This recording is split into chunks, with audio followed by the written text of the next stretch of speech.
Caller wants a group tour to wait an hour because they weren't good at time management. Now, this has been taken directly from a Facebook post from a local tourist attraction. Today's phone call, 0 out of 10 would not recommend. Hey, hi, how are you? We have tickets for the 4:30 tour and we're running late. I left on time, but you know, traffic and all. How late are you? What's your ETA? It's saying 5:30. 5:30? Yes, yeah, the traffic has been really bad with it being a weekend. We're on our way. I was just wondering if you could just hold the tour for us. I would really appreciate it. How many people are in your party? 2. Sir, the tour is sold out. Our tours depart on time according to our schedule. We cannot hold tours for guests. You can only imagine what that would be like. But why? Why can't you just ask people if they mind waiting? We are coming. We're on our way. I can't help what the traffic situation is. That's not my fault. He then gets very angry and continues to argue. I try and stay calm. You purchased tickets for the 4:30 tour. Our schedule is based on time, not intentions, and not estimated times of arrival. That's a great line, by the way. Our schedule is based on time, not intentions. Ugh, so cold. We understand that you cannot control traffic, but you did control the time you left your point of origin. We know that traffic can be unpredictable and travel time should be factored into your plans. We ask all guests to arrive approximately 30 minutes prior to their scheduled tour. If you were to arrive at 5:30, you'd actually be 90 minutes late for your reservation. What, and you won't just ask the others to wait? No, I cannot do that. But why not? Why aren't you even asking anyone? You're being rude, just ask. Sir, if you were one of the guests who arrived on time, would you think it was reasonable for me to delay your tour for an hour to accommodate guests who arrive late? I'd have no problem waiting. I'm writing a Google review about you. What's your name? I'll forget it. I'll be there around 5:30. I'm not sure why you're continuing to drive here. We do not have a 5:30 tour today. So what? I just lose my money? If you're not here by 4:30, then unfortunately, yes. You should not be working in customer service. Well, that's noted, and I appreciate the career advice. The tour is still departing at 4:30. Okay, bye. Excuse me while I go have a completely normal, definitely not frustration-induced meltdown in the supply closet. I'm fine. Really, it's fine. My heart goes out to any of you working in customer service that have to deal with people like this regularly. Oh my goodness me. It's just insane. And you also know that if a tour was held because some people were running late, and he was there on time, he would be the first person to complain and say, I'm not having my tour held because other people are late. And by the way, he'd be right to do so. But you know he'd be the first person complaining. Entitled woman demands I give her the last jug of coffee. Some context here. I, a 16-year-old man, have recently, this was my second day, started working at my city's farmer market selling iced coffee.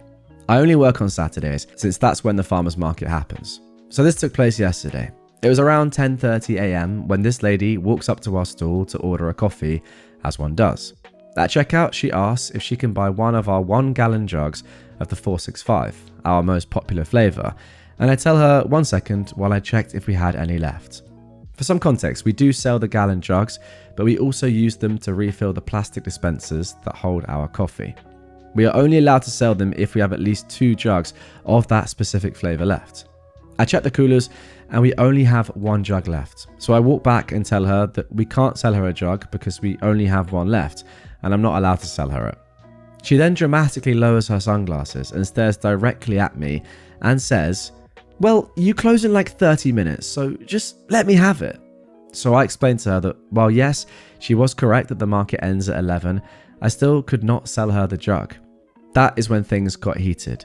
She kept repeating, just give me the jug, in progressively angrier tones, while I kept my cool and kept repeating, I'm sorry, I can't.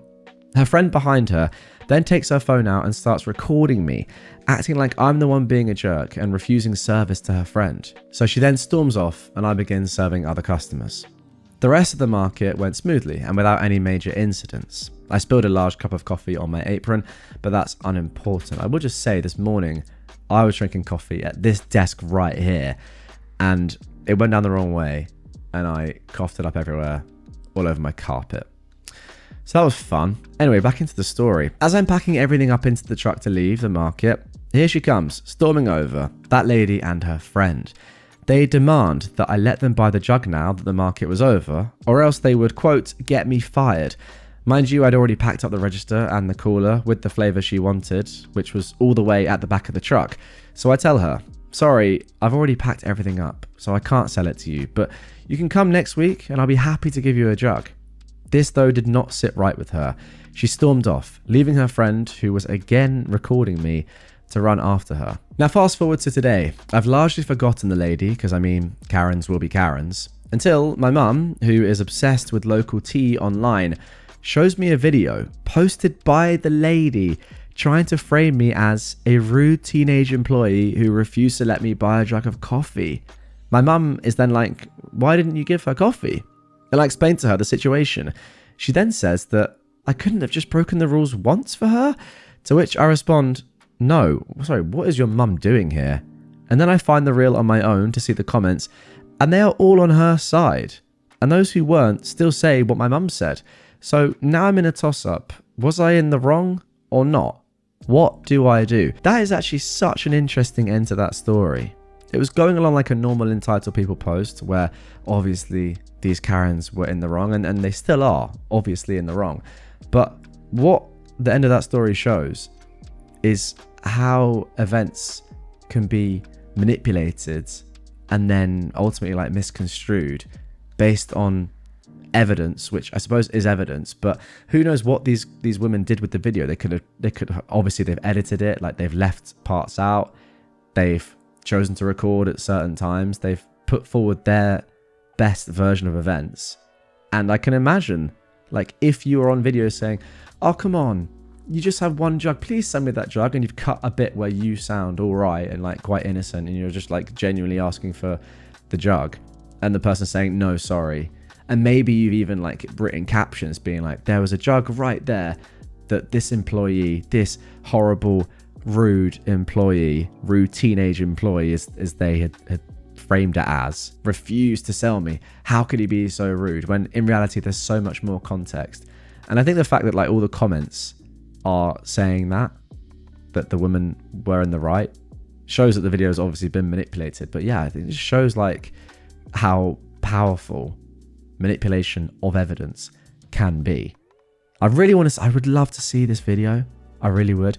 There is actually an update to this, by the way. Let's get straight into that. So this guy continues. Hello Reddit, thank you for all the support on my last post. If you haven't seen it, please read it so you understand. Don't worry, I just did. As some of you may know, I recently had a less savory interaction with what is known as a Karen. I'd since emailed my boss yesterday, and I've just received a reply today. My boss stated that I was in the right and that we follow the policy because there have been times where we get swamped out near the end of the market and have run out of coffee. He also said that since 465 is our most popular flavour, it was even more important that we did not sell that last jug. To be fair, like, it's good that your boss has said that, but you knew you were in the right anyway. Like, if you've been told that you cannot sell the last jug of any flavour, then you can't sell it.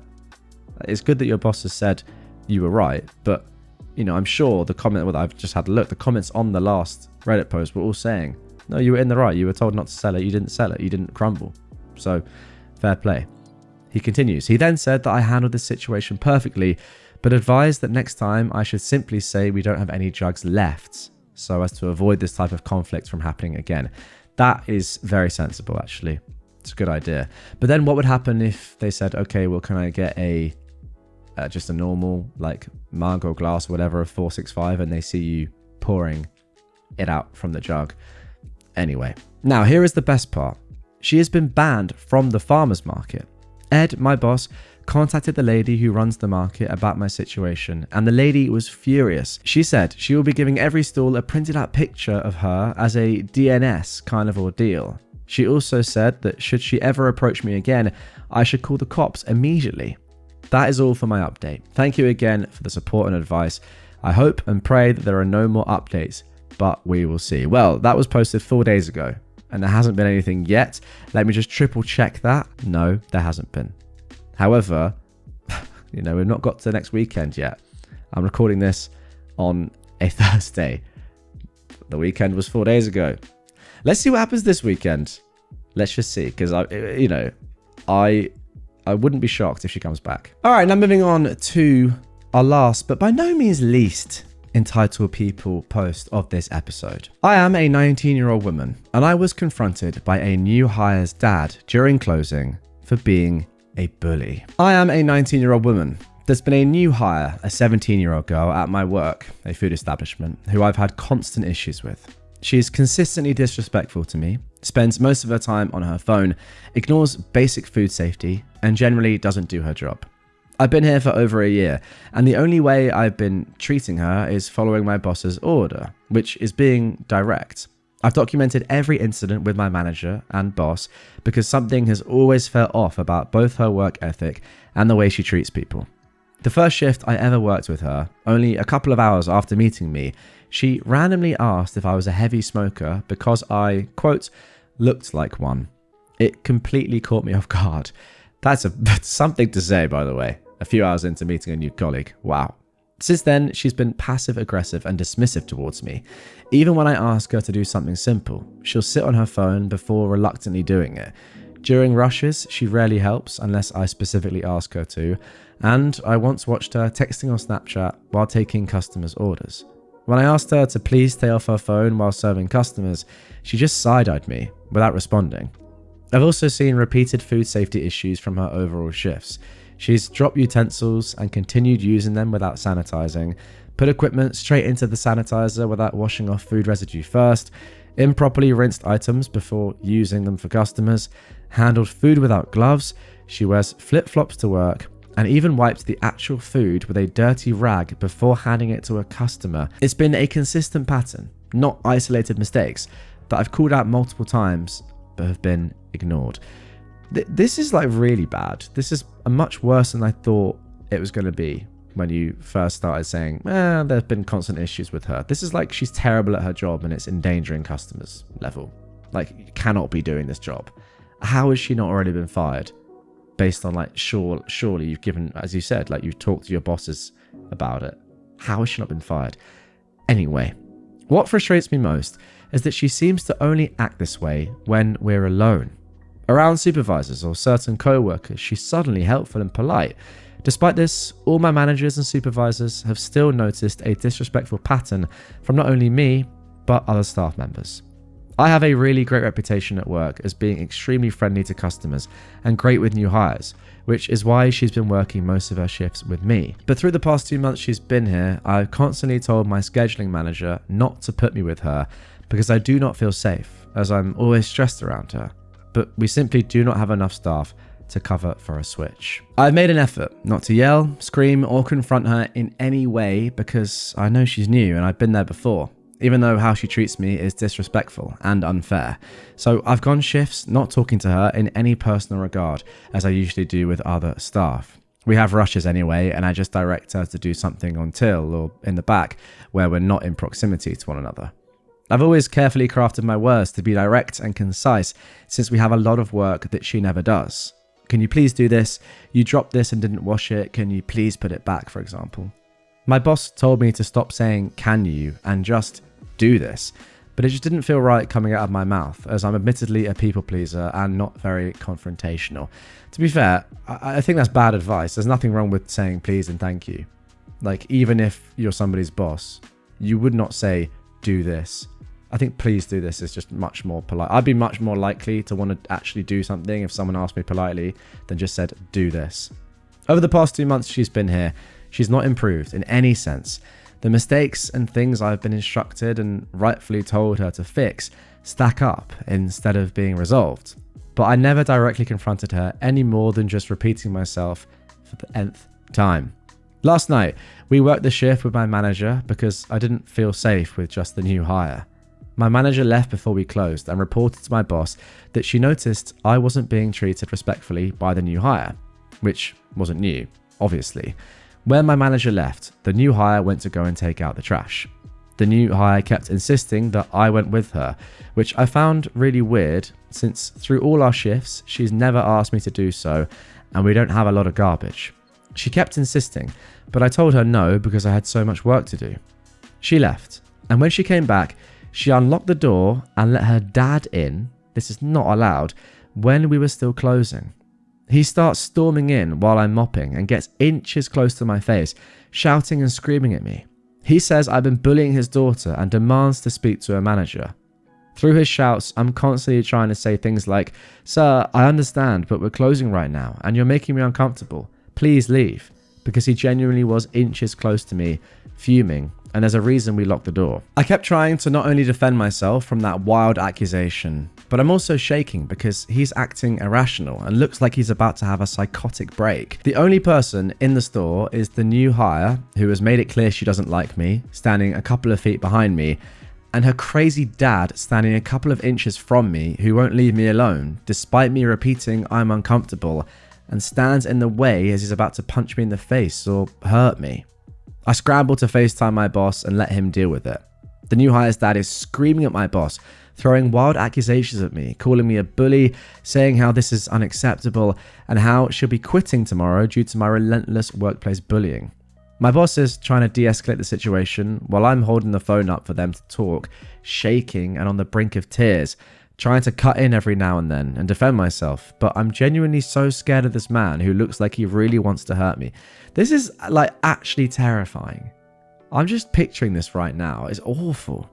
I kick them out of the store, and with my boss on the phone, they finally leave. When the new hire walks past me, she mouths, "I'm so sorry." I don't even know what to say. She let him in. I kept thinking it was strange that she kept trying to lure me to the garbage. I speculate it was because she was trying to get me to leave the store where I'd have less safety / potentially be without my phone so the dad could confront me. Yeah, maybe that. Maybe the fact that it wouldn't be not against the terms to let her dad into the actual building. Like that wouldn't be a thing. If you've chosen voluntarily to go outside the building and do the garbage, then in theory, like her dad would be allowed to be out there. I don't know if that's actually true or not. Why is she mouthing, "I'm so sorry"? Like, that is mental. You caused this. Looking back, OP continues, I should have done something else. Maybe been more reactive or called the authorities, but I was in complete freeze mode, just so scared and shaking. When they left, I fell to my knees and started crying. I've never been called a bully, and looking back, I can't say a single thing I said to her was wrong. I made conscious efforts to recite the things I said before I talked to her because I always knew she was an issue and wanted to be deliberate with how I approached her. I never spoke rudely to her. I've been direct as instructed, but still with manners, unlike the way she's treated me. Most of my shifts have literally been with other workers because I felt uncomfortable working alone with her, and they've all reported that she's talked to me disrespectfully or have also been treated disrespectfully too. I called my boss and a couple of supervisors after this, and they all were reassuring that they know me and I wouldn't bully someone. But an accusation is an accusation, and I don't know what to do with this. I think I'm traumatized, but this is the first time I've been so irrationally confronted. I don't know what to do. I had to wait for my friend to come pick me up because I was scared they were outside. Oh, this is awful. My bosses offered me a ride, but I knew they were far out, and honestly, I just wanted to talk to someone who wasn't involved after that altercation. Goodness me. There's a little edit as well on the end here. I wasn't actually sure if I should call the police since there were no cameras, and it seemed more like the dad was protecting his daughter because she fed him lies or something. But looking back, he definitely trespassed and wouldn't leave when I asked him to. I think also, like, you were in a situation where the police could have helped. You don't have to just call the police when something illegal happens. Their job is to protect the public. You needed protecting. So I think calling the police there would have been absolutely fine. Like, I've told this story before, but I remember when there were like people trying to get into our flat. They hadn't actually done anything illegal when they were trying to get into our flat. But I thought there was a reasonable expectation that they could get into our flat and therefore would be doing something illegal. Like, if someone is going around like throwing punches at random people and missing, I don't know if they're technically doing anything illegal, but like, you know, if someone's like being really, really aggressive, let's forget the punches analogy for a second. If someone's being really, really aggressive, like this situation here, and you think there is a chance this could become physical. It hasn't become physical yet, but I think it's going to be, or could be. then absolutely you call the police. I think it's also worth saying, like, OP, you did absolutely nothing wrong. You've clearly not been a bully at all. I know you said that one example of you've been told to be direct with her. That's not bullying. Being direct is being direct. It's not bullying somebody. It's also in a place of work. It's different. But yeah, it's crazy. You can just tell that OP is a nice person from reading this post. I know it's obviously only from her perspective, but you can just tell. Like, I've read enough posts where you can tell that the original poster is a little bit like, you know, they're probably embellishing a few things, leaving out certain details. They seem a little bit arrogant or just not the nicest individual. That is not the case here at all. Now, there is an update to this as well. The original was posted 5 days ago, but 1 day later, we got this update. I talked to my boss today. Thanks everyone for sharing their opinions on the last post. It gave me the confidence to speak up. I told him this whole situation was preventable and that it shouldn't have taken me being verbally harassed and feeling physically unsafe before something changed. Great point. Although my boss didn't actually take any action, the girl quit that night because of me after he'd asked if she could still work her scheduled shifts. The next day, he framed it as though he'd done me a favor by firing her even though she quit.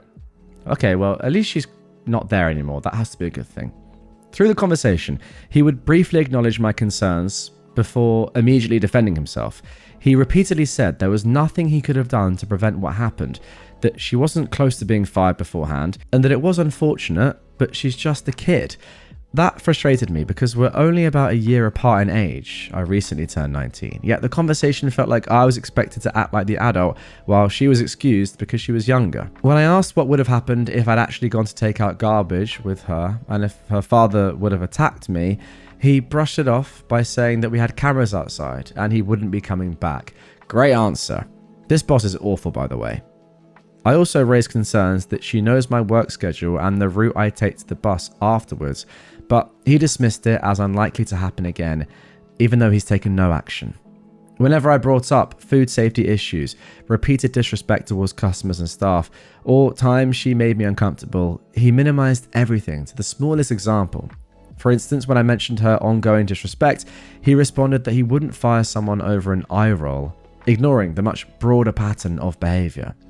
I told him the only thing I wanted was for him to protect employees better in the future, but he kept insisting he'd done everything he could as a boss. He also suggested I didn't know her side of the story and that she may have misunderstood things. While that's possible, everything I reported was based on factual workplace issues like food safety violations and customer concerns. I'm disappointed by how the conversation went because I genuinely feel I could have been injured, and he continued to downplay that risk. The only positive outcome was that he offered to ban her father from the store, and also the fact that she's no longer part of the team. I guess he, at the very least, cared or pretended to care addressing the issues, and that's all I really expected. For anyone wondering, after I kicked her and her father out of the store, she sent my boss 30 plus messages saying she loved working there, but she was quitting because of my relentless bullying. Every supervisor who worked alongside us supported me and confirmed that I'd not bullied her, obviously. The word obviously is good to see here, by the way, because I think it shows that OP has realised that there's no way she could possibly have been a bully here. I know a lot of people have suggested I quit, but that's not realistic right now. I genuinely love working there. It's close to both my school and my home with easy transit access, and I need the flexible hours and income. I wasn't expecting much from this meeting, but I wanted to update everyone because I really appreciated all the support. Wow. I mean, that's just like, it's tough, isn't it? Because at least you've said you love working there. If you hadn't have said that and you were like, I can't leave because I need the money, it's just another example of somebody being in a really terrible working environment where their boss is actually so bad. Like, if you're not protecting the safety of, or ensuring the safety of your employees, that's got to be like the number one thing that you have to do as a boss, right? Before anything else. It just makes you a terrible, terrible boss and also person. And I thought it was going to be like, this is awful, but I can't leave because I need the cash. But at least you do genuinely love working there. You just have a bad boss. It's not ideal, again, but it's not the end of the world. I do think that for this boss not to have this situation happen, like a random man be let in to the store and get aggressive with one of the employees and not do anything about that, is like, it is so bad. I wonder, OP, if you could go above this guy, like find out who his boss is and explain what happened. But it's not something you ideally want to do, but I wonder if that's a possibility, because this sort of stuff, if it happens again, as you said, your number one thing now is protecting current employees and future employees from something like this happening in the future. If this happens again, which it seems like it might, with this guy still in place, it could be so much worse. It really could. I mean, you were traumatized enough. Imagine if a future person actually gets physical and harms an employee.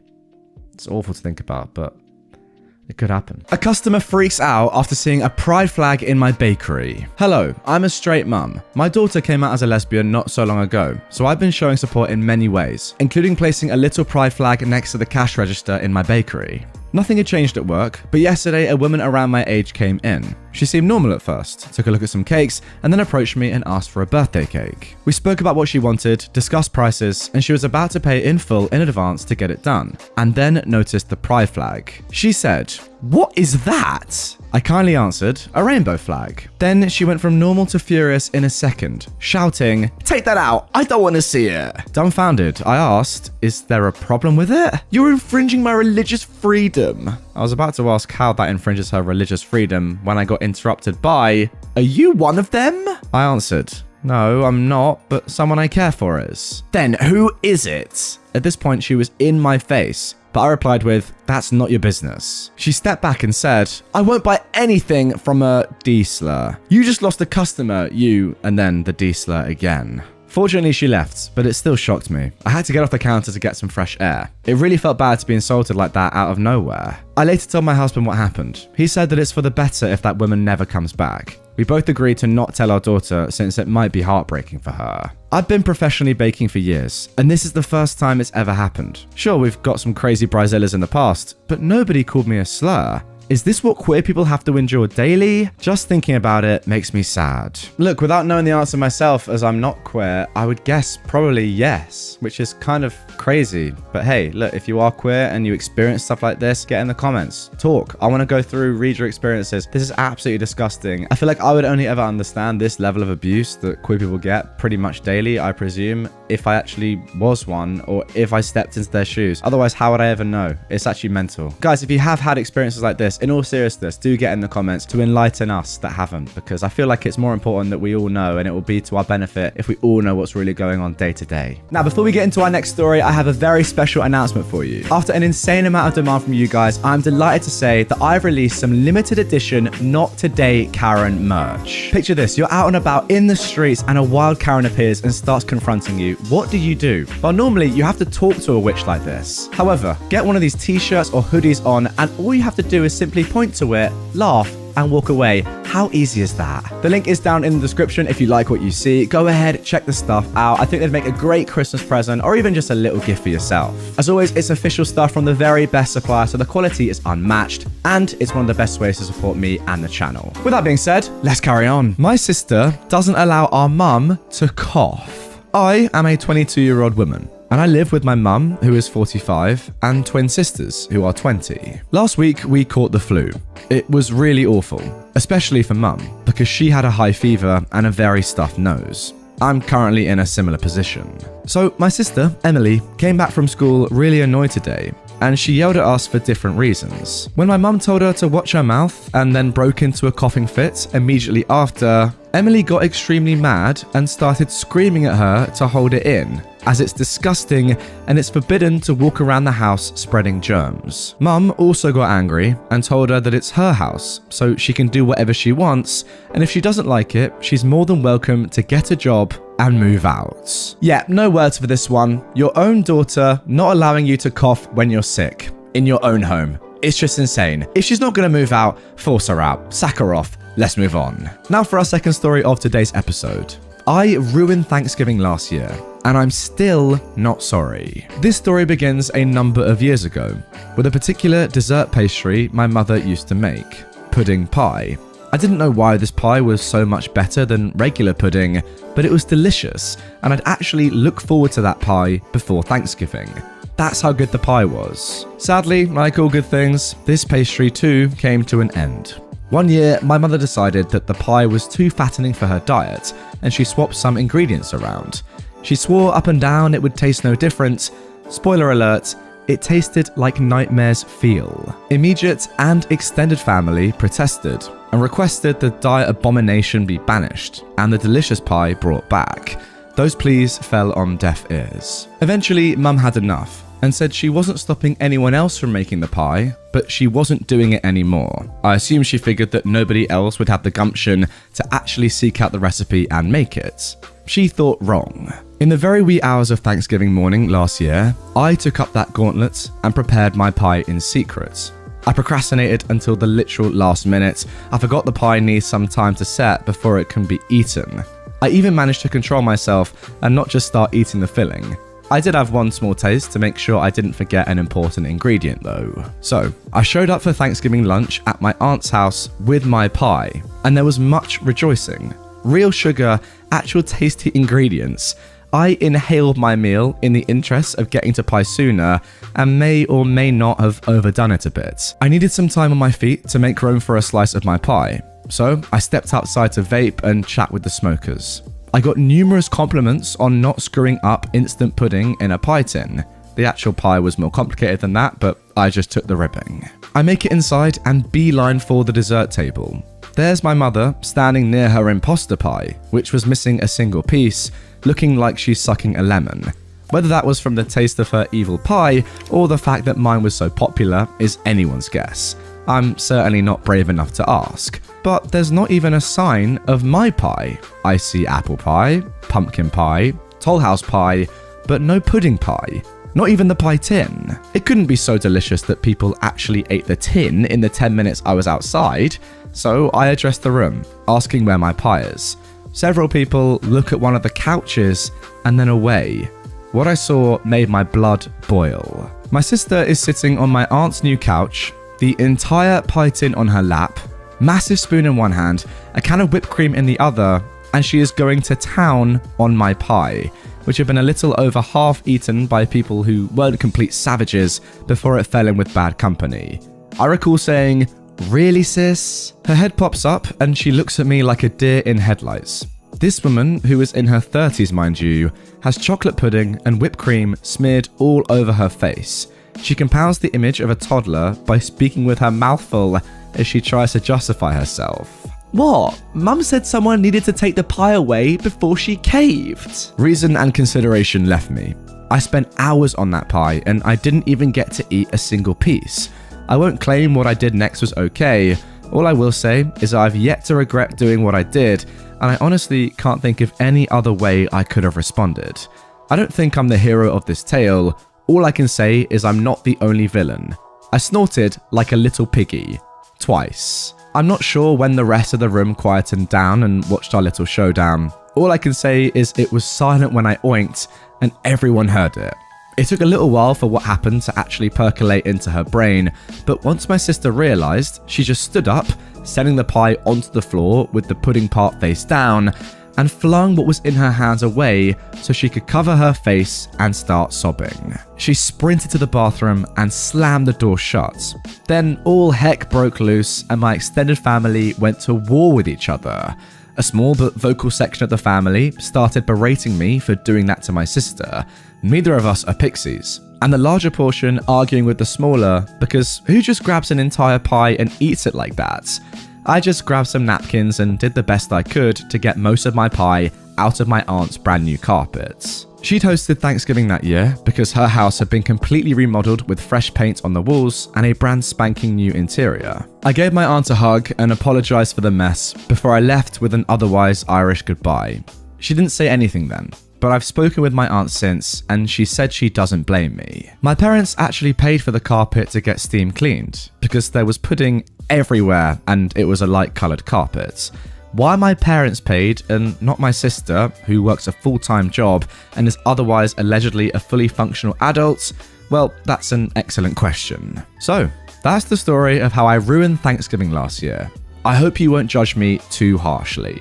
You know what? I can't even work out who's worse in this story, your mum or your sister, or maybe they're just both as bad as each other. Seriously, they're both terrible. Like, to be honest, yeah, I do get if your mum wouldn't want to eat the pie herself, maybe she's on some sort of diet, then it's not the most healthy thing. Completely fine. But still, it brings so much joy to so many people. Why not just make it anyway and then just don't eat a slice yourself? That would make more sense to me, given that so many people absolutely love it and it's the highlight of their Thanksgiving. But hey, fair enough. Then your sister eating half the pie herself when she knows how much everyone else loves it, not even allowing you, OP, to eat some of your own pie. That, again, is just awful. And to be honest, doing the pig snorting noises, I back it. I think that was completely justified. Can you imagine her just like chilling on the sofa, just digging in with a trotters? Well, a bit harsh, but anyway, yeah, I can. I also love how your sister tries to justify it, as in her mum saying to her, take the pie away from me or I'm going to have some myself because it is so nice. Then she just eats half of it herself instead. Incredible. Let's move on. And now for our third story.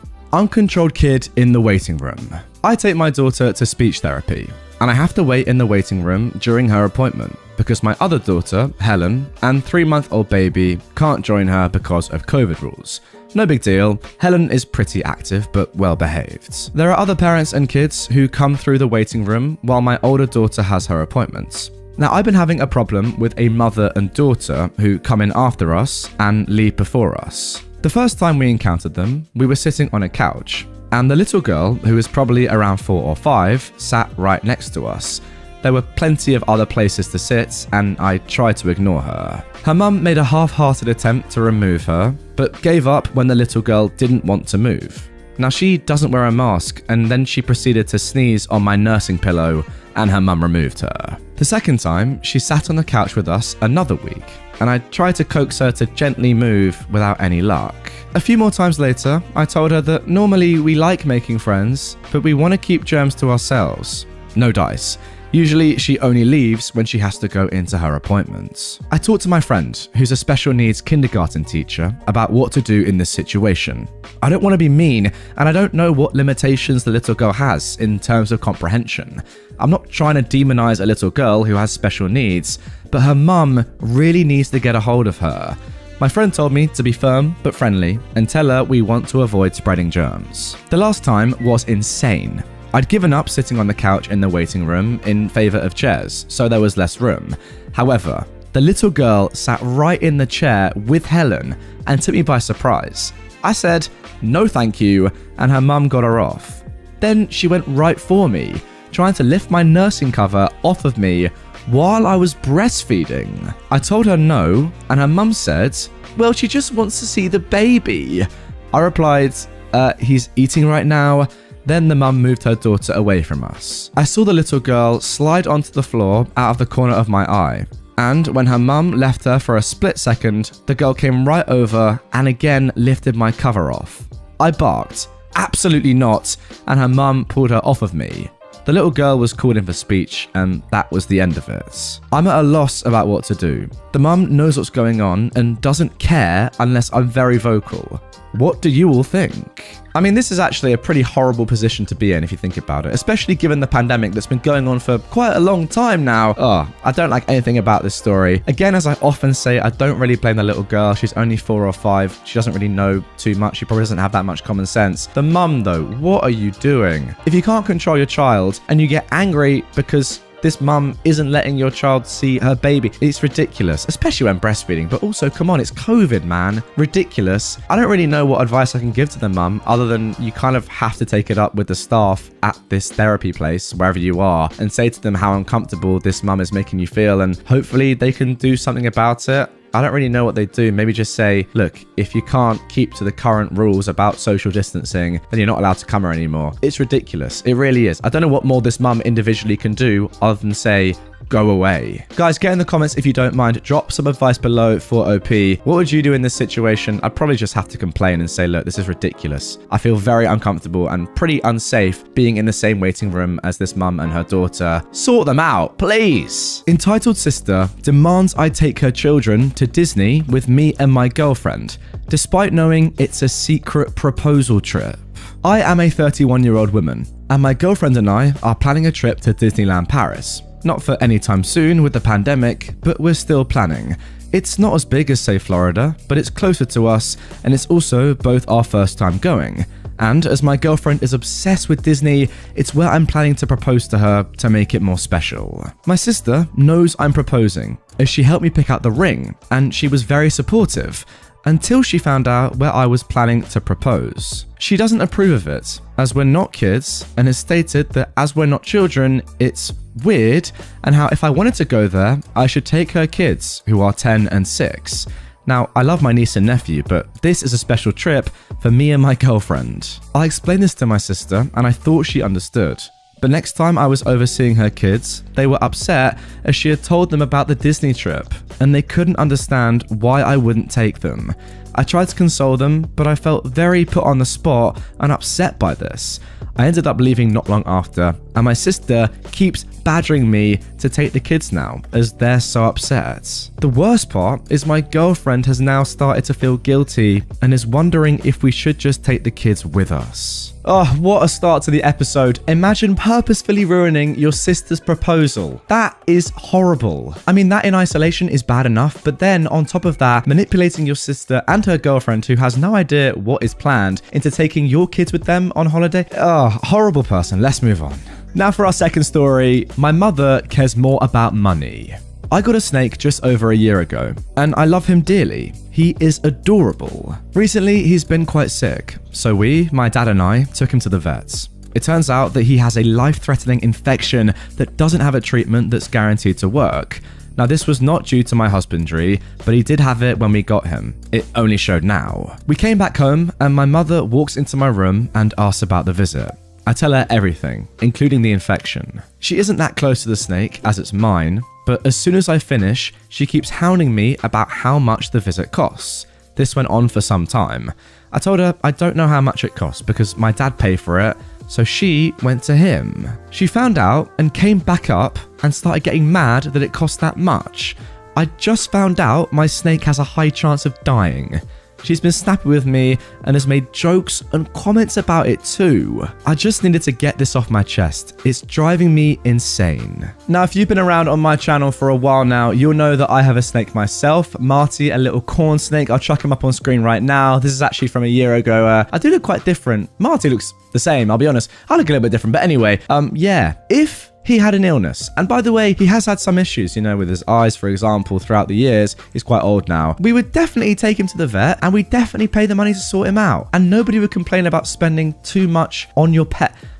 It's so weird. I mean, look, anyone with a pet, you guys watching right now, I assume a lot of you have pets. You know just how much they can mean to you, and if there's an issue with them, you're gonna go and sort it. Honestly, even if it's really expensive, you're gonna do it. It just makes sense. It's human, right? So to have this sort of reaction to spending too much money on your pet is really strange. And now moving on to our third story of today's episode. This one, I'm not gonna lie, it's pretty epic. Entitled Mum tried to walk off with my mum's Christmas gifts, injured me, and then claimed I stole her items. I honestly can't believe that this just happened, but here we go. I was online shopping this morning when I saw these gorgeous outdoor Christmas lights at really great prices at a local store. My mother loves Christmas, but she's never had the money or time to put any lights up, but she longed to have some. I decided that, as an early Christmas present, I would get her some that she could be proud of.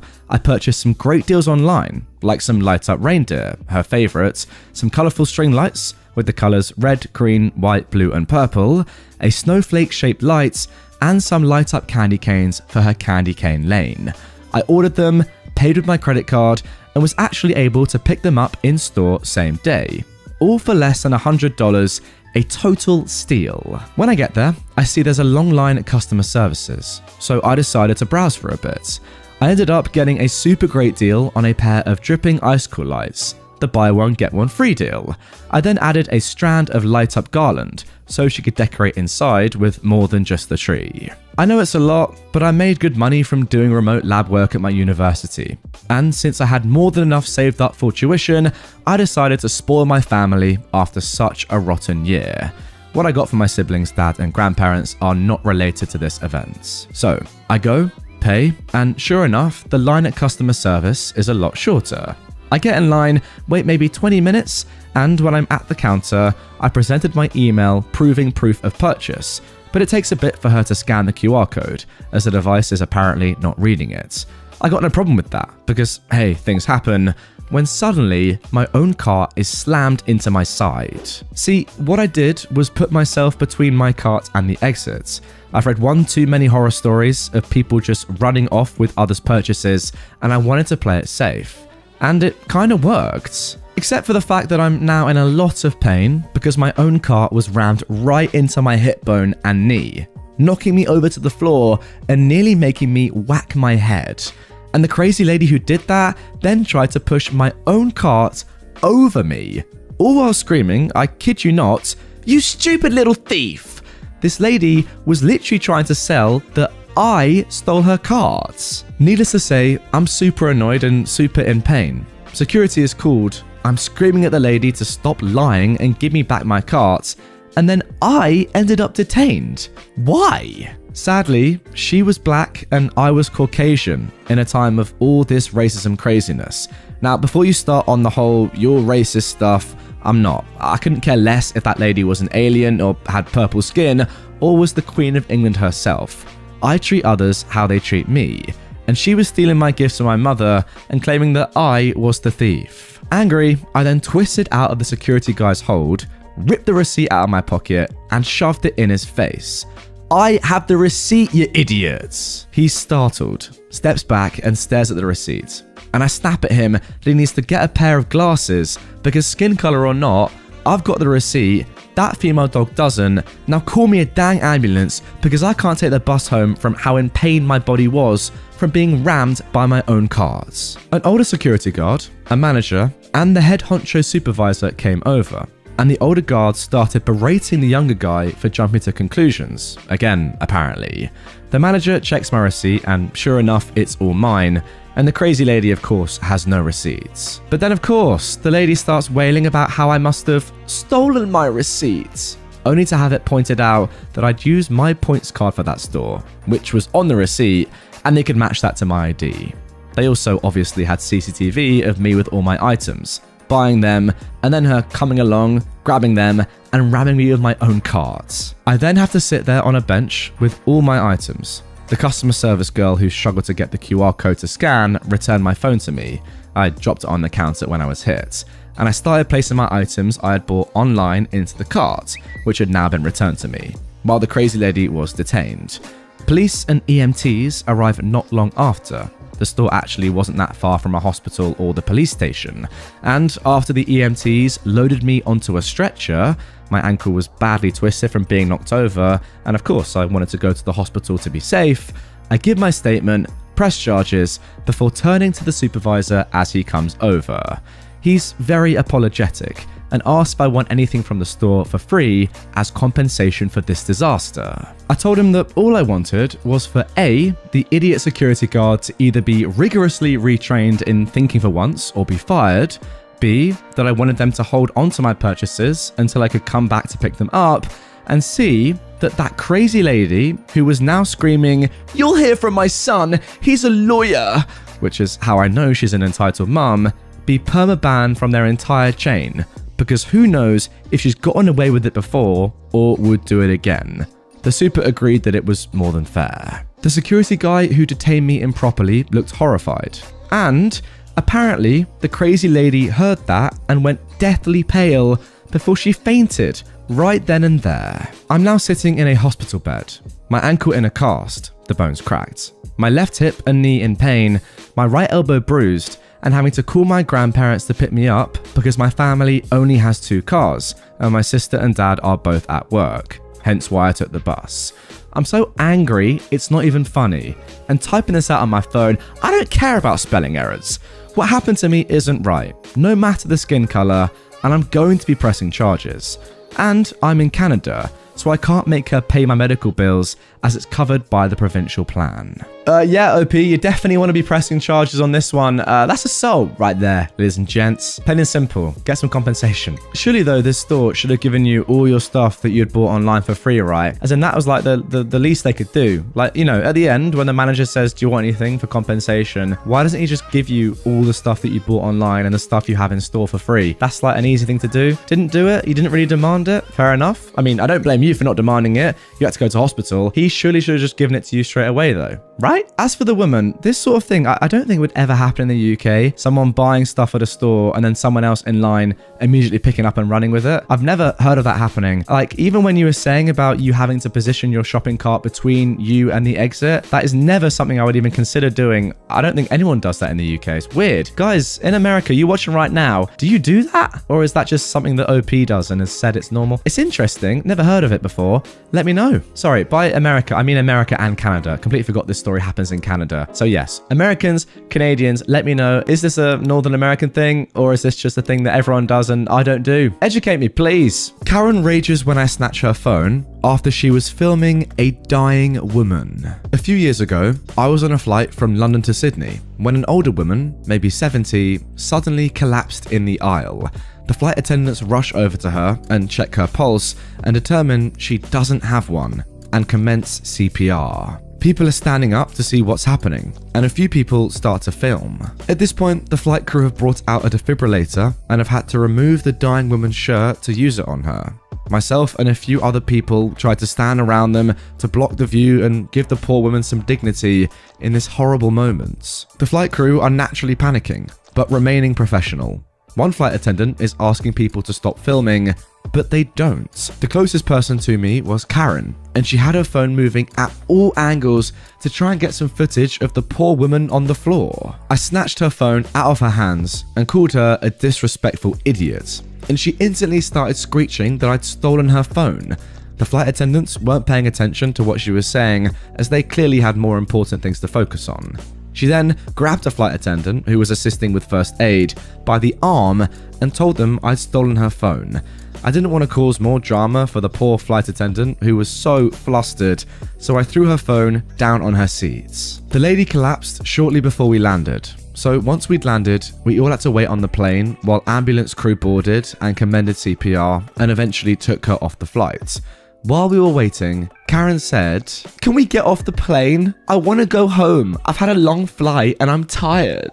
Luckily for me, someone else was sick of her BS because they told her to shove her complaints up her butt. I wish I'd thrown her phone out of the plane if I could have.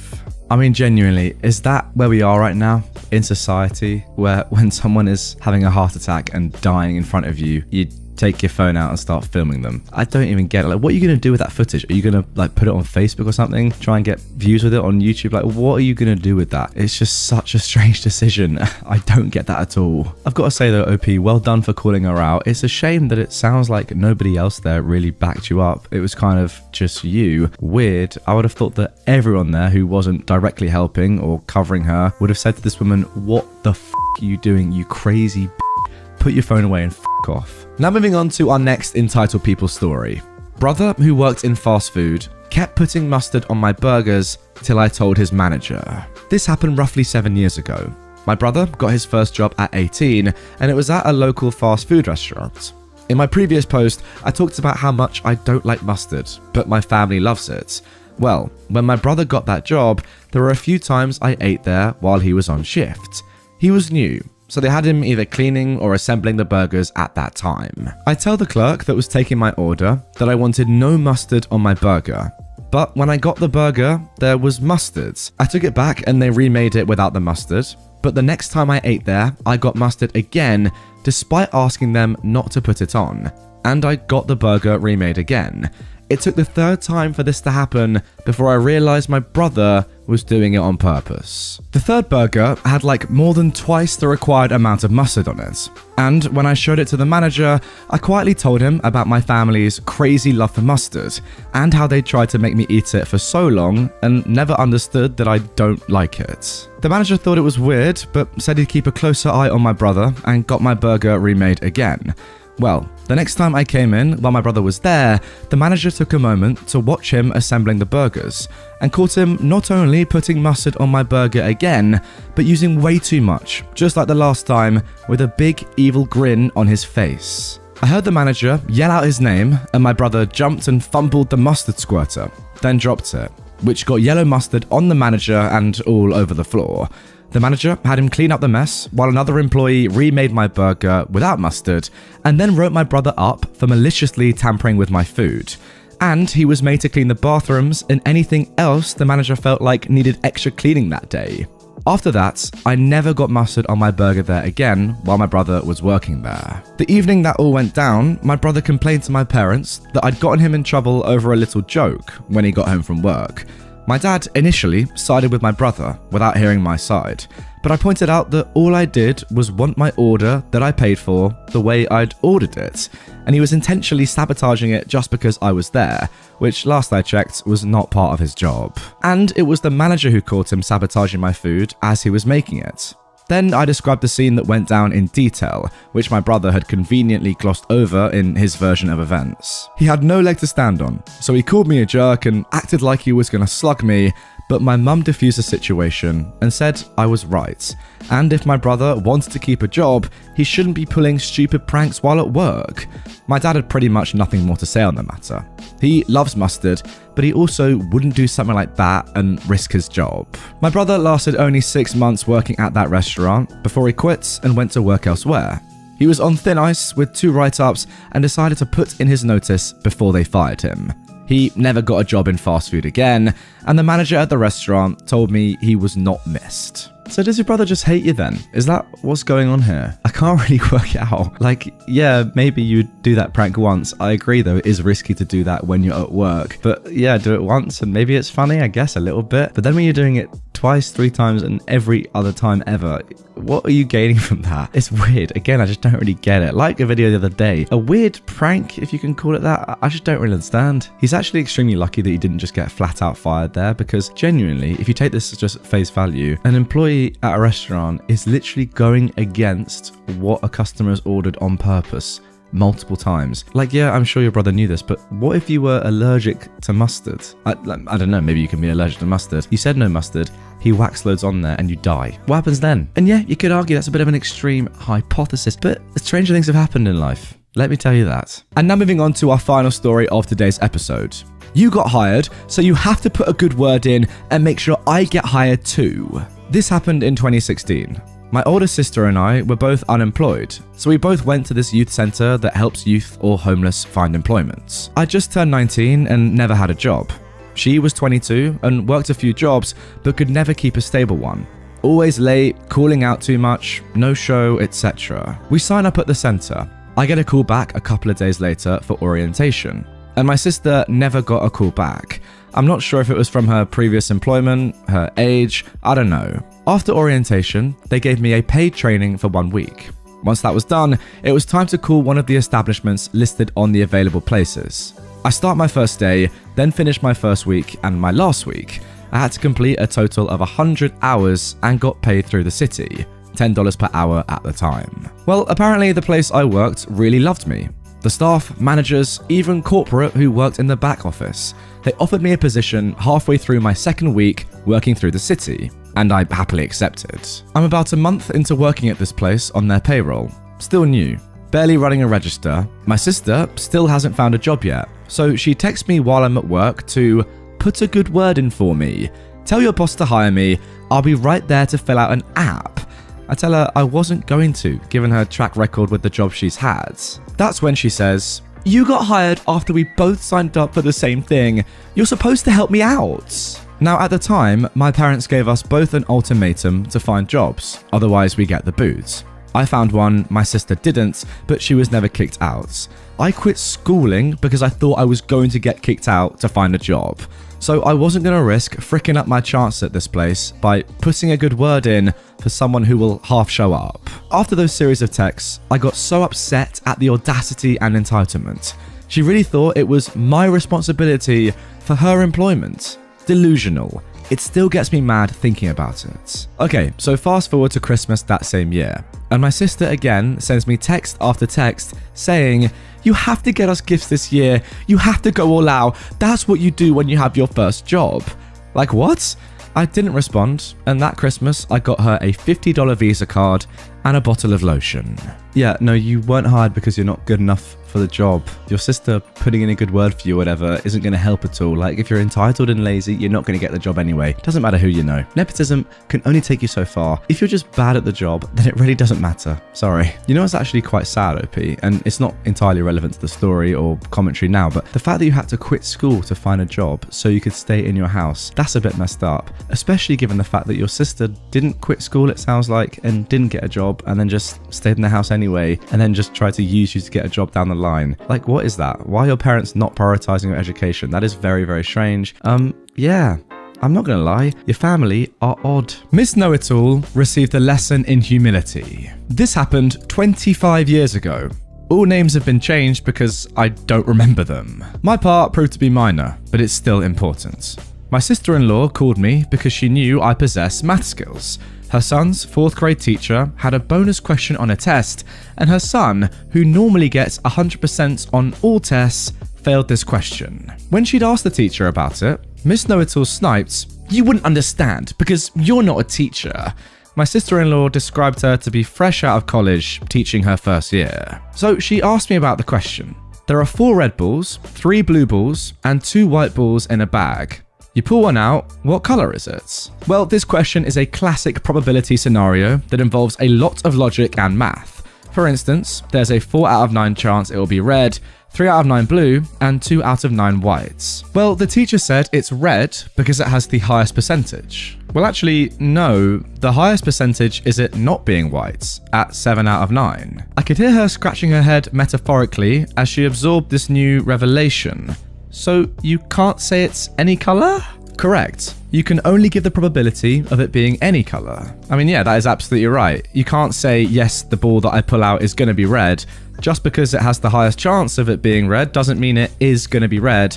Yes, the probability of getting a red ball is higher than the probability of getting any other color ball, but to say that it will be red, that's just incorrect. So anyway, armed with this knowledge, she talked with Miss Know-It-All a second time. She reported that the superior teacher told her in her smug way, "I am the teacher, and you don't know what you're talking about." Not satisfied, my sister-in-law and a few other parents took it to the principal. There was a meeting scheduled between the parents and the teacher. Again, Miss Know-It-All explained why she was correct because she was the teacher. One father pointed out his engineering background and the math required for his degree. He told the group the same as I explained earlier. "I'm a teacher, and you don't know anything about teaching," proclaimed the indignant Miss Know-It-All. With this, another father spoke up. "My name is Professor Maxwell of the local state university. I'm head of the mathematics department of the school. I've got 20 years of teaching experience. There is never a reason to teach bad math at any level." Please note, I recognized his name when my sister-in-law mentioned it because I had several classes with him. He was a very cool teacher and passionate about math. Miss Know-It-All slunk back into her chair and her face went pale when the principal determined that it was bad math and gave credit to all the 4th graders. He instructed Miss Know-It-All to stick to the textbook in the future regarding maths questions. The principal explained this to her in front of the parents. Wow.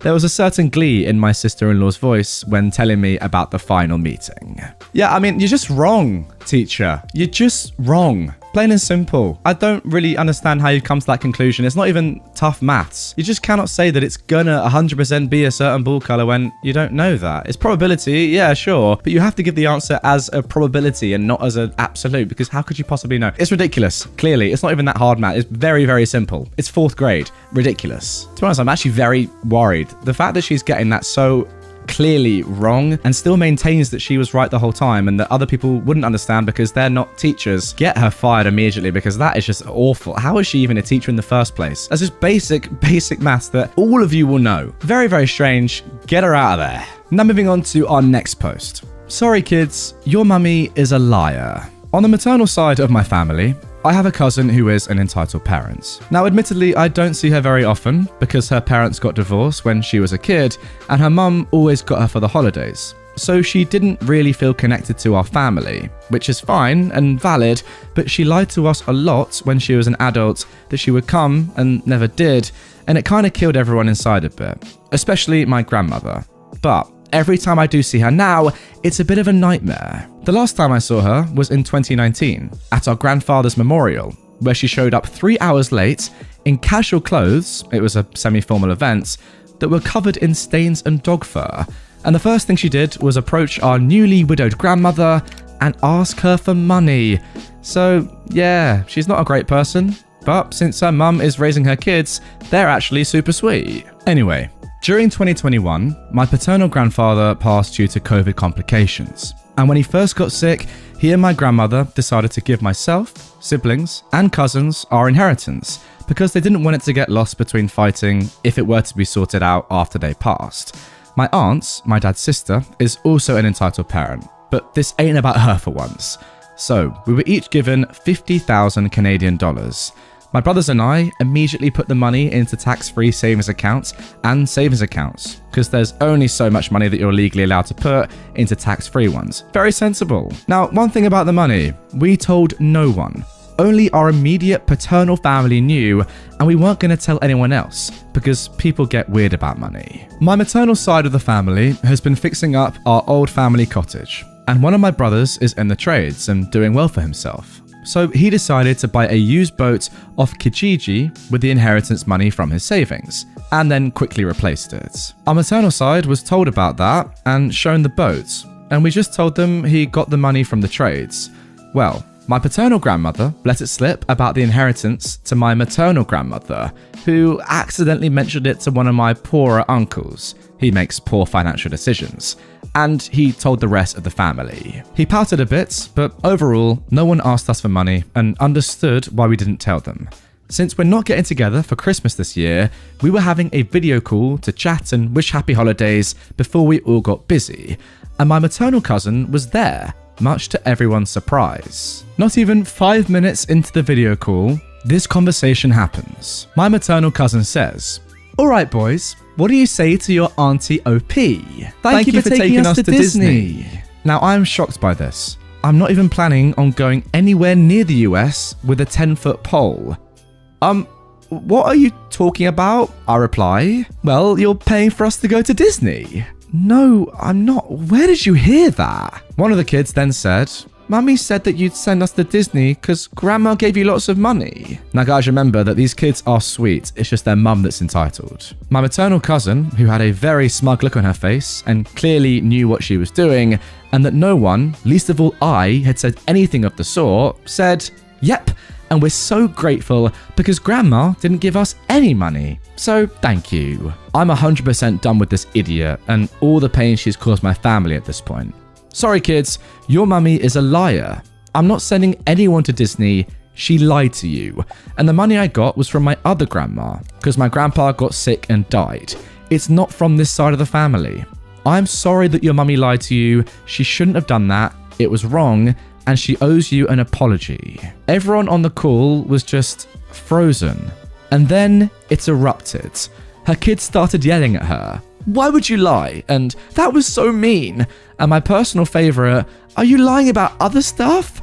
Probably, kiddos, probably.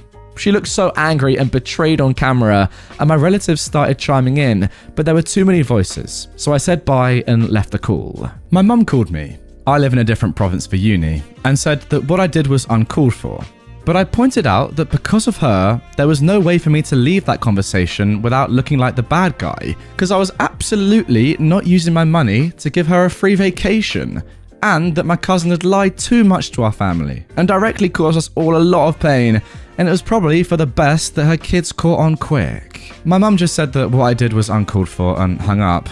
But then I started getting texts from other relatives in the call, and everyone except for the broke uncle, who's always complaining about his poor financial decisions, was on my side, because she'd hurt them too. My grandma called to thank me, because the only reason my maternal cousin comes around anymore is for money, and it's very hurtful. My maternal cousin was texting expletives at me until I blocked her.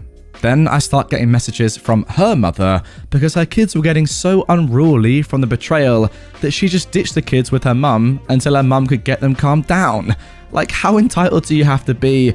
She demands a free trip and then ditches her kids the moment she has to parent. Now guys, that is the end of the post, but thankfully OP has given us a little update. So, onto the update. It isn't major because it hasn't even been 12 hours since the call, but The broke uncle I mentioned before, who's broke just because of his own poor decision making, he called me privately to try and guilt me into paying for a Disney trip for him and his family. That would be him, the crazy and entitled conspiracy theorist, his wife, who although lovely, comes from a very wealthy family from a different country and goes on 6 to 12 vacations or cruises a year, his 2 sons, who are 1,000 times more entitled than he is and are hellspawns, and his stepdaughter, who only just got back on the wagon and is only 2 months sober. I immediately said no. That is my money. I'm using it for what my grandfather intended me to, university and or traveling. I also pointed out that my uncle works in tech and makes at least $300,000 a year. His current contract is $380K if I remember correctly. He and his wife just went to Dubai, and that I'm a full-time uni student, only doing odd jobs and relying on savings from previous jobs. He, by all logic, should be in a much better financial position than me. And if he isn't, that's really not my fault. He pouted, but I told him that if he ever brought it up again, I'd tell the rest of the family he asked. Everyone's mad at him because he never seems to have money, but has the highest paying job. And he's an anti-vaxxer and an anti-masker, and is the entire reason my maternal family isn't getting together this year.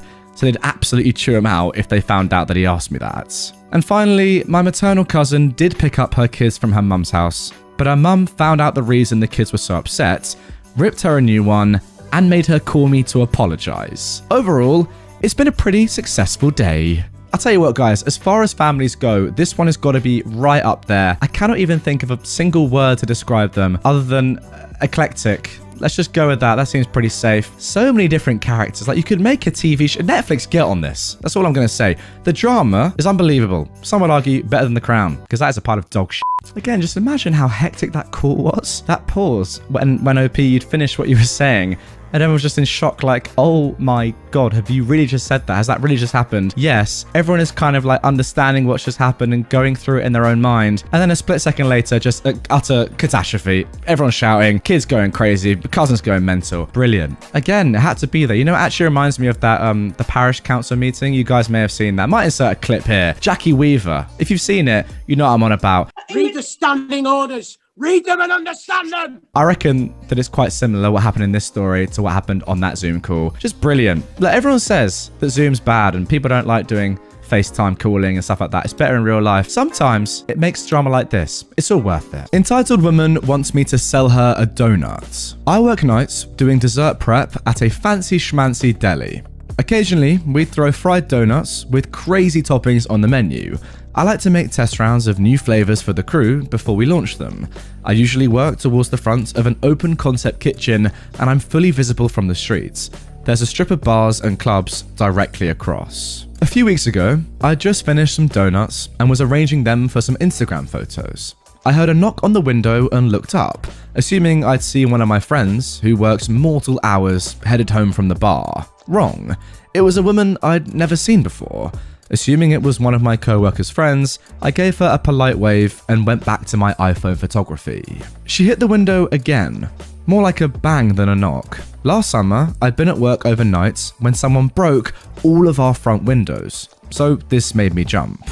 The woman was gesturing for me to come over to the door. We still have a takeout window from COVID, so I unlocked it and slid it up about an inch. I'm not a nice person and I just wanted to finish my work. Can I help you? I said. At this moment I realized she was very drunk. I'd like a donut. Sorry mom, we're closed. I just came over here to see if I could get you to leave so I can finish my job and leave myself. But they're right there. At this point I proceed to shut the window, carry my tray of donuts further into the kitchen, and proceed with photos. The woman knocks a few times and then leaves after letting out one very high-pitched scream. Now here is where the story gets really interesting. Less than an hour later, my boss texts me to see if I'm at work. The woman had called the police to report that she saw a break-in at the restaurant on her way home from the bar because I refused to sell her a donut. Now look, I'll be completely honest guys, up until the end of this story, I didn't really mind what the woman was doing. Yeah, screaming is annoying. That's unnecessary. But the rest of the stuff, look, I'll be honest, I've been there. When you're drunk and you've just come out of a club and you're desperate for food and you see some and you're not thinking straight and you're intoxicated, that can happen. And I'm not excusing that behavior. I'm not saying it's a good thing or reasonable at all. I'm just saying I've been there, I'll be honest. And yeah, look, it's not good for employees like OP who are working hard and working late and, you know, trying to do their own thing. It's obviously extremely annoying and I feel bad. I'm just saying I can kind of understand it. Like, maybe you've been there as well. When you're drunk, you do crazy things. I think OP handled it very well. It didn't seem like it was that much of a nuisance. And, you know, she's just sort of sent this drunk lady on her way. The thing that I cannot understand, though, and something that I have never thought about doing or even come close to doing before, is calling the police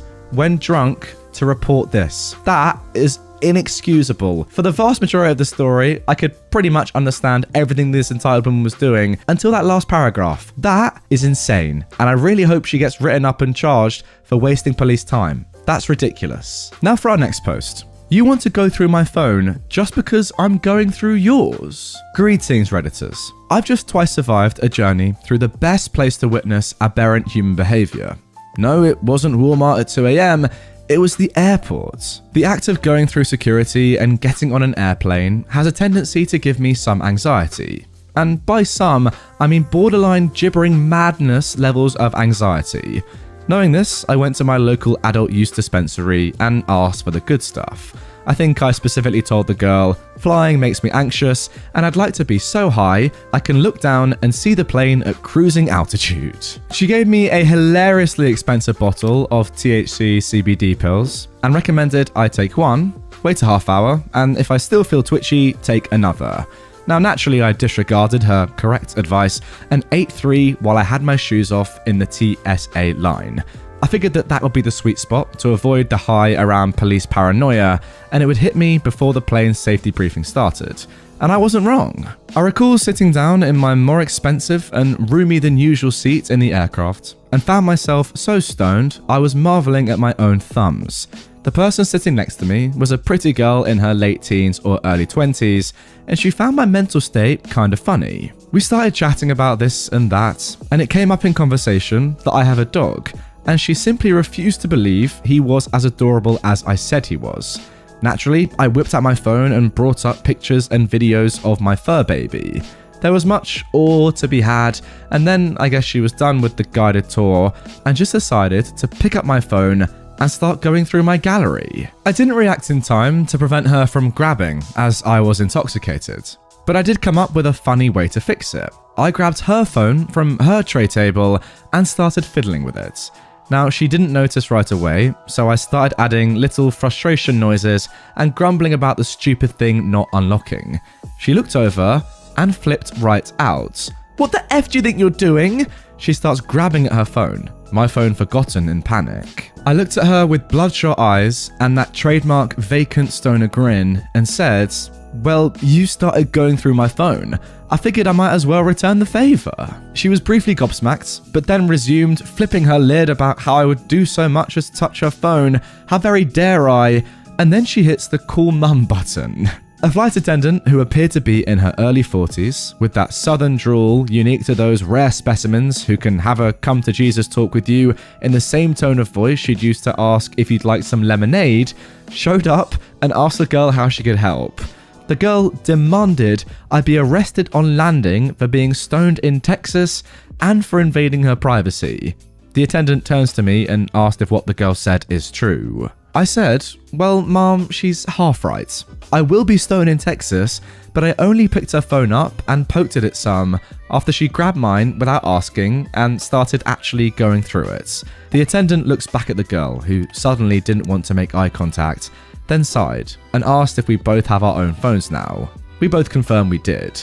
She said that she won't be calling ahead about anyone, but she absolutely will if she hears about this again. We both indicated we understood and received the sternest of looks from the attendant before she left. The girl spent the rest of the flight giving me the cold shoulder and muttering about creeps and the nerve of some people. I proceeded to pass out like anyone who consumes too much THC and woke up only for snack time, where the nice flight attendant gave me 2 bags of goldfish and a wink. Wow, I really rate the flight attendant here. She was, coming across as professional just to sort of appease this entitled woman. But in reality, she was clearly just on your side. And she could probably tell that this woman was, not very pleasant to be sitting next to anyway. Getting you those snacks? Very good. I've got to say though, about this woman, if you can't take it, then you can't give it. I'm sorry, like you've taken this bloke's phone without permission. How can you be annoyed when he does the same thing to you?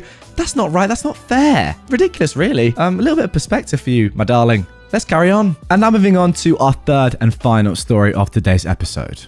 How dare you not breathe my air? So, I live in London, where COVID has been a massive issue. Case numbers are through the roof and nobody wears masks or distances.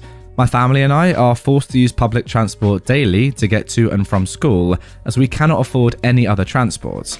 Also, my mum can't drive a car and she and my sister cannot physically cycle or walk the 6 miles to and from the school several times a day. It's hell. To try and stay as safe as possible, we try to use the 4 seats on the lower deck by the driver, or me and my sibling use the bench by the front door. So there's only ever 1 seat not in use that we're blocking, which should not be an issue, given the fact that we're in a giant wave, you would think. Today, a woman got on, and from the moment she saw us, she was fuming. "Excuse me," she said sarcastically and loudly, pulling down her thin, ill-fitting scarf face covering. When my mum ignored her, she rolled her eyes and tried to engage others in the situation with gestures.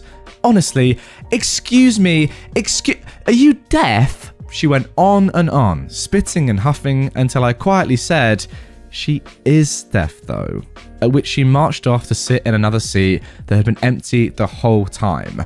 Imagine a person in a priority seat having non-visible disabilities. When on my own, I usually use the front seats in front of the stairs on the upper deck, as this is the best spot to distance when alone and avoid confrontation. Several people have shouted, tried to yank off my headphones, and waved dramatically in my face, attempting to get me to allow them to sit shoulder to shoulder, knee to knee, with their maskless, panting selves. Thanks, but no thanks. This woman, on another occasion, took the biscuits. She hauled a giant trolley up the stairs and scoured the upper deck. There was a bounty of space downstairs and up, before honing in on me. I was leaning on the window with my heavy bag next to me. "Move it, now," she demanded, already annoyed that I hadn't automatically made space for her. I simply shook my head, knowing that if you start talking, they get all involved and will never leave. She gasped in genuine shock and repeated, "Move your bag now." I slid one earphone off and, taking a deep breath, said, "I am so sorry, but I'm seated here to distance. I just want to be safe, and you can't sit here. I really am so sorry." Now, if there were no other seats, I would have gone and stood by the back doors and not bothered, as you get plenty of air and space there, but I just had a 10-hour school day and I was shattered. I didn't want to stand for the next 40 minutes just for this woman. She could sit by anybody, but there were no more double seats, and I didn't want to be directly next to someone and not be able to spray down the seats. At this point, she was done talking, and instead grabbed the handle of my bag, which contained a very delicate vintage CD player, several loose CDs I was working through on the long journey, my already jacked phone, and several large textbooks. I'm going into the fire service, and doing all the walking I do with a heavy bag is really good training on days that I've got no time for a proper workout. And struggling with the weights, she tries to throw it on my lap. In shock, I stood up and shouted, "I'll just get off." Delighted, she stood and dramatically tapped her foot, and fussed over how long it took me to zip my bag and swing it onto my back, which was 6 seconds or so. She then looked out of the comfy, disinfected bench as I stood at the bus stop, shaking with anxiety, detolling where she touched my things, and frantically checking if my player had been knocked by my textbooks, as I had no time to properly pack up.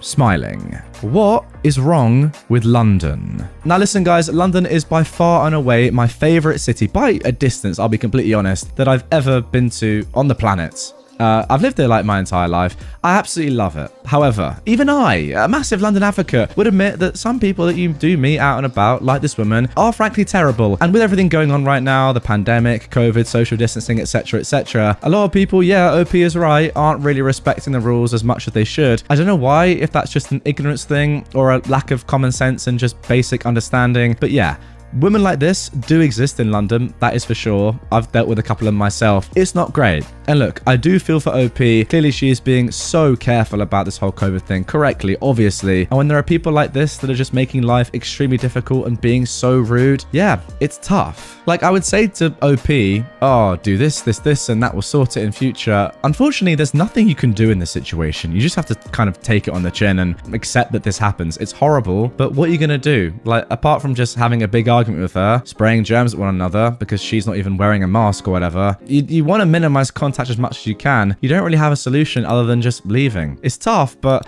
during the pandemic like this, I don't really know what more you can do. Sorry. My parents checked my bank accounts because I didn't answer in 3 hours. Okay, backstory. I moved across the country for school and I'm 19 years old. I grew up in a super religious, controlling, and abusive home. Because of this, I felt that every time I made a big decision, I'd be ridiculed for not including my parents in the discussion. There's also a lot of mistrust and trauma from my parents too. So that only adds to me being slow to tell them about decisions I make on my own. I also have a job, so I've been earning my own money. Now on to the story. I've been in a long-term online relationship with my partner for 2 years. My parents were not aware of this relationship. And even if they were, I imagine they would have disowned me because my partner is non-binary. My parents were the transphobic religious type. Anyway, there was an opportunity to meet my partner in person over a break. I bought myself a ticket to go to where my partner lived, about 6 hours train ride away. Before this, my partner and I had been FaceTiming for months, and we knew that we both weren't catfish. The plan was set, and I travelled and met my partner in person, and it was amazing. The entitlement comes in the day after I meet my partner. Side note, I didn't explicitly tell my parents I was going because they never asked. I also didn't want a wave of questions that I knew were going to be far too intrusive. My dad had texted me asking what I was doing at around 7 my time. I saw it but decided to ignore it because I was having a good time with my partner. At around 10, I get several texts from my dad telling me to call him now. I was concerned and annoyed, so I went into the bathroom and answered.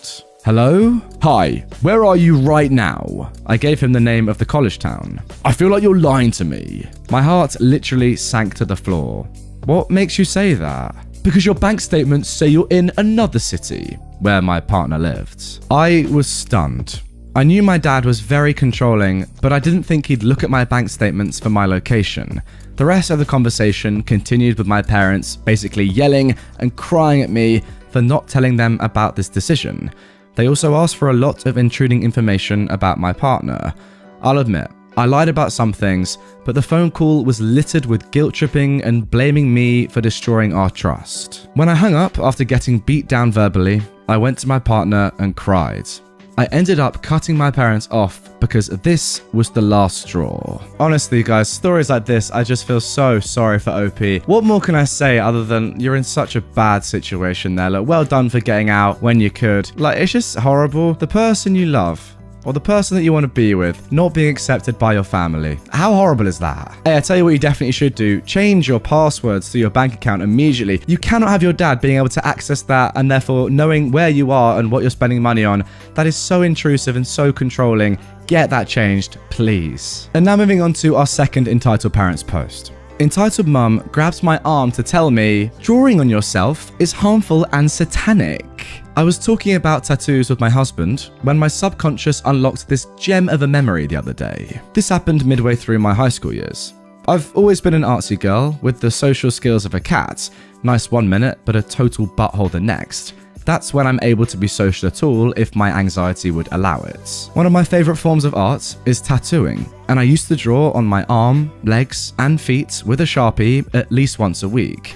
I've always been a nerdy goth girl, so my designs would look gothic with a touch of gamer and anime themes. At one point, I learned about henna tattoos and fell in love with the style, so I'd do a hybrid of henna and gothic, which was the style I had on my hand and arm at the time of this story. This happened at a corner store that was at the entrance of my apartment complex. I would always get a quick snack and some juice from it after getting off the bus with some friends, but this day I left my money at home. So I ran home and headed there by myself. I walked past these ladies. One was sitting in a chair and kids that were outside the store, talking. I said, "Hi, excuse me, as I went around them to go into the store. They even said something along the lines of, "Oh, how sweet. Young kids aren't polite like that these days," as I went in. I get my stuff and come out to the lady that was sitting, and I went to smile and nod when she looks me over and noticeably frowns. One thing I forgot to mention is that I live in an area that's been dubbed the Holy City because of the amounts of churches in the area, and being goth was always looked down on by religious people long before I even came into this world. So I thought that her frown was because of my all-black clothing and intended to walk by quickly before she said something, when she freaking grabs my arm. She then went on and said, "You shouldn't do this to your body. Drawing satanic symbols and all this garbage is bad for your soul." What was so satanic that this lady thought it was appropriate to grab a minor over a rose with vines that led to my fingers and wrist that switched to a henna design? I tried to pull away, saying, "It's not satanic, I just do this for fun." But she gripped my arm, saying, "Well, you still shouldn't do that because the markers are toxic. I had to stop my kids from drawing on their skin too before the ink got through their skin and into their bloods. It's just as bad as real tattoos, which is a sin." I was getting anxious at this point because unwanted physical contact is a big no for me. But surprisingly, instead of my usual people-pleasing remorseful self, this lady brought out the female dog in me that day. And I pulled away, saying, "Listen, I use non-toxic markers, and a freaking rose isn't satanic. You aren't my mum, lady." I stormed off as she screamed out, "You're gonna go to hell," which wasn't the first or last time I'd be told that. So I brushed it off. I tell you what, guys, how boring, right? Answer me this. Must your life be for your only form of entertainment to come from picking on minors who have chosen to draw something on their skin? Like, what a boring life you must live. Seriously. Do something more interesting. Do a crossword or something. Go and walk your dog. Don't just pick on random people for the sake of it. Why? I mean, look, come on. I respect this lady's religion. I really do. But why is she saying that a tattoo is satanic? The last time I checked, it isn't. Just a bit of ink in your skin. Really? You're going to complain about that? Go away. Entitled coworker, too good for gift card.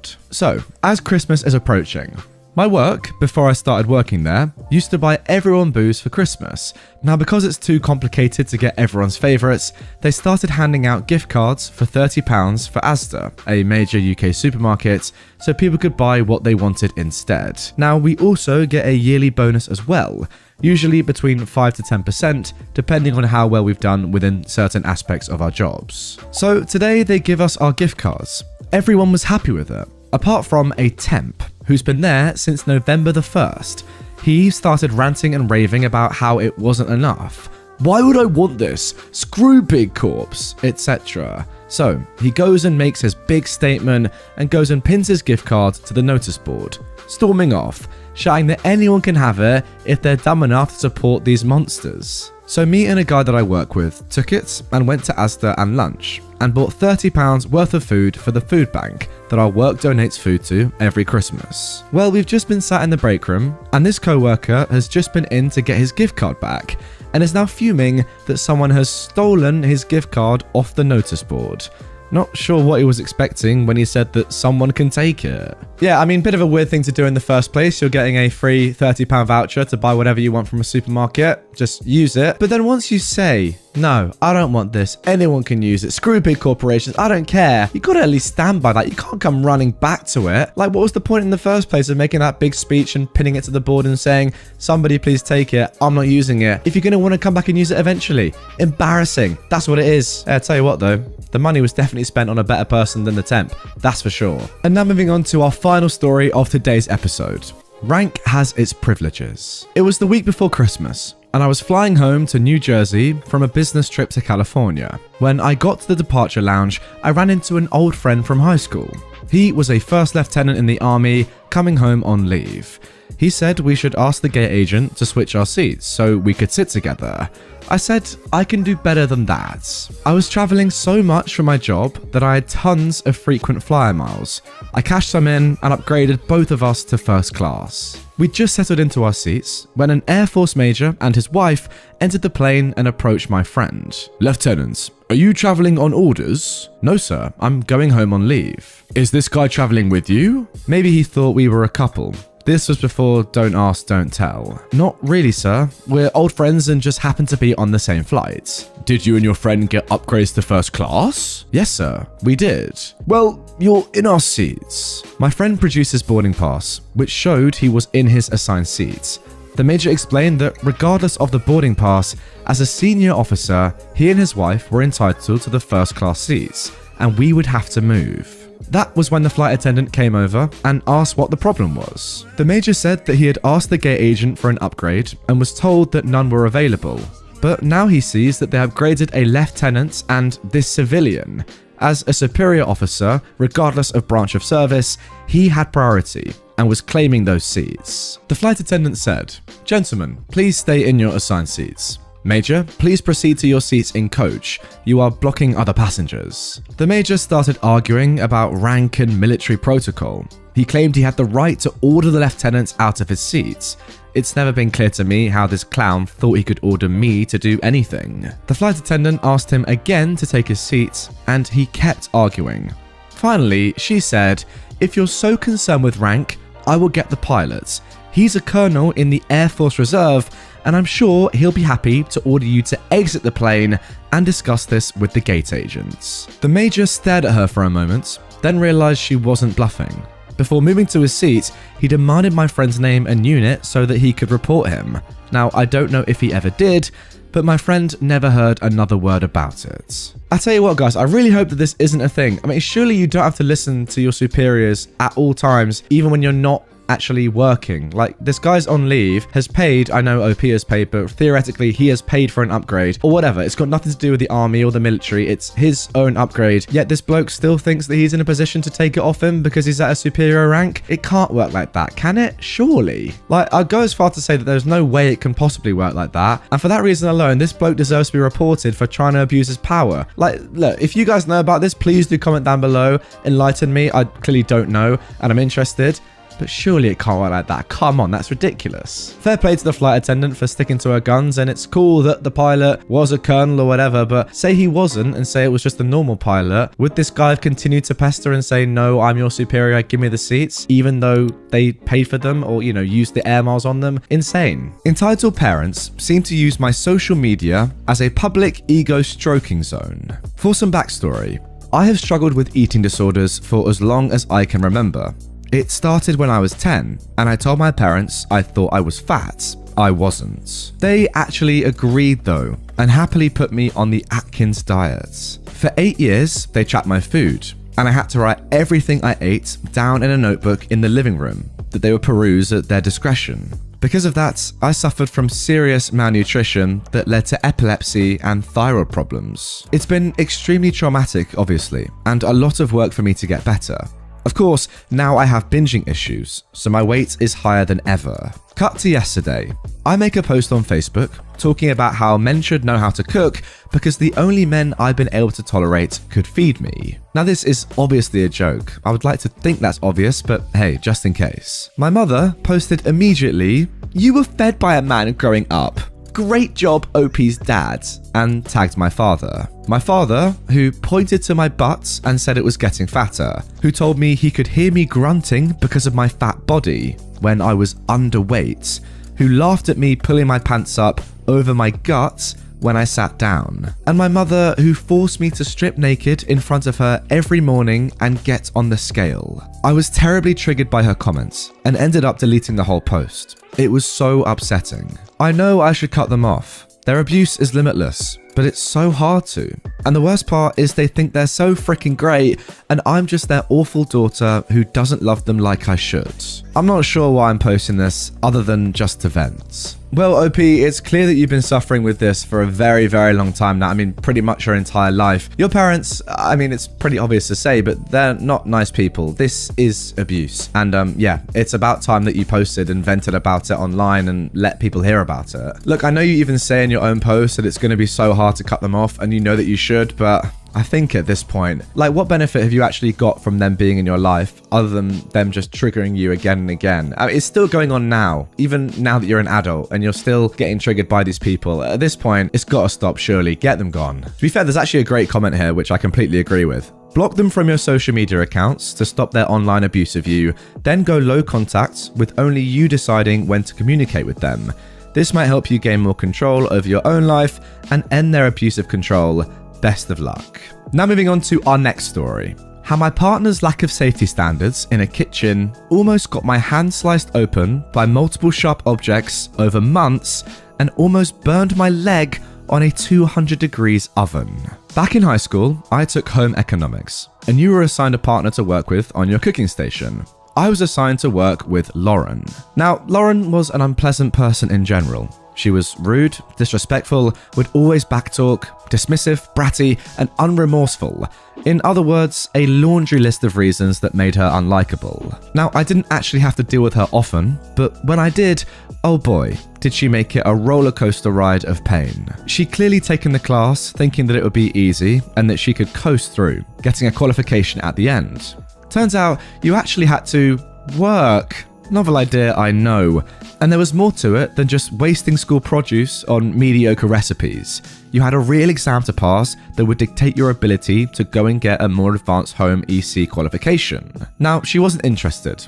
Fine, don't be, but the amount of times she purposefully sabotaged my dish or my prep are too many to count. I never returned this favor, no matter how tempted I was, because I'm not a complete idiot. Despite that, the main thing that I didn't like about her in this particular class, aside from her degrading attitude, was that she had no sense of kitchen safety, even after it was explicitly explained to her by not only our teachers, but also myself, that you couldn't do a few things that I considered to be common sense, such as leaving things like knives and can lids in the sink without telling me.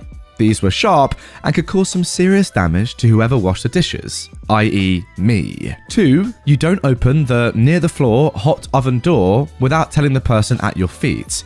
This could seriously burn someone. 3, you don't just leave that hot oven door open for someone to walk into. And 4, follow rules number 1 to 3. She managed to break rules 1 to 3 within 15 minutes of them being set. And this went on for months.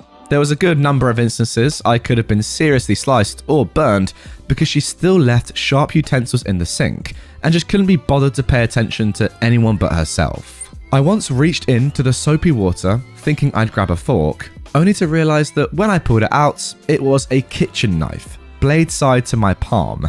If I hadn't been cautious because I knew she did this, it could have ended up in a hospital visit. These were not blunt knives. Another time, I nicked the tip of my finger through the same process. That's not counting every minor injury from graters and vegetable peelers, which I also couldn't see under the water, not including bumping into me with 1, a pan of boiling water, which splashed on me, and 2, a piping hot metal tray which partially burned my arm and blistered and left a perfectly straight scar that is still very visible on me today. Oh, and when I brought these injuries up, she told me to F off. The final incident that pushed me over the edge was that she opened the oven door, without telling me, directly onto my legs. If I'd been even a step to my right at that time, a 200-degree steel oven door would have gone into my knee-high sock and my flesh, fusing them together. At this point, I was so concerned about my safety, I told my teacher that I'd like to move stations. And thankfully, because she liked me as a student, she said it was fine. I was shifted and never had to deal with Lauren again. But what the hell? How entitled and self-involved do you have to be to almost cause an A&E visit and have no regret whatsoever? This just came back to my mind recently, and it seemed to belong here. Yeah, it definitely belongs here. Jesus. That's ridiculous. Surely somebody like this should just not be allowed to do home economics, because look, there's a limit to this, right? People can be bad at cooking, and I get that. But at some point, you have to think about people's safety. I don't know. I've never done home economics before. You guys that have done it in school or whatever, please let me know. Is there like a certain safety procedure that you have to go through at the very beginning of the entire class? And surely at that point, some people, like this person, yeah, it's probably very rare, but the teachers must see that there are people that exist like this person that just have no common sense class, no appreciation for safety in general, and they're actually going to be endangering their class, and therefore they're not allowed to be on the course? Does that not happen? Like, yeah, it's bad that all this stuff happened in the first place, but surely this person just shouldn't have even been allowed on the course. It's mental. Opening a hot oven onto someone's leg and not caring. Like, that's a bit of a red flag for me, I'll be honest. Yeah, like this comment says right here, where was the teacher during all of this? If safety lessons are presented, then safety should be enforced. I completely agree. Yeah, and this is actually a great point. Woodshop was also a dangerous environment, and I've seen students ejected when warnings failed to alter behavior. Exactly the same. I didn't do home economics, but I did do DT. People were chucked out of that lesson all the time for the smallest things. They weren't even that dangerous, but you know, safety was the number one priority, as it should be in this. Surely. I'm saying surely a lot, but come on, surely. And now moving on to our third entitled people story. Entitled Mum thinks the ER is a hotel. So, little disclaimer to start, guys. This story took place before COVID, but in the middle of flu season. When I did one of my mandatory internships at the hospital, I used to help out at the ER after hours from time to time, because they were understaffed and were happy to have another helping hand. It was flu season and the hospital was packed. It was a particularly busy day because there had been 2 major and several minor car accidents, icy roads. Ambulances were waiting in line for 45 minutes plus. We didn't have any chairs left in the waiting room. Chairs from the staff's rooms included, all stretchers and beds were occupied, and some had to be placed in the corridor. Everybody was running, trying to keep up with the workload. Cue our entitled parents. This very hysterical mum brought her daughter to the ER because she had a bellyache. Of course, I couldn't tell for sure, but it seemed like the daughter was a bit overdramatic. The whole thing seemed a tad theatrical. But fair enough, they were placed into one of the cabins. The daughter was thoroughly examined, vitals were checked, an ultrasound done, blood was drawn. Mother Bear was pacing up and down the cabin in hysterics. The good news came in. The daughter had an upset stomach at worst. She was recommended a heating pad and some tea. We expected the duo to be relieved, but they seemed a tad disappointed. But okay, whatever. The attending nurse and I looked at them, expecting them to leave the desperately needed cabin and the obviously overflowing ER. When it became increasingly obvious that both were not planning to do so anytime soon, the nurse politely asked them to. The mother glared at us in shock. Excuse me? My daughter needs to rest. Let her sleep here. She should be observed by professionals. She's fragile, you know. I could tell that it took the nurse a lot not to start screaming or crying or both. She calmly explained that we needed the cabin because we had to care for a lot of very sick patients that were still waiting, some visibly in pain. But my daughter is sick. All these procedures were very exhausting for her. She needs rest. She needs this bed. Let her sleep for God's sake. The mother started a monologue about why her oh-so-sick daughter deserved the bed and needed to stay. We then decided to get the head nurse and a doctor. They most definitely had better things to do than listen to a mama bear's complaints, who threw them out politely but with emphasis. Cue a lot of tired head shaking among staff members. And there we go, guys. I think I've saved the worst story for last. There are literally people in ambulances, possibly dying, who knows, but they've been involved in major accidents, or at the very least, they're going to be more sick than this girl, desperately waiting to get into one of these cabins and get seen to by a doctor. Yet no, your daughter needs to rest after a tummy ache. I mean, seriously, are you not able to rest at home? What is so bad about your house that you cannot rest in it? That's a good question. I don't really know what more to say other than, like, how selfish can you be? Your child has been checked, I'm not going to lie, very extensively. Given that there is such a demand for nurses and doctors, the fact that your child has been seen to such an extent is very impressive. Some would argue that it was unnecessary in the first place for just a bellyache, but hey, who knows, maybe it could have been bad. But still, ultrasounds, vitals, blood was drawn, like that's everything you need to know that your daughter is absolutely fine. At that point, you should be relieved. Like, what are you going in there for? Do you want your daughter to be sick? That's the real question. Go home, rest, your daughter's fine. Let someone who needs to see a doctor or a nurse desperately see a doctor or nurse. It's unreal, it really is. It's ridiculous. Entitled Cousin wanted me to do her master's thesis in 2 days. I, an 18-year-old woman, am a freshman in college. My cousin, who is 30, is taking up her master's degree. She had to pass a thesis paper. The thing about my cousin is that since she was the golden child, she could get away with anything. She just throws money at someone to have her way. She, someone taking up a master's degree, wanted me, a freshman, to write her thesis. We all know that this is unethical, and it would get her barred from graduating if her professors knew about it. But since I was curious, I asked her what she needed help with and when the deadline would be. She told me she wanted me to write her thesis. I said I could help her, but not to the point of doing the whole thesis. She told me it was already due in 3 days, but she can pay me well. I asked her how much, and she offered me $20. $20 for a whole thesis that's due in 3 days. For context, academic writing services in our country is around $2,000. That's just the base price, so rush pricing is a lot more. It also takes at least a month to write. This makes the task not only impossible, but she'd also be grossly underpaying me. I declined, obviously. I was just curious to see how much the pay was going to be. Also, I wasn't really well versed in the field that she's studying in, so I don't know how she thought I was going to help her. She threw a fit and told me that if I wasn't going to do it for her, I needed to find someone that will. I looked for groups that take up academic writing services, but she refused. I think she knew that if she were to ask a professional to write her thesis, she'd have to pay a lot more. She wanted someone that I personally knew, so she could just pay them a similar amount. I just ended our conversation by saying that I still had a lot of requirements to pass myself, and that I was already spending a lot of time looking for people to do her thesis. I don't know what happened to her thesis though, and I never bothered to ask afterwards. A few things stand out to me about this story which are pretty incredible. First of all, the fact that your 30-year-old cousin, who has gone through the whole master's course herself, thinks that you, an 18-year-old freshman OP, would be better off at doing her thesis than she would. Second of all, the fact that she's come to you with just 3 days left and therefore expects you to write a whole thesis in just 3 days for something that you know very little about. I mean, that's mental. And then finally, that she's only giving you $20 for doing it all, writing a complete thesis.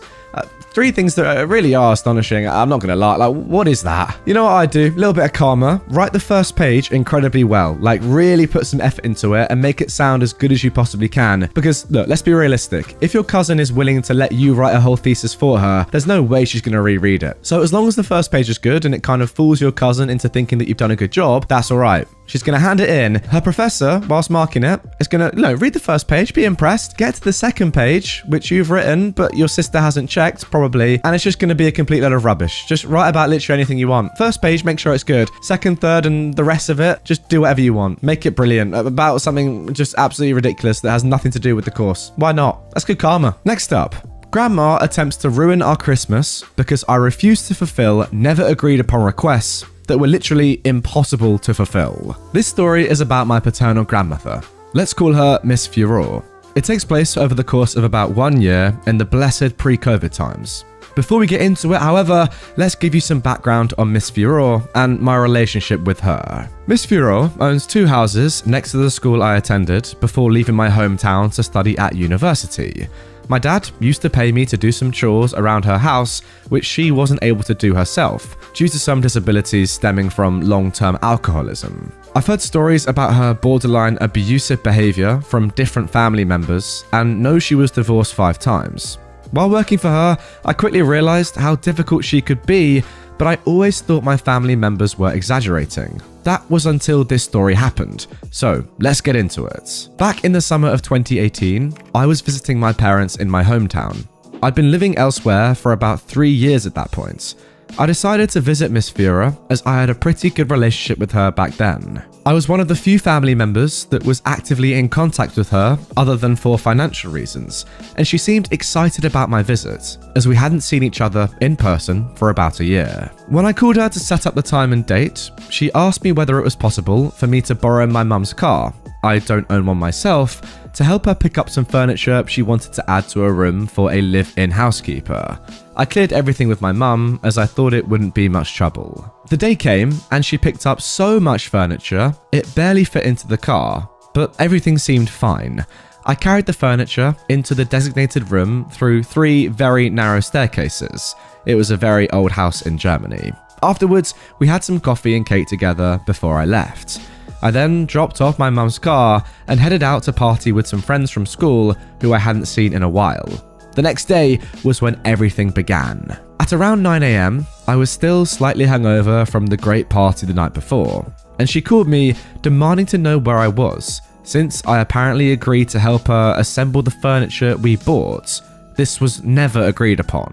She also demanded that I bring the car again, as she forgot to pick up some things the day before. The car, however, wasn't even in town, since my mum, the car's owner, needed it that day and had already left. I tried to explain to her that the car wasn't available, that we hadn't agreed to me helping her out the next day, and that I was in no position to drive and build furniture even if I wanted to. I did offer to reschedule to another day that week, but she wouldn't have it. She couldn't accept that it was literally impossible for me to fulfill her request, and the debate got heated. Now, I don't remember the specifics, but she tried to guilt trip me, which is when I snapped, and I told her that I wasn't her flying monkey here to serve at her pleasure. She hung up after that, and I thought that that would be that. Over the course of the next week, I tried calling her several times since I still wanted to help, but I wasn't able to reach her before I had to go back to my uni town. Fast forward to Christmas 2018. I was back at my parents' place for the holidays, and the last interaction I had with Miss Furore was the phone call I just described. On Christmas Eve, my dad told me that she would be joining us for dinner, as was tradition, and that she wanted me to pick her up. Now, due to my dad's job, it was up in the air whether he would be able to join us that evening. So he added that Miss Furore would only attend if he was also there. In case he wasn't, I was just supposed to pick up the presents from her place. As it turned out, Dad had to work that night, so I just went and picked up the bag of presents. I drove to Miss Furore's place, parked in front of it, rang the doorbell, and waited for her to open. This could usually take a while, since her house is big and she isn't the fastest anymore due to the aforementioned disabilities. After a longer time than usual, I called her landline to inform her that I was there. She picked up and told me she was still in the bathroom and would be right there.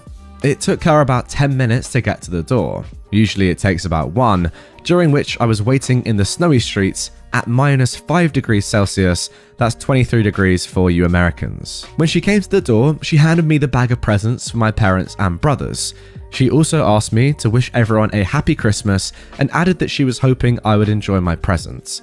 I thanked her, said my goodbyes, and drove back to my parents' place to enjoy Christmas Eve. Evening had come.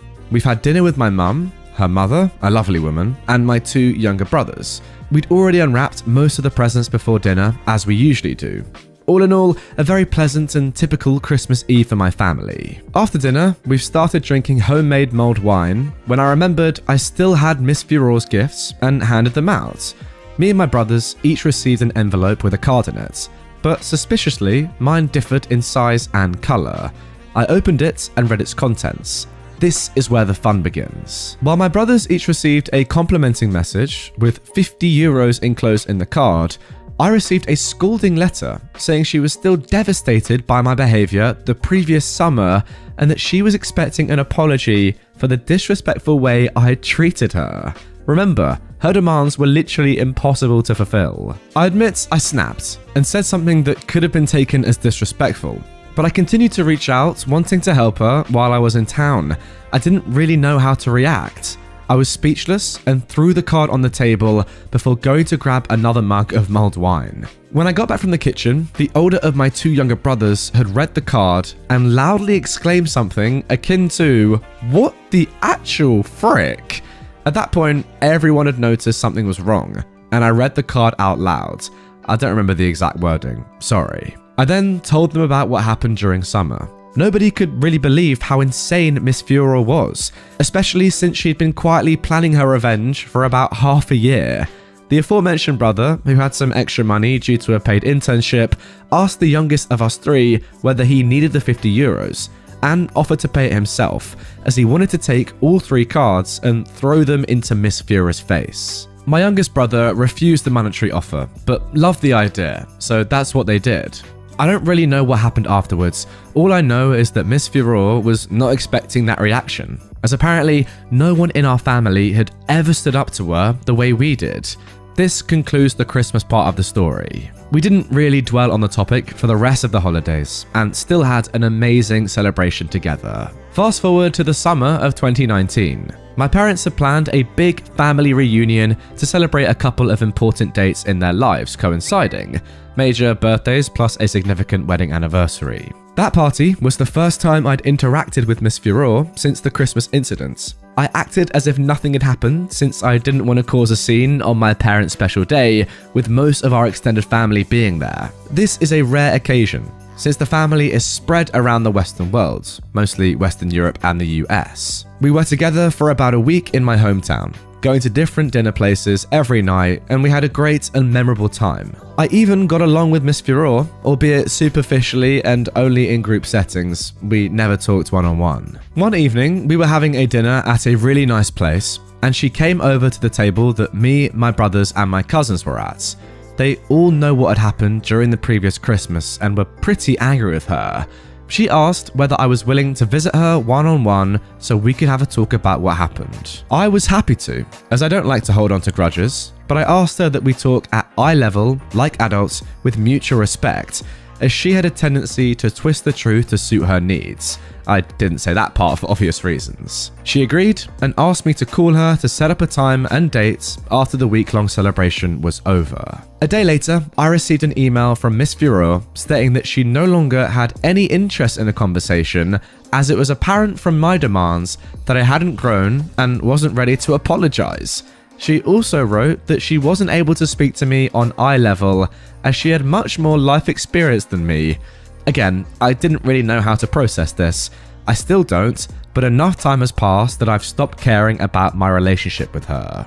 Up to this day, nothing has really changed about the situation. I've seen her a couple of times at different family gatherings since then, and the interactions were fine. Probably because neither of us wants to dig this rubbish back up during otherwise great family times. But the issue itself was never really resolved. So yeah, that's the story about how I learned that the reported insanity of my grandmother, Miss Furore, was not exaggerated. It might be mild compared to other stories on here, and I'm very happy that I had the rest of my loving and supporting family to rely on, but it's still something that has changed me in a way, so I felt like sharing.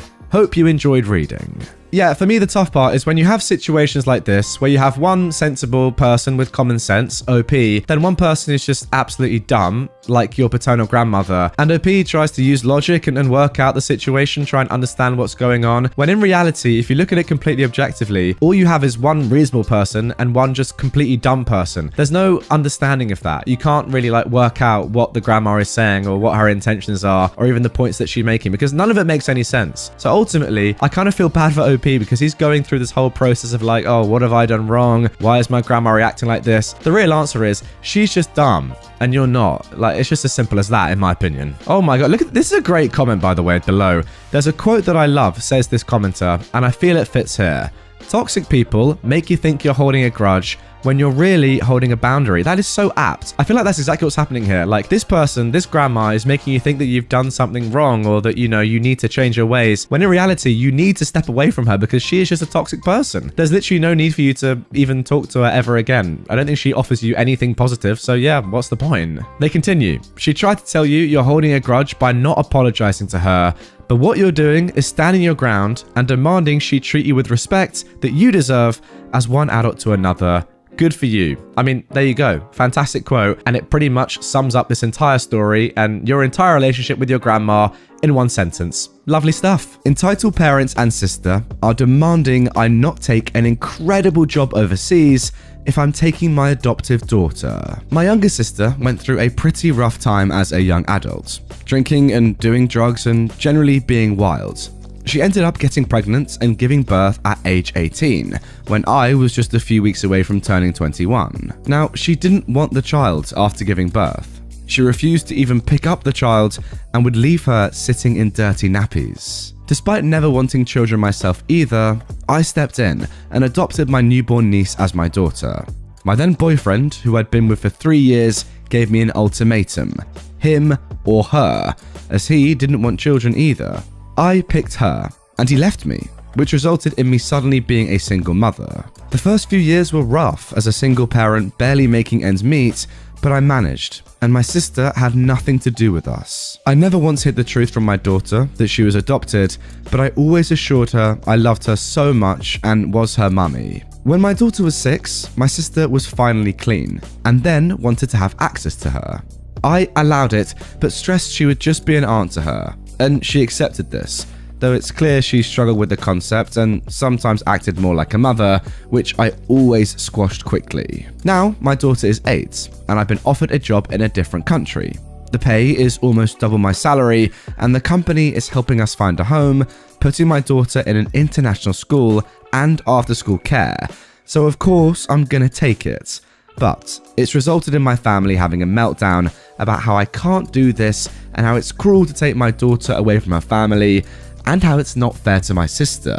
My sister has told me she won't allow me to move away with her and that she'll fight in court to get my daughter back. I've talked to lawyers and it seems she doesn't have a leg to stand on, as my daughter is legally my daughter, but the rest of my family is telling me I'm being extremely cruel and that if I cared about my sister, I'd turn this job down. I left home at 16 and finished my education. My sister, meanwhile, is the golden child who gets away with everything. She even now lives with our parents and doesn't work. My daughter, while sad to be leaving her school and friends, is excited for the move. I've been teaching her about the country every night before bed, and we've gone to some authentic restaurants to try food from there. I've also promised her that we'll fly back at least once a year to visit, and she can FaceTime and call her friends, of course. I feel like my family are angling for me to eventually just hand my daughter back over, as if I was just a temporary filler for my sister, which will obviously never happen, and my lawyers are involved in this matter. So there we go, guys. Pretty interesting story to start off today's episode, but unfortunately, it doesn't end there. There is actually an update that was just posted yesterday by OP. So, I got a call from the school today that a woman not on the list had come round and tried to pick up my daughter, claiming that she was the mother. She claimed there was a family emergency and she needed to take my daughter home early. Now, only myself and my best friend are marked down as able to pick up my daughter. And when they wanted to see her ID, she got cagey and claimed she forgot it. And when they told her she couldn't pick her up without an ID, she shouted at them before storming off. I've spent all day on the phone to my lawyers and my boss. My schedule is being moved ahead. I'd wanted to give my daughter a final Christmas in our current home, but it's clear that's not a safe idea anymore. Our move has been brought forward and my company is putting us up in a hotel until they help us find a home. I mean, look guys, clearly a very tough situation all around. For your sister, I do feel bad for her, honestly. Obviously, like, this is not how it works. You can't give up your kid legally and then just go and get them back when you feel like it 6 years later. It obviously isn't going to happen, but I still do feel bad for her. Like, yeah, maybe she didn't want her at the start and she was a bad mother and wasn't in the right place to look after her child. That happens. She was very young. It's understandable. You know, she probably didn't even want the child in the first place. Well, she admitted she didn't. It is a tough one though. Like, in the first part of the story anyway, I can kind of understand where she's coming from. Like, she wants to be with her kid and now she feels a little bit more mature to deal with that. Maybe, I don't know. However, that's clearly not thinking about UOP at all, and I don't really understand why your family are siding with her. Like, that just makes no sense to me. You've been the one that's taking care of your child now for 6 years on your own. Does that not deserve a little bit of credit? I mean, come on. That's ridiculous. Now, the update is where the story really got crazy and just way too far. Like, what is she trying to do there? I mean, that's bordering on just, I can't say it for YouTube reasons, but taking a child. You know what I mean? That's insane. Like, sure, be angry that your kid is not your kid anymore, but come on, don't do that. Please, that's ridiculous. Now, guys, if you thought this video was going to get less crazy when we got to our second story, well, let me tell you, you were absolutely wrong. Look at the title. Karen demands that we let her through a fatal crime scene. Here we go. Okay, so I'll start by saying that this story is from about 5 years ago, and my therapist mentioned it in passing as it was something that I'd spoken with her about 10 years ago regarding my PTSD. I figured it's finally time to post this gem of a woman's story. It's around 11 PM on a Saturday night, and I'm sitting at home just getting ready to go to bed. I'm an on-call tow truck operator, and figure I'll be going out early the next morning. Right as my head hit the pillow, my Nextel-style two-way radio chirped, and a dispatcher goes, "Hey, OP, are you still awake?" "Yeah, I'm up." "Good. We've got a one-car accident in the next town over. The PD wants it expedited, so please, hurry, but be safe." 10-4, I'm out the door. After a roughly 20-minute drive, I'm headed out of this small town looking for the accident, and I see it. The coroner and forensics vans parked in the road amongst a dozen squad cars. A typical one-car accident just has one officer sitting with it for paperwork reasons, with the tow operator. Obviously, at this point, I know that things just got a lot darker than I'd originally been told. Sparing the gory details, what had happened was 6 kids between 17 and 20 had been in an SUV while driving drunk, and only the driver had his seatbelt on. The vehicle swerved off the road and the driver went to correct. However, 1, he overcorrected, and 2, the road on that side had about an 8-inch lip, which made it extremely rough of a transition to pull a vehicle back onto the road. As it came back on the road, the driver fishtailed, trying to correct back in the other direction, and again overcorrecting. This sent the vehicle rolling down the road in and out of the 4-foot drainage ditch next to it. All 5 passengers were ejected and died on the scene. One of the passengers was trapped under the SUV that came to a rest in the drainage ditch on its roof. The other passengers were strewn across the road with sheets over them. I set up my Peterbilt rollback at a 70-degree angle across this 2-lane road and start to work with forensics and the coroner to remove the vehicle from the ditch, as well as preserve as much evidence as possible. No sooner than I get this winch tight on my truck than I hear frantic beeping of a car horn. I turn around and directly behind me is a woman who looks to be in her early 40s, who is now just holding the horn down, letting it blare non-stop as she's yelling out of her window. I ignore her and turn around to go back to this delicate job I'm in the middle of, wondering how Karen had gotten past the police roadblock that was roughly a 1/3 mile up the road at the nearest intersection to obviously keep traffic out the area. As I'm slowly maneuvering this £8,000 vehicle from the roof onto its side, the honking stops. Maybe 8 seconds later, I then feel a hand grab my shoulder and attempt to spin me around. Now, I'm 6'3" and 280 pounds, so there's absolutely no way that this 40-something, 5'4"-ish, 160-pound woman is achieving this goal. I let out a sigh as I stopped winching on the vehicle and looked at the sky with my eyes, asking every god I can think of for the strength to not headbutt this female dog. I turn around and attempt to say, "Mom, the road is closed due to a fatal I don't care what you have to say. Just get out of my way. I'm late." I'm extremely annoyed now, and I talk over Karen's continued complaints. "Listen, you dog. 5 people just freaking died here, and there's absolutely no way anyone is driving down this road for hours.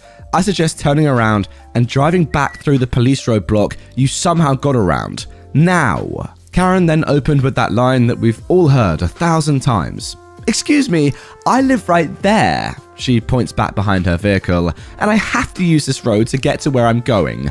You will move your truck now, or I'm calling the police." By this time, the forensics crew has heard all the yelling, even over the loudness of my truck idled up and the PTO engaged, and have walked over. Forensics crew do not dress like police, especially in the middle of the night on weekends. They're dressed in plain clothes, but carry a badge on them, and they'll put on a hazmat style suit if needed. Now, none were needed on this scene, just gloves and such. "Which one of you is the manager?" said the Karen. "This man won't move his goddamn truck and let me through. I'm calling the police." Now, at this point, she's actually holding the phone to the side of her head and talking to what we'd find later was 911. A forensic officer began, "Mom, I am the police, and I don't know. I don't want to hear any more goddamn excuses. Move the freaking truck now." She actually clapped between each word. At this point, I was done.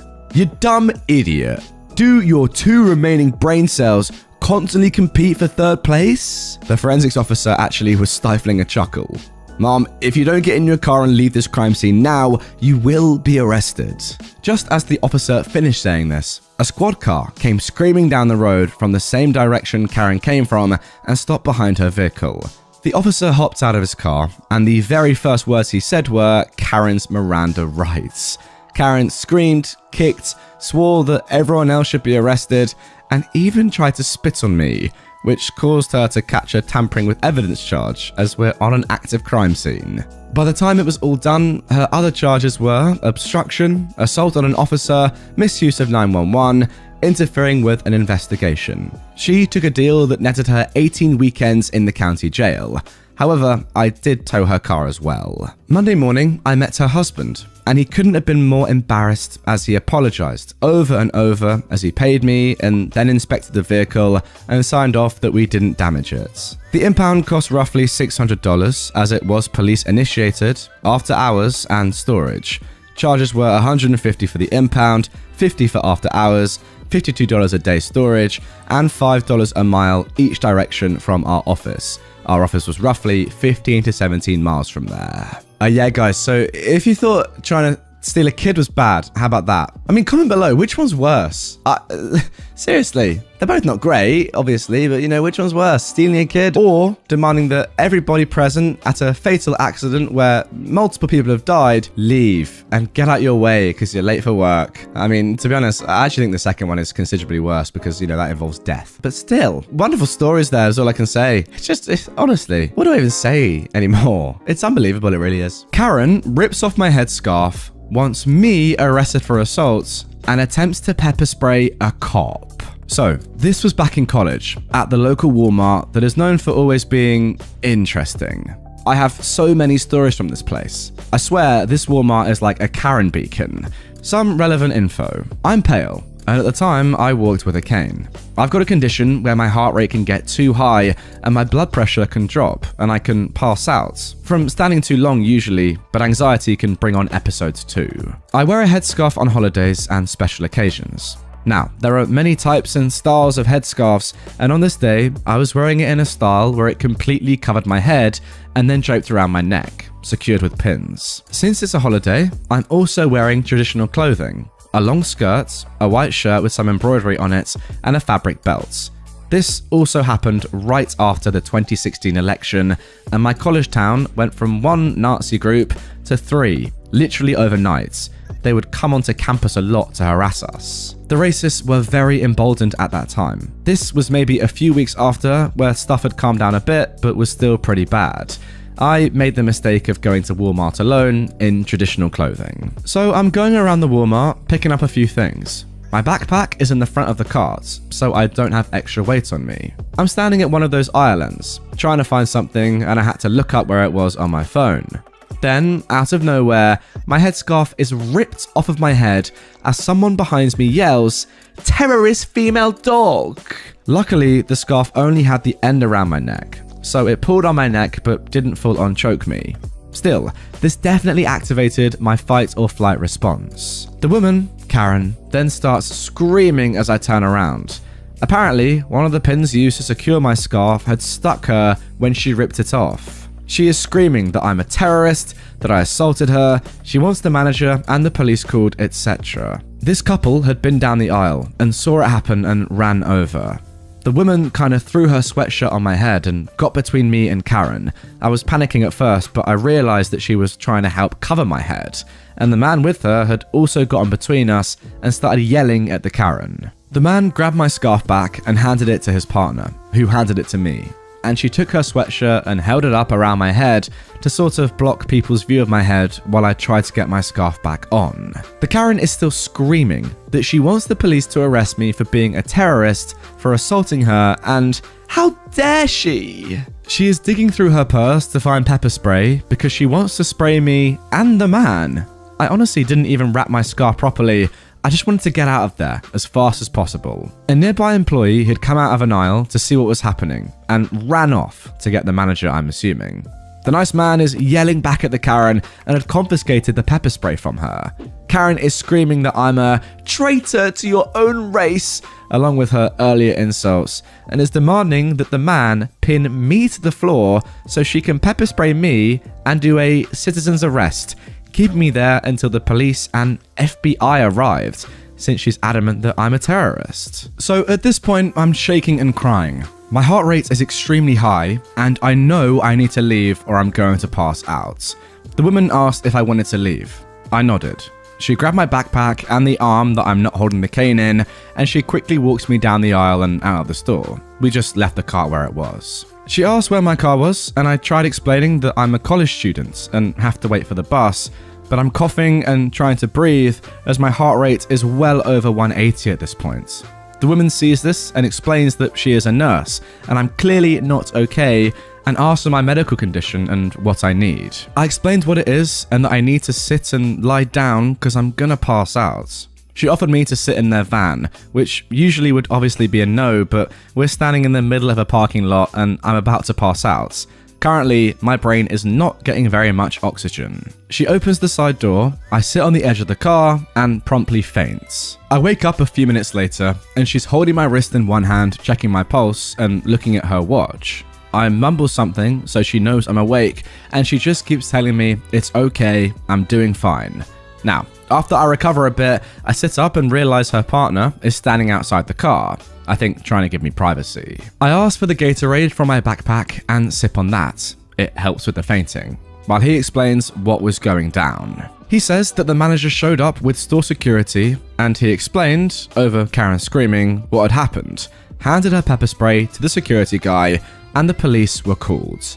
I look over and sure enough, there's cop cars pulled to the front of the store. The nice man asked if I'd been hurt and if I wanted to talk to the police. Honestly though, I'm scared of cops and just want to go home. So I declined to talk or press charges. The man went back inside to talk to the police a bit more, and I tried to fix my scarf a little better.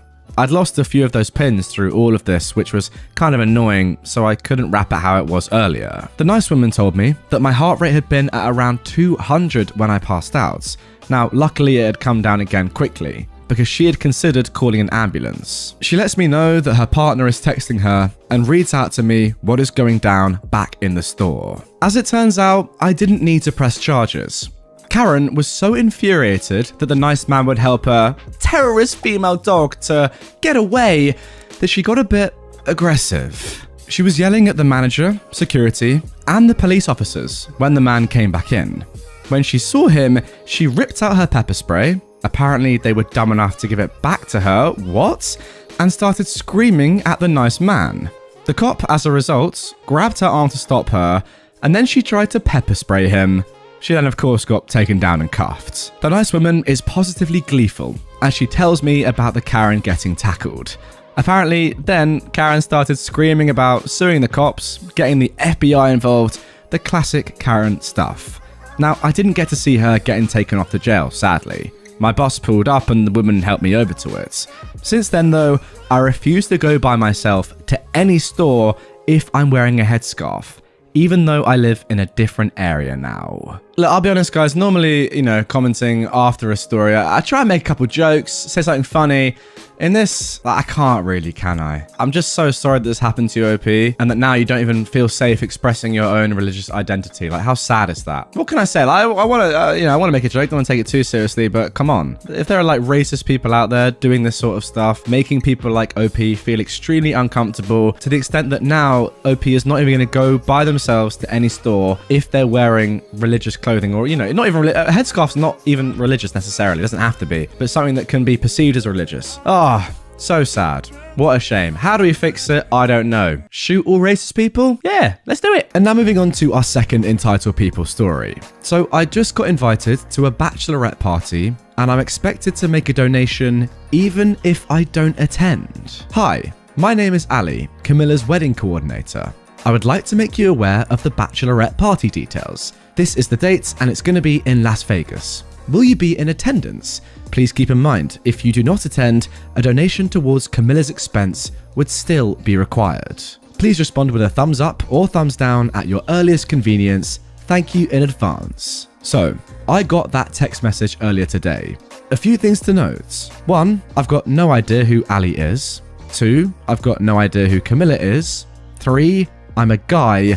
And 4, I can't afford to make a trip to Vegas. So obviously I'm not going to be attending the bachelorette party, though I wouldn't mind hanging around with a bunch of hopefully attractive women acting wild. That said, I'm required to still donate towards Camilla's expense, even if I don't attend? Huh? Even if I knew her, to say I'd be required to donate is a lot of things, including presumptuous, rude, unprofessional, tacky, etc. all of which I responded back with to let this wedding coordinator know. Ali then had the gall to tell me that I've got too much time on my hands, despite the fact that it took me a few hours to respond. If anyone knows who this Camilla girl is, 1, don't respond here since I didn't change her name. I don't know who she is and there isn't enough info to identify who she really is, so let's keep it that way. And 2, let her know that she has an unprofessional and entitled person for a wedding coordinator. She's going to alienate some of Camilla's friends from her, and she needs to nip that behavior in the bud. Now guys, amazingly, OP has actually attached an image of the full text conversation between Ali and them. Here we go. So, as you can see, the first message just comes out of the blue from Ali. Hi, my name is Ali, Camilla's wedding coordinator. I'd like to make you aware of the details of the bachelorette party in Las Vegas. Are you coming? If you don't, you're going to have to make a donation towards Camilla's expense and then respond up or down thumbs. So, OP responds, Hi, my name isn't Ali and I'm not Camilla's wedding coordinator. In fact, I have no idea who Camilla is, nor am I a female, so I definitely won't be attending. Also, even if I did know who Camilla is, and even if I were a female, I would not be required to donate towards her expenses, and it's rather presumptuous of you to try and say that it is. How would you like it if I told you that even if you weren't attending something of mine, you're required to make a donation towards it? It's rude, disrespectful, uncalled for, unprofessional, tasteless, tacky, and very obnoxious. I certainly hope those who know Camilla tell her of your uncalled for requiring of donations so that she can fire your unprofessional butt and get someone who actually knows how to act appropriately. Alright, a little fierce response, but hey, seems pretty justified. Ali replies, You definitely have too much time on your hands. Have a great day ahead. Again, that's unprofessional though. Your response should have been along the lines of, My apologies, I must have mistyped the number I meant to send the invite to. But instead, you tell me I've got too much time on my hands, despite the fact that you don't know me, and I didn't even immediately respond to your invite because I was busy with other things.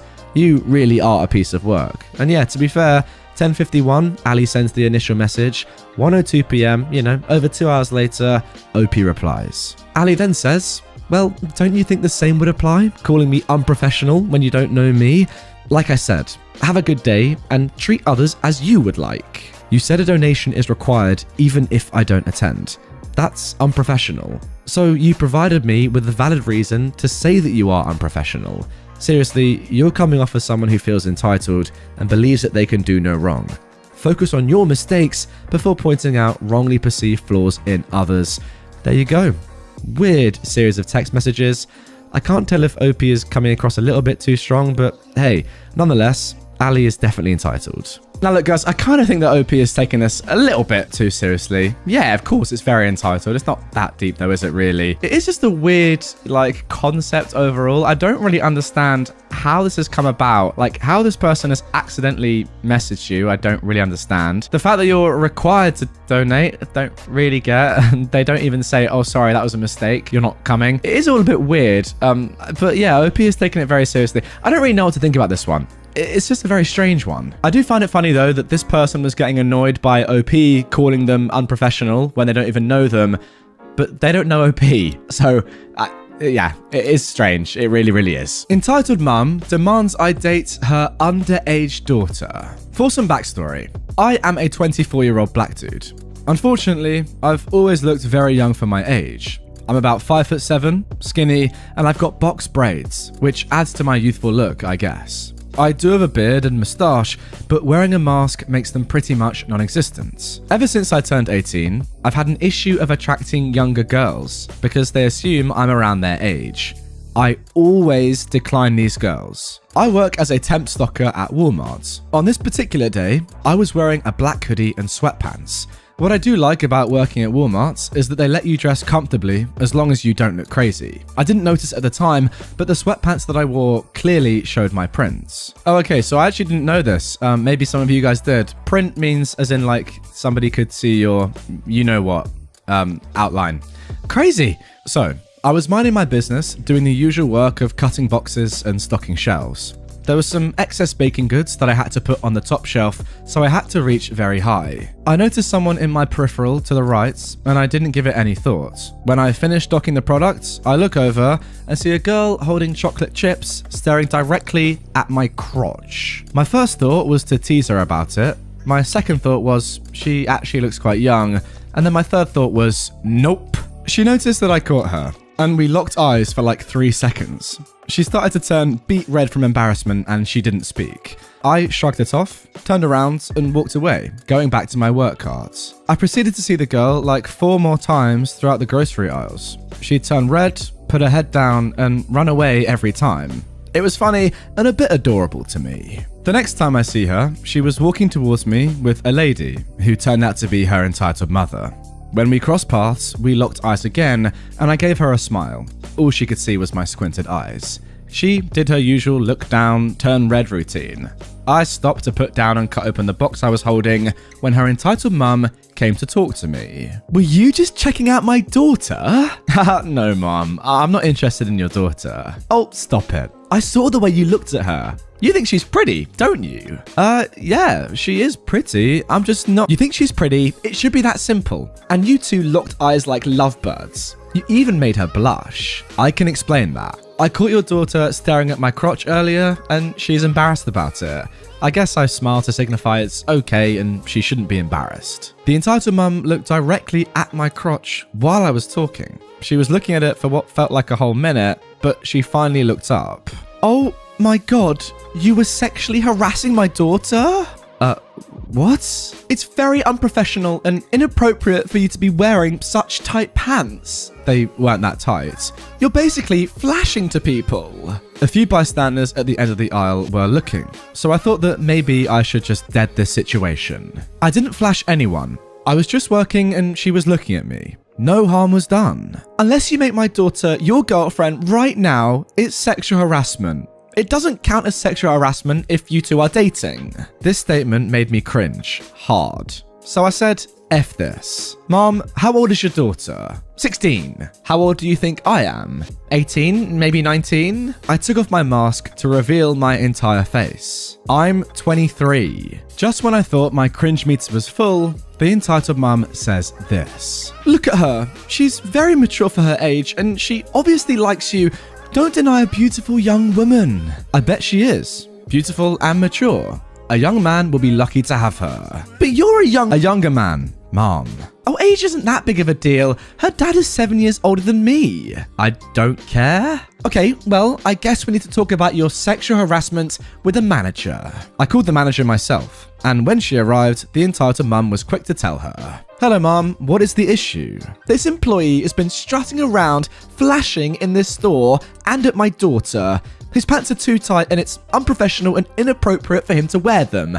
I want him disciplined for sexual harassment. The manager looked at my pants, well, my crotch, and then looked at me.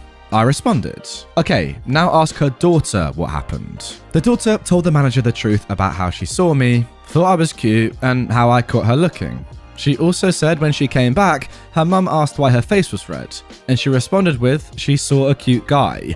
She admitted there was no sexual harassment. Her entitled mum was silent. My manager asked her if she still wanted me to be disciplined. The entitled mum said no, and we went our separate ways. The manager, though, did say to me that I can't wear those sweatpants to work ever again. I mean, look, guys, quite a lot is weird about this story. At first, quite innocent, quite cute. It's all right. Everyone's happy with it. The mum even, saying, oh, I'll date my daughter. Yeah, it's a bit weird, but some mums are like that. Not too abnormal. Now, it gets a bit weird when the guy reveals that he's 23 and the mum is still like, yeah, no, date my 16-year-old daughter. Yes, it's a 7-year age gap, and I get that you have that with your husband now, but that's like literally the guy is, 50% older than your daughter. It's weird. 16 to 23. That's ridiculous. Come on. And you still want that? Dodgy. And also, I know that she was accusing you of sexual harassment, but surely she was actually like semi-sexually harassing you, trying to force you to date her daughter and also looking at your crotch. Like, it's a bit weird, isn't it? I don't know. What do you reckon? Pressured by a customer to date somebody. Bit weird. Now moving on to our next entitled parent story. Brother committed fraud. Entitled stepmom tried to yell at me for it. Some background first. My half-brother is a drug addict and has stolen from pretty much everyone in the family. My dad and stepmom were separated and living in different states, and my brother lived with dad. I live in a different state. My dad is a holy roller, so most of my family is super conservative. I'm not at all conservative. Since my brother can't hold down a job, I paid for his cell phone so we have a way to contact him. Otherwise, he'd disappear and nobody would hear from him for months at a time. He asked me if I could add his girlfriend to my plan. I said fine, but they need to buy their own phones. I started the process. They were supposed to buy the phones and have them activated. I got a call from my brother saying they can't activate the phone. I tell him to have the store call me. He said they can't. I call my provider and they said he shouldn't have a problem activating. I call him back and tell him that, and this goes on for 2 full days. He keeps trying to get me to add him as an authorized user. He must have called me dozens of times. I finally got sick of the calls and called my phone company, telling them to add him as an authorized user, only to activate the phone, and then to immediately remove him. I specifically said that he is not allowed to make any purchases. She assured me that this would be done. A few weeks later, and I look at my phone bill. They charged 2 brand new iPhones, extra chargers, charging pads, cases, screen protectors, all on my bill. I call the phone company. They said he was added, so there's nothing they can do. I call my brother, and he laughed. I told him to take all of that rubbish back right away, but he said no. We argued. He got annoyed and said now I'm not paying it back at all, and that he hopes it tanks my credit. I told him, go screw yourself in the butt with a spiked, can't say that, and hung up. 5 minutes later, my stepmom calls me up and said I need to apologize to my brother for what I said. I just laughed and said I'll apologize when he takes the phone back. She said he's not going to. He deserves it because of what I said. I'm a horrible sister, yada yada yada. She called me every name in the book. I told her I'd be pressing charges for fraud and that she can go and screw herself in the butt with a spiked you-know-what too. I called my phone company and raised hell. Luckily, they took notes, and somebody saw the part about no purchases, so they reversed the charges for that. They immediately disconnected the lines and flagged the phones as stolen so they can't be used. My dad approached me about what I said, but he surprisingly was not mad. He said he didn't approve of the language, but he approved of the message. Sorry, what? Forgive me, but if somebody buys 2 iPhones and loads of other rubbish on my card, I'm gonna be pretty angry, and I think I'm well within my rights to start swearing at them. Is that just me? Like, come on, that's so expensive. I've got to say, OP, well done for actually getting this money back, because I imagine it would have been pretty hard because, yeah, you did actively authorize your brother to use your account. And after doing that, I imagine that most phone companies would have got, pretty technical and said, well, you did say you could do this, even about the charges, whatever, doesn't matter. You said he could do it. But hey, at least you got the money back. That's a good thing. But yeah, your brother, weird. And now moving on to our 3rd story of this Entitled Parents episode. Late husband's estranged abusive parents are demanding access to my unborn son. I am a 30-year-old woman who lost my husband to cancer last year. We'd always wanted kids, so we had some of his sperm frozen for a later date. Sadly, he lost his battle and passed away. I'm now in a place where I feel capable, mentally, of taking care of a child myself. And it was a success. I'm expecting a little boy. My husband's parents somehow got wind of this and are constantly demanding that they be allowed in my son's life, as he will be the last part of their son. The thing is though, my husband had nothing to do with his parents. Growing up, they were emotionally abusive to him, and he got out of there as soon as he could. He hadn't spoken to them in 10 years, and when it became clear that things were taking a nosedive, he made sure I knew he didn't want them at the funeral. I don't think he'd want them in our son's life at all, either. So I'm trying to respect his wishes, but family and friends are telling me I should give them a chance. That perhaps they've changed, and how this could be a second chance for them. Perhaps it's cruel, but I don't want my son to be a guinea pig to try on if they're better or not. Is it a butthole move to not give them the chance to prove themselves and deny them contact with my son? My own parents have said how if the positions were reversed, it would break their hearts to be kept from my child. They've suggested supervised visits, but I'm against even that. I'm feeling under so much stress about this, as they're constantly messaging my social media, and I've had to block them. They've even been coming to my home to try and convince me. Wow, this one is actually so tough. Obviously, there's no right or wrong answer here. It just all comes down to your own perception. Where do you even begin with this? Like, how on earth would you even decide on a decision here? So hard. Like, first of all, you've got to respect your husband, right? If you're 100% sure that he wouldn't have wanted his parents to have any contact with his child in the same way that he had no contact with them for the last 10 years and left them as soon as he could, then I think ultimately, despite what everyone else is saying, you kind of have to go with that, right? I think the fact that they weren't even invited to the funeral or weren't even told about it is quite a major thing. If you're not invited to someone's funeral, you're probably not going to be allowed to see their kids. I don't know. It's a tough one, especially given the fact that your own parents, OP, are saying that if they were in this position, they'd be heartbroken. Like, hearing that and then having to make that decision pretty much all on your own is so tough. Like, I don't even know what I'd do. Do you give them one chance? Completely supervised, very structured and regimented to meet the kid and just see how they are and see if they've changed? I don't know. Comment down below, guys. You know what? If it was me in this situation, I'd say no. I'm respecting my husband. He clearly didn't want them to be a part of his life, so therefore they can't be a part of my life or our kids. That's my decision, but I don't know. This one is really, really hard. I'm interested to see your thoughts. Secret Santa. This seemed like an appropriate place to post this. Signed up for Reddit gifts again this year. Spent weeks trying to find a gift for my giftee. I wanted to get something that they listed in their interests, and they had a lot of interests. Narrowed it down to over 100 different gifts, but I couldn't narrow it down anymore, so I opted to send them a gift card instead. Their response was, "Wow, I was expecting a more expensive and thoughtful gift." Okay, first of all, a little bit of context about what Reddit gifts is. Think about it pretty much as the Reddit version of Secret Santa, but with literally hundreds of thousands of internet strangers taking part. So, Reddit Gifts is a giant online gift exchange that started connecting internet stranger friends around the world with one another in 2009. And last year, nearly 200,000 people participated. That's 200,000 internet strangers from 141 different countries, all putting their faith in one another and sending gifts around the world. Pretty awesome, right? I think so. Participating really is quite easy. It takes a few minutes to sign up, create a profile, then you wait until matching day. Reddit runs a big program that matches each person to someone else in a giant daisy chain. You get that person's username, and you can stalk that person in a friendly way to find a gift that they're going to love and then mail it off to them. And of course, somebody else will be doing the same for you anonymously. When you get it, you post your photos of the awesome gift on Reddit, and everyone celebrates together. Pretty much, this is a very wholesome event. It relies on people, having integrity, actually going out there, getting a gift, and mailing it off. If nobody does that, the whole thing falls apart.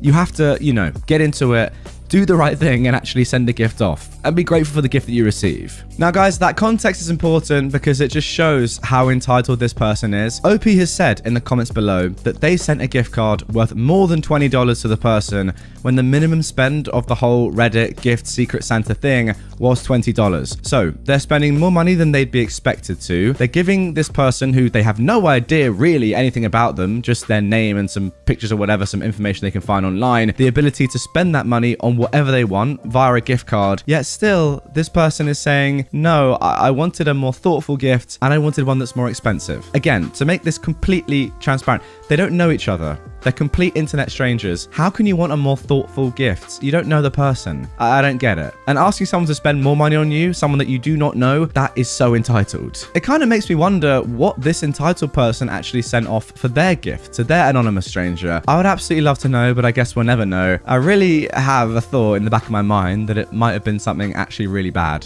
like cheap, terrible, not thoughtful. This person's just entitled and self-centered. I don't know. That's my thoughts. Now moving on to our next post. Racist lady and her friend take up 8 seats in a crowded airport.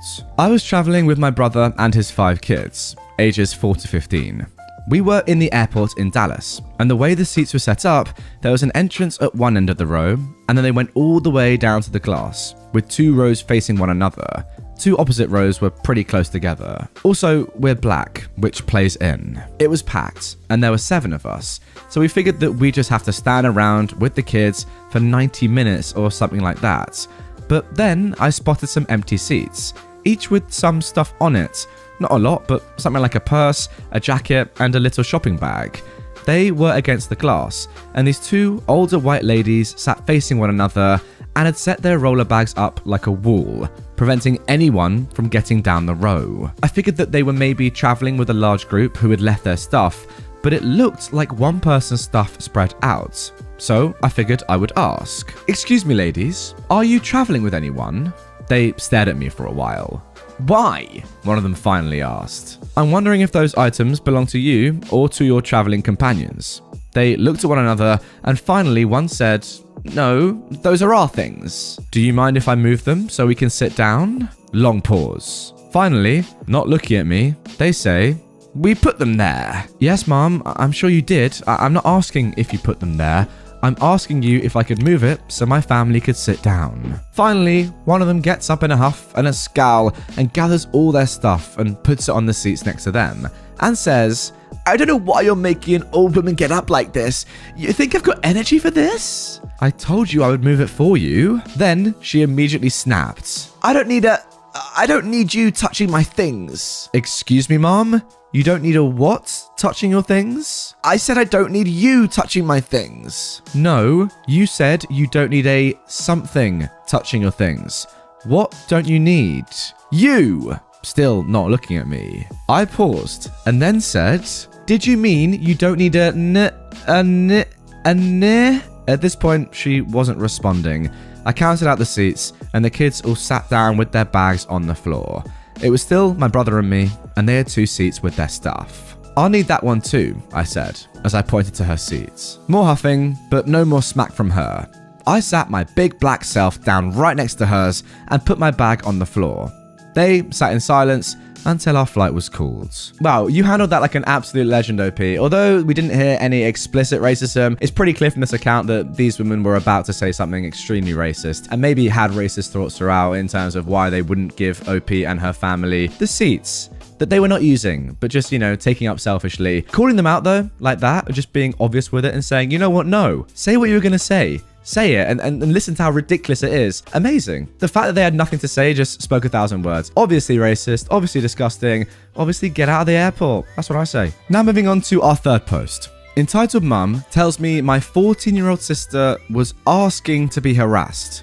Gets roundly embarrassed. So, I am 16, almost 17, and my sister is 14. We were raised by a single dad who is ex-military and firmly believes if someone starts a fight with you, then you should end it. I attend a pretty swanky boarding school in the UK, and there's plenty of entitled mums and entitled kids running around. But they're the sort of rich and don't realise they're a bit dense sort of people. I'm going to have to try and work out which boarding school this is. Wish me luck. Me and my sister are in separate boarding houses, but see each other most days. I love my sister and often feel the need to stick up for her. In the boarding house next to mine, there is an entitled kid who is 17 and is a very unpleasant young lad. He's not particularly bright as a student, but he's in the first team for rugby and is generally quite athletic. He's been known to be a bully for a while now, but he also seems to have a darker side, and many girls have accused him of making creepy comments and openly threatening them. Around the start of October, our drama class began to do casting for High School Musical. Now my sister is absolutely obsessed with it for some reason. So me being the good brother and one of the favourite drama students, I literally take it as a scholarship, I managed to get her a role as a backup dancer. And she was really happy. The entitled kid also decided that he wanted a foray into drama and was also cast as a backup dancer, since his acting and singing were questionable at best. This means he was working closely with my sister and the other dancers most of the time. No problem, right? Wrong. My sister tells me in the first 2 days that he was already getting creepy with her and some of the other girls. More concerningly, younger backup dancers. I talked with my girlfriend about it and decided the next day I'd have a polite word with him. I'm slightly autistic, so I sometimes need guidance on how to handle things like this. The next day, I went into the drama room and I clearly heard him say something which I will not repeat here to my sister and another girl. I walked up to him, already not in a fantastic mood, and said something along the lines of, "Don't you dare say that to my sister or any of the girls here. You understand?" Now this idiot replies, "Deadass or what?" This next part I clearly didn't think through properly, but I said, "Well, I could either knock your lights out or get you kicked out of the play and the rugby team with what I've heard you say." Now, I'm about 6 foot, 135 pounds, and I'm by no means weak, but this guy is easily 6'3", 170 to 190 pounds. But nevertheless, he grunts some agreement and buggers off. I thought nothing of it, and the play went off without a hitch. Cut to 3 weeks ago, and at 9 PM, when our homework time ends, I decided to go out with my girlfriend to celebrate 8 months. And I'm so glad I did. We're walking behind the main school building when we heard someone clearly in distress. My girlfriend immediately went to find a teacher, and I ran over to see what was going on, since at first I thought somebody had tripped or something.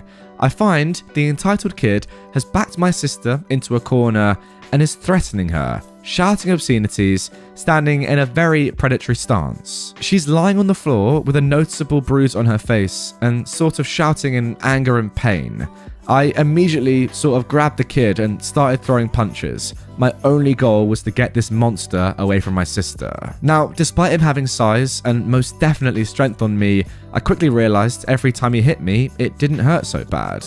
But when I hit him, he felt it more than I did. I attribute this to the fact that I've gotten beaten up my whole life. Mainly because people assume the autistic kid won't fight back, while this prancy little princess probably isn't used to being hit. Eventually, I got him in a headlock, which I did maybe hold for a bit too long, and when I let go, he didn't fight back. So I just got up and started kicking him. I'm not one of excessive violence, but something about this predator attacking my tiny, relatively defenseless sister had me seeing red. Yeah, mate, I'm not surprised. Of course, in a case of very bad timing, my girlfriend shows up with the teacher just as the entitled kid starts to get the poop kicked out of him by me. The teacher naturally separates us and gets us both sent to the head's office in the following morning. Fairly enough, seeing that the kid is badly beaten and that the teacher saw me kicking him, the head thought that I was the aggressor, which also makes relative sense, since the entitled kid's disciplinary record is for the most part clean, and mine has a few fights on it. The entitled kid's mum, the queen female dog with the Karen haircut, fake nails, and very fake tan skin, arrives and promptly starts to go absolutely bat poop on me for assaulting her baby boy. I once again did myself zero favors by bellowing back just as loud about what a POS her child is, all in front of the head. I couldn't care less either. As far as I'm concerned, the entitled kid was about to assault my sister, and this dog was defending him. At this point, I was beginning to think that I could be in big trouble. Fights aren't something my school appreciate, and I could maybe even face expulsion. That is, until my girlfriend and sister show up, having asked the head to hear their side of the story, claiming to have proof. It turns out that my sister, the clever one that she is, had started recording on her phone while it was in her pocket when the entitled kid approached her. I mean, what a genius. The video lasted 7 minutes roughly and was full of the entitled kid threatening to assault her, saying how she should fight back, etc., and it ended after the teacher showed up. At this point, the headmaster decides that our parents will meet with him about the entitled kid's behaviour and mine. My dad told me that the entitled mum basically called me a menace to society, along with saying that I should be kept away from the normal kids. Alright lady, I'm autistic, not psychotic. My dad, infuriated, said, well at least I didn't raise a paedophile. Amid their bickering, the head showed them the video, or better, a black screen and some audio. The entitled mum then tried justifying her son's words by saying, well, your daughter was asking for it, talking to my son like that. I'm surprised my father didn't cave her skull in for that remark. In the end, the kid was expelled, after some other girls also told the head some of the unsavory things that he'd said and done to them. His mother has also been permanently removed from school grounds. She was a careers advisor, apparently. My dad is proud of me, and my sister got pizza and will get a new computer for her bravery.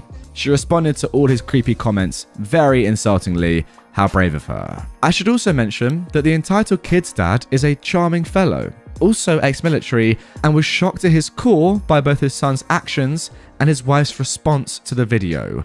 He has profusely apologized both to me and my sister, and has also said to my dad how remorseful he is that he didn't raise his son right. I thought it fair to add this, just in case anyone thought that he was like the entitled mum. I just thought I'd share what was a very mad experience. Wow, and there we go. You know what, actually, yeah, fair play OP for talking about the dad there and explaining that he is not like his wife or their kid. It's actually quite impressive, the fact that he is, saying, openly admitting, I'm so sorry for what happened, and I'm so sorry that I didn't raise my son correctly. Pretty horrific story. I hate to even begin to imagine what might have happened if you and your girlfriend hadn't been there at that exact time. That is lucky beyond belief. But hey, maybe it was meant to happen. I don't know. Oh, your sister, fair play to her. It doesn't even sound like she's traumatized by the event. She was defending herself amazingly. The quick thinking to start recording on your phone at a moment of such terror is actually pure genius. And I've got to say, such a shame that people like this exist, but hey, at least he has been expelled. That is all we can say. Entitled mum thinks I have to give her child my skateboard. So this happened a few days ago.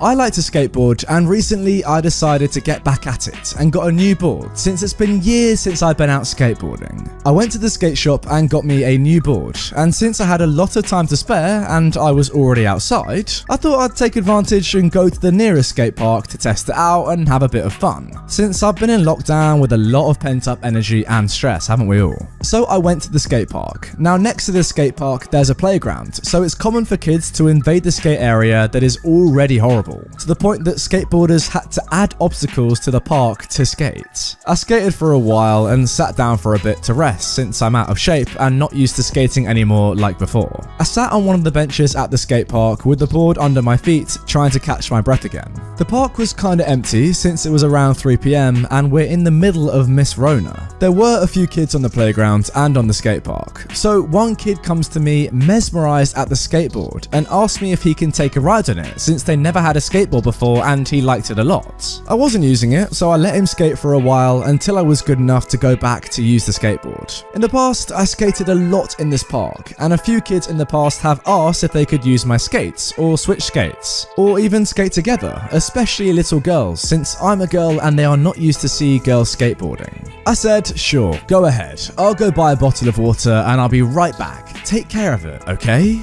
The kid said okay and started to skateboard. There's a bar kind of thing in front of the park, so I went there to buy a bottle of water and I kept my eye on the kid in the park. I went back and sat on the bench again. The kid came to me asking for help for some stuff, like pushing and going on some ramps. I didn't want him to get hurt, so I taught him how to push properly and to bend his knees when you skate up a ramp. He skated for a bit more until he gave it back to me and thanked me, and now here is where the problem begins. When the kid gives me back the skateboard, his entitled mum comes up to me and starts. So you were the one who gave my son the skateboard? Yeah, I lended it to him for a while since he asked politely. Well, if he was polite, why didn't you let him stay with it? I was confused, so I answered. I don't understand. Give my skateboard to him? Yeah, you weren't even using it, so you don't need it. I'm sorry, Mum, but I can't do that. I bought it for me to get some exercise, and I don't know you. Even if I did know you, the skateboard is mine. I can't give it to your son. She scoffed like she wasn't believing me. How dare you be such a brat? My son has never had a skateboard, and you saw how happy he was using it. You could buy him one. Skateboards for beginners are not that expensive, and it's a great investment. No, I want you to give him yours. Can't you stop being selfish? Just give it to him and buy another one for you. This was getting out of hand, so I stood up and kept talking politely to her. Mom, again, I'm sorry, I can't do that. I can recommend you a skate shop here with good prices though. But I couldn't even finish the phrase as she tried to get the skateboard from my hand, so I hugged the board to get out of her reach and told her to stop.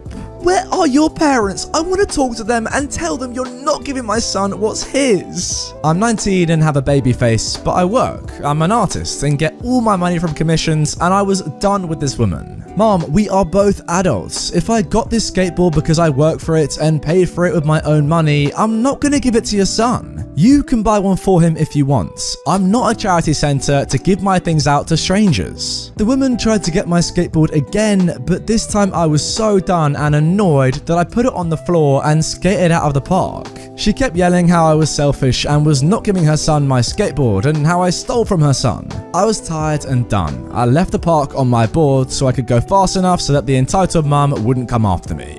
kind of a shame in this one. I feel like this entitled mum just ruined the entire experience for her kid. The kid seemed like super polite, you know? Came up to Opie, asked politely if they could have a go on the skateboard, had a go, didn't break it, you know, asked for help even, and then when they were done, just gave it back and they were done with it. Just very grateful for the opportunity. Whereas the entitled mum clearly just ruined that entire experience, as I said, and then said, oh yeah, you need to give it to my son now. I mean, why? No one ever thinks like that, come on. You know, part of me feels like you want to see should have just picked up your skateboard, cocked it back, and then smashed the entitled mum with it. Although that is probably a terrible idea and is obviously assault. So yeah, don't do that in the future. That's the kind of way that you may want to deal with an entitled parent at some point in your head. But yeah, obviously don't do that in real life. That was a little bit extreme, wasn't it? Yeah, OP, what you did was very calm and collected. Fair play. That's better than what I would have done, clearly. Entitled mum wants me banned from football because her daughter broke my ankle. So this happened when I was about 11 or 12 years old. I played for a local girls' football/soccer team as the goalie. We played on a field not far from my house for home games. We went up against another local team in the county tournament. This team had a girl on it who I'll call Nikki. Nikki's mother, the entitled mum of this story, was a known problem. She'd scream if her daughter was so much as touched and had been known to be threatening to both parents and players. Nikki, on the other hand, was lovely, and we actually knew each other from school. There was a friendly sort of rivalry between us. About halfway through the first half, Nikki came at goal, and we ended up both going for the ball at the same time. Her foot connected hard with my ankle, and I immediately knew it was broken. Nikki had apparently heard the break and helped me to the ground, yelling for help. When I looked down, my foot was at a very strange angle. Both coaches helped me off the pitch. Nikki beside me holding my hand, both of us crying. Other players were gathering round, but the coaches told them to step back and give me some space. My parents appeared and sat with me while my team's coach called for an ambulance. At this point, the entitled mum appears. I hear her before I see her. "What's going on? Nikki, get back on the fields!" Nikki replied, "Mum, I broke OP's ankle. I want to stay with her. I'll be red carded anyway." For those of you who don't know, usually if there's a foul, you get a yellow card, and 2 yellow cards cause you to be red carded and sent off. However, if a foul is particularly bad or causes serious injury, you're red carded straight away. Red carded? Why? Because you didn't get out of the way in time? My mum then replied to the entitled mum, "No, because it happened. I don't think Nikki meant for it to happen, but it still did." "Well, I think your daughter did this on purpose to make Nikki look bad. I bet she's faking it." At this point, I'm still crying and I'm in too much pain for patience. "If you think I can make my ankle bend like that myself, then you're stupid. How dare you?" She then turns to the coach. "I want the police here too, for defamation of my daughter's character." At this point, the referee comes over to check how I am and to let Nikki know that, as she thought, she's red carded.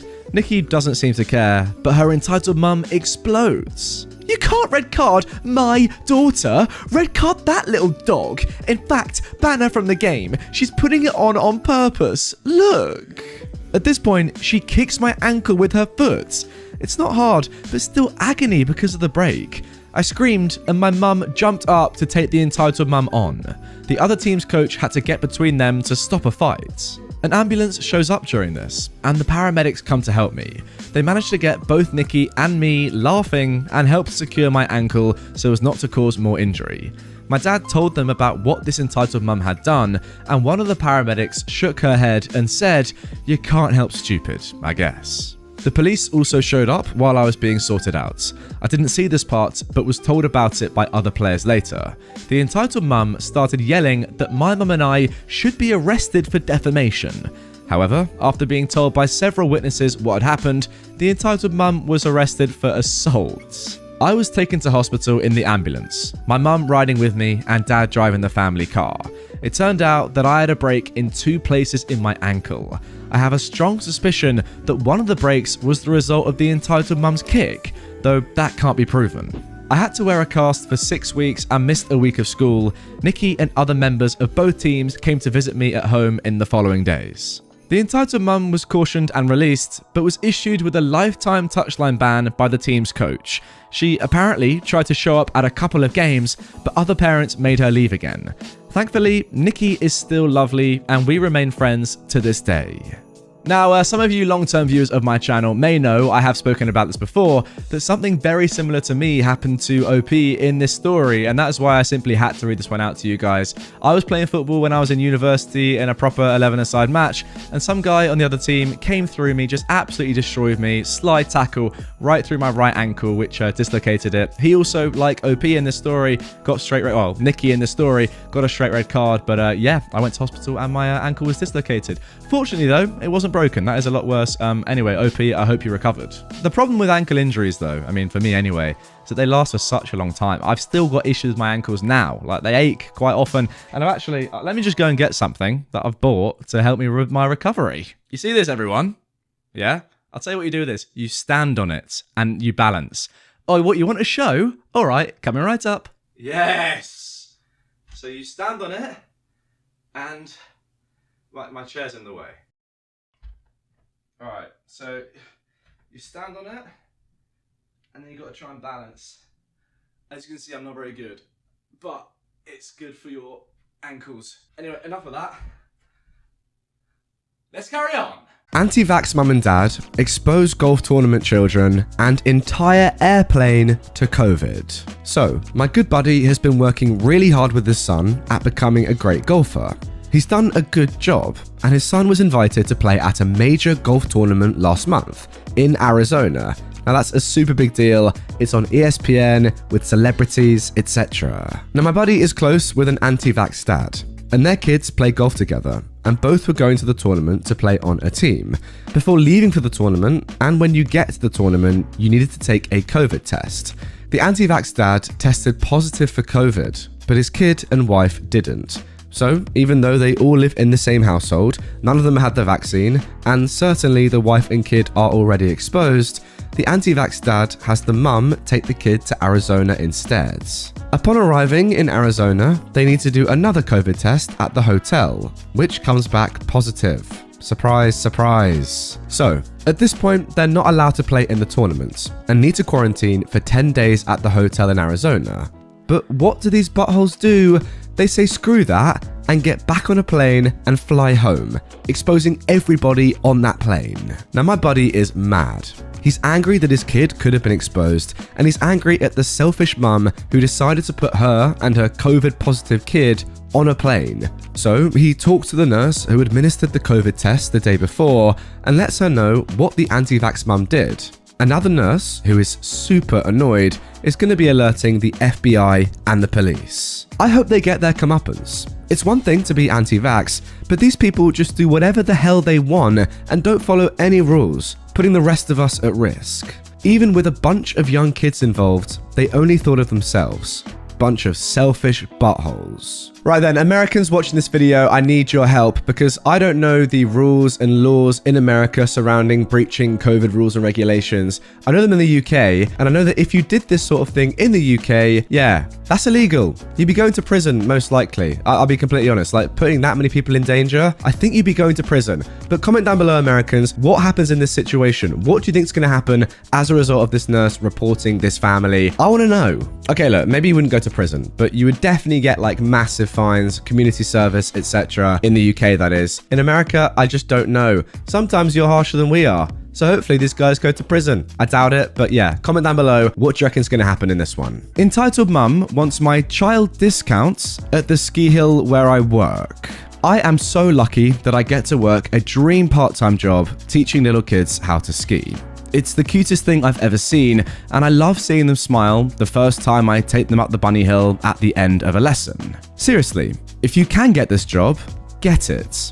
I also happen to get a very good employee discount, which is nice because after a full day, 6-ish lessons, I'm exhausted. Kids are fun, but I'm tall, so holding them upright while walking backwards in the nutcase tilts my expert boots have does a number on my back.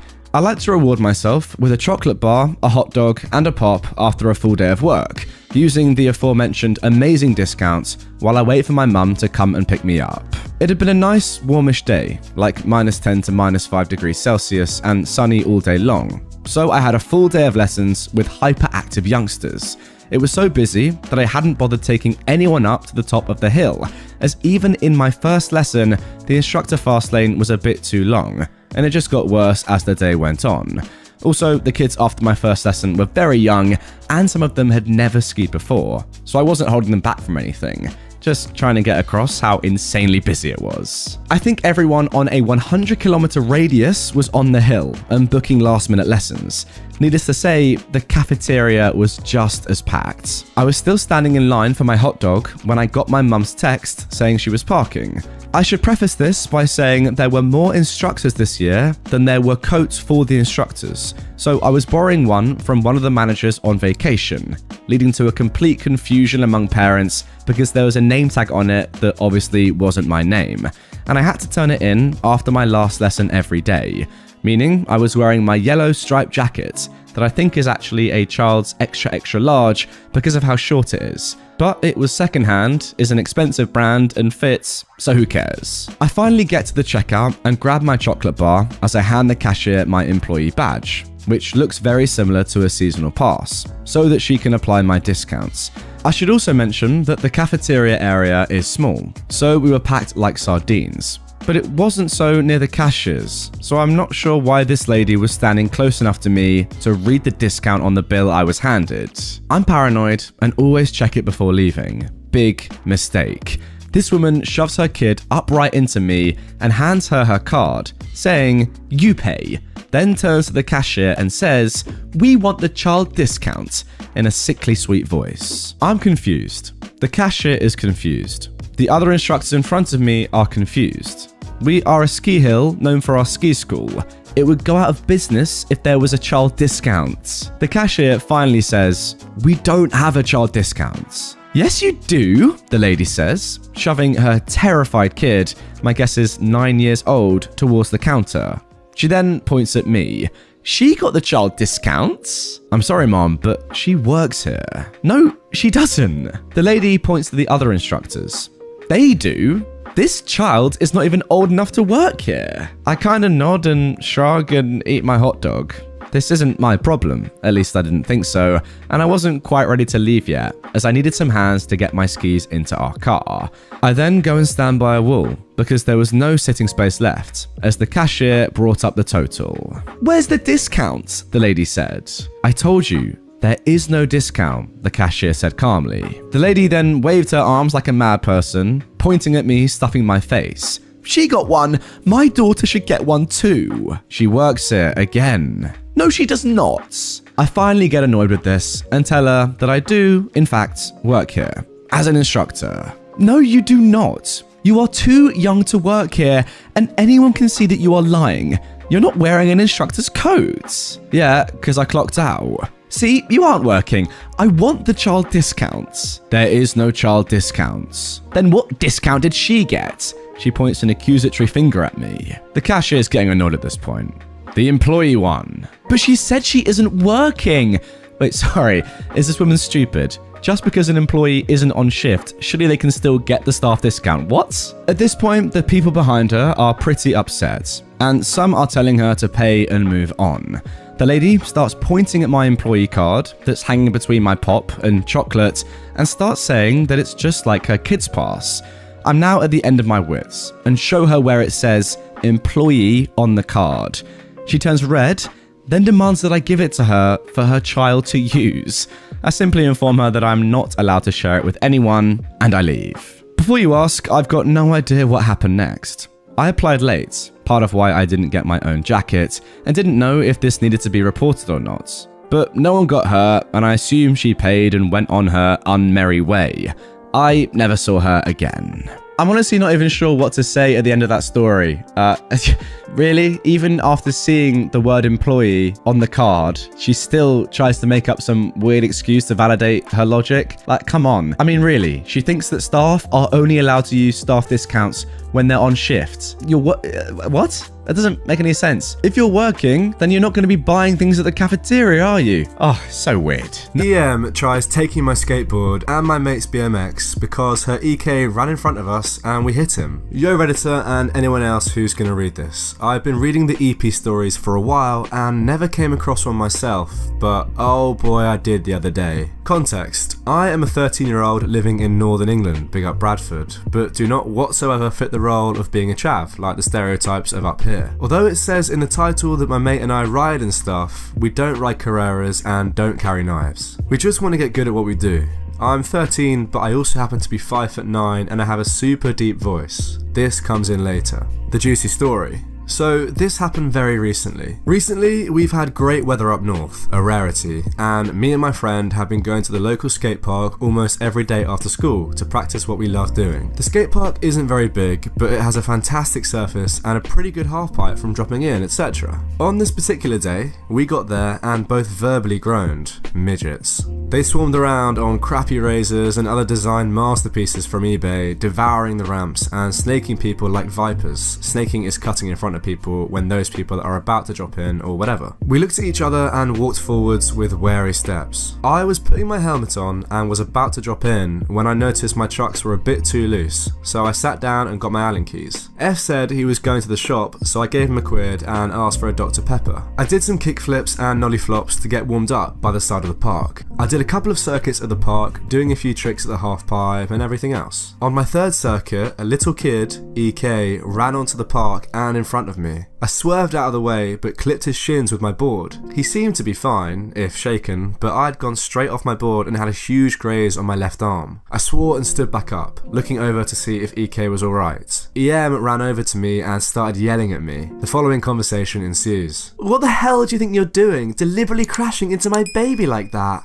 Your son literally ran in front of me when I was minding my own business, doing something that doesn't harm anyone if everyone is respectful and sensible. I was watching the entire time and you 100% definitely went into him on purpose. I pull out my phone. "I don't have time for this, Mom. I just want to skate, so sorry little guy," I said to EK. "I didn't mean to hit you, but for next time, try not to run over the big track here, cause it can get you hurt, yeah?" "My son did nothing wrong. Why are you verbally berating him when he was clearly in the right here?" I'm already tired of this conversation. "Okay, I'm in the wrong. I apologize for hitting your son and hope we can just go our separate ways and forget about this entire ordeal." She seemed to accept this and walked off. My friend came back at that point and laughed his head off, saying he'd been watching from a distance and that was the most hilarious thing he'd ever witnessed. I hit him and took my drink. We messed about for a couple of minutes, then got on with it.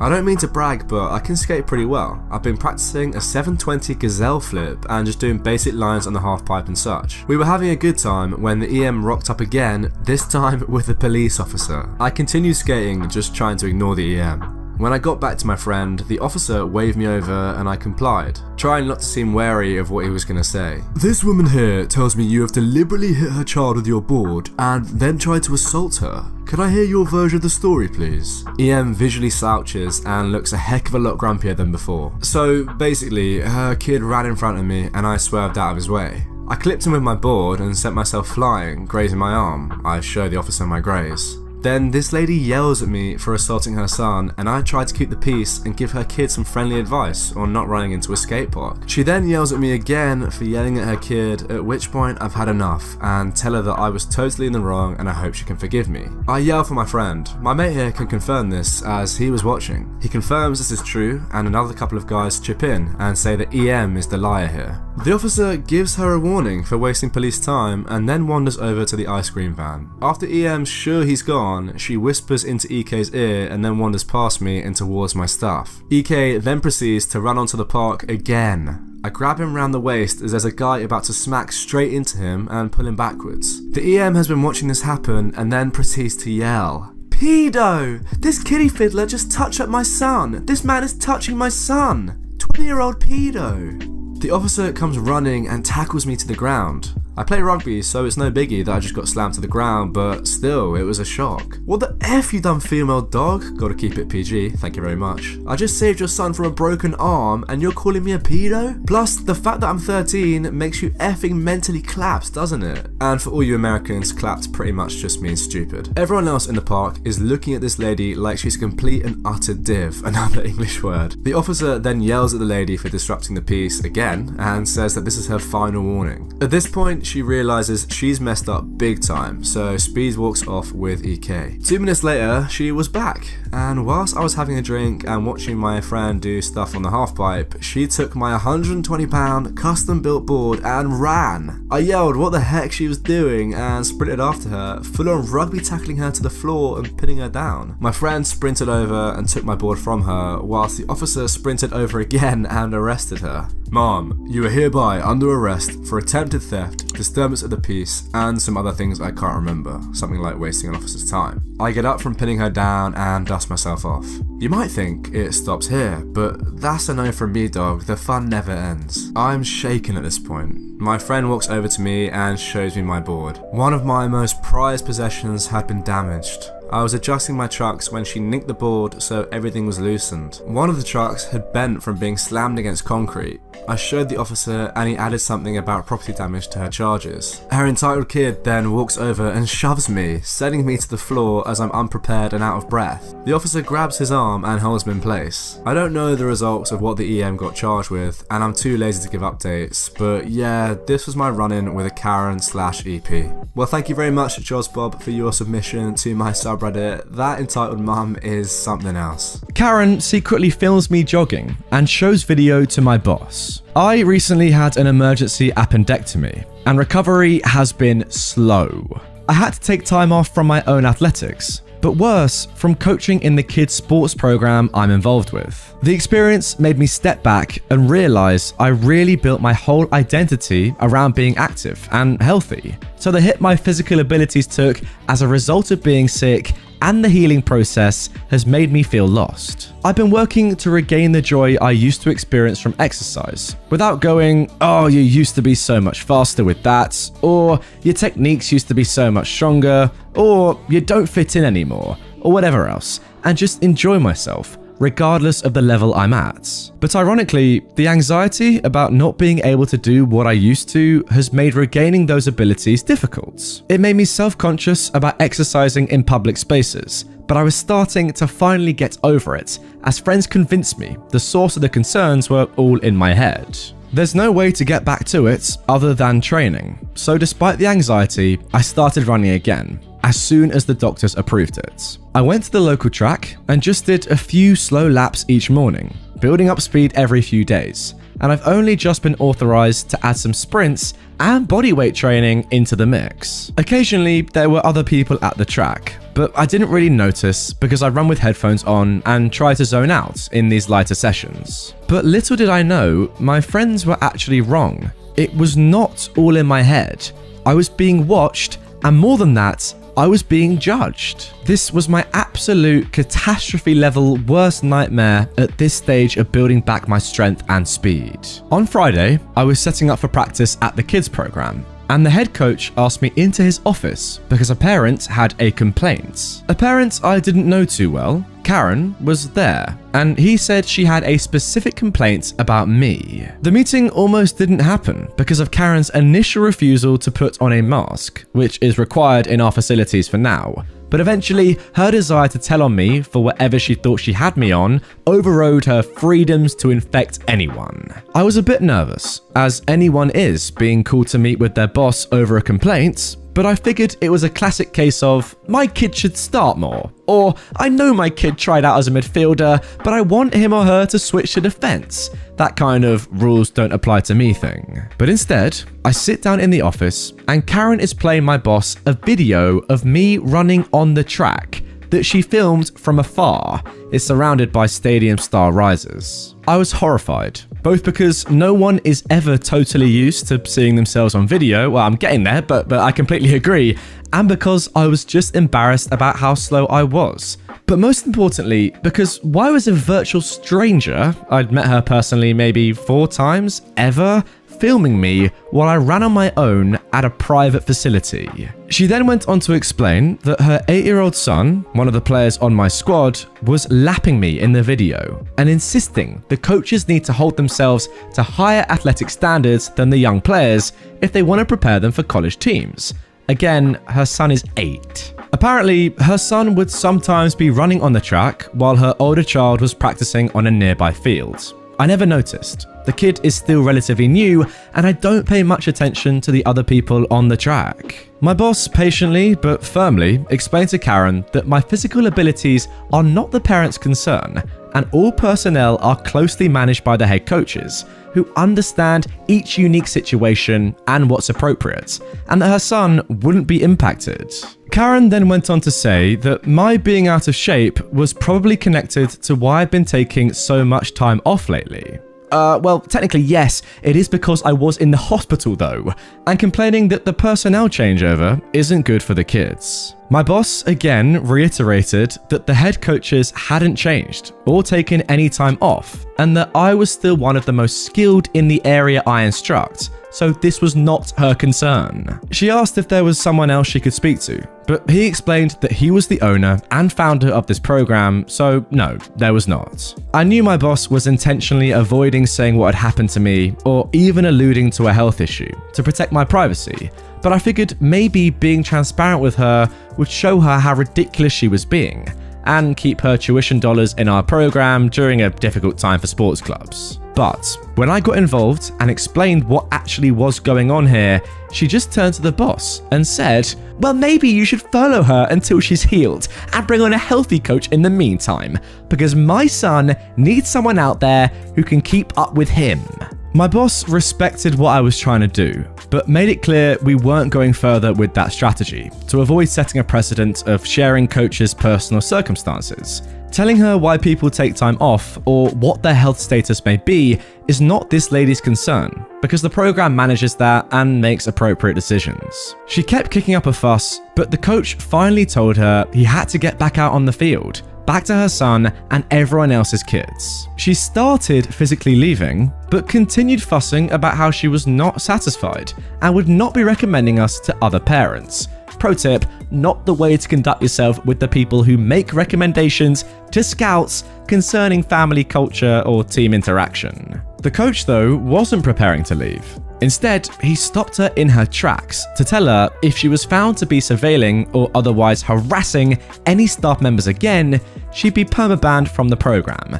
No games or practices, no team social events, no presence in our buildings, and no clemency. So, that was pretty satisfying. Her son is a good, average kid, and I'm glad the consequences were focused on booting her out rather than limiting his opportunities to have fun playing. So then we went out and had a great, happy, safe practice. This was still a pretty upsetting event for me personally though, and I'll never unsee that discouraging video of me running, but it was ultimately reassuring to know the other staff had my back. Leaving Karen in the dust is just another step on my road to recovery.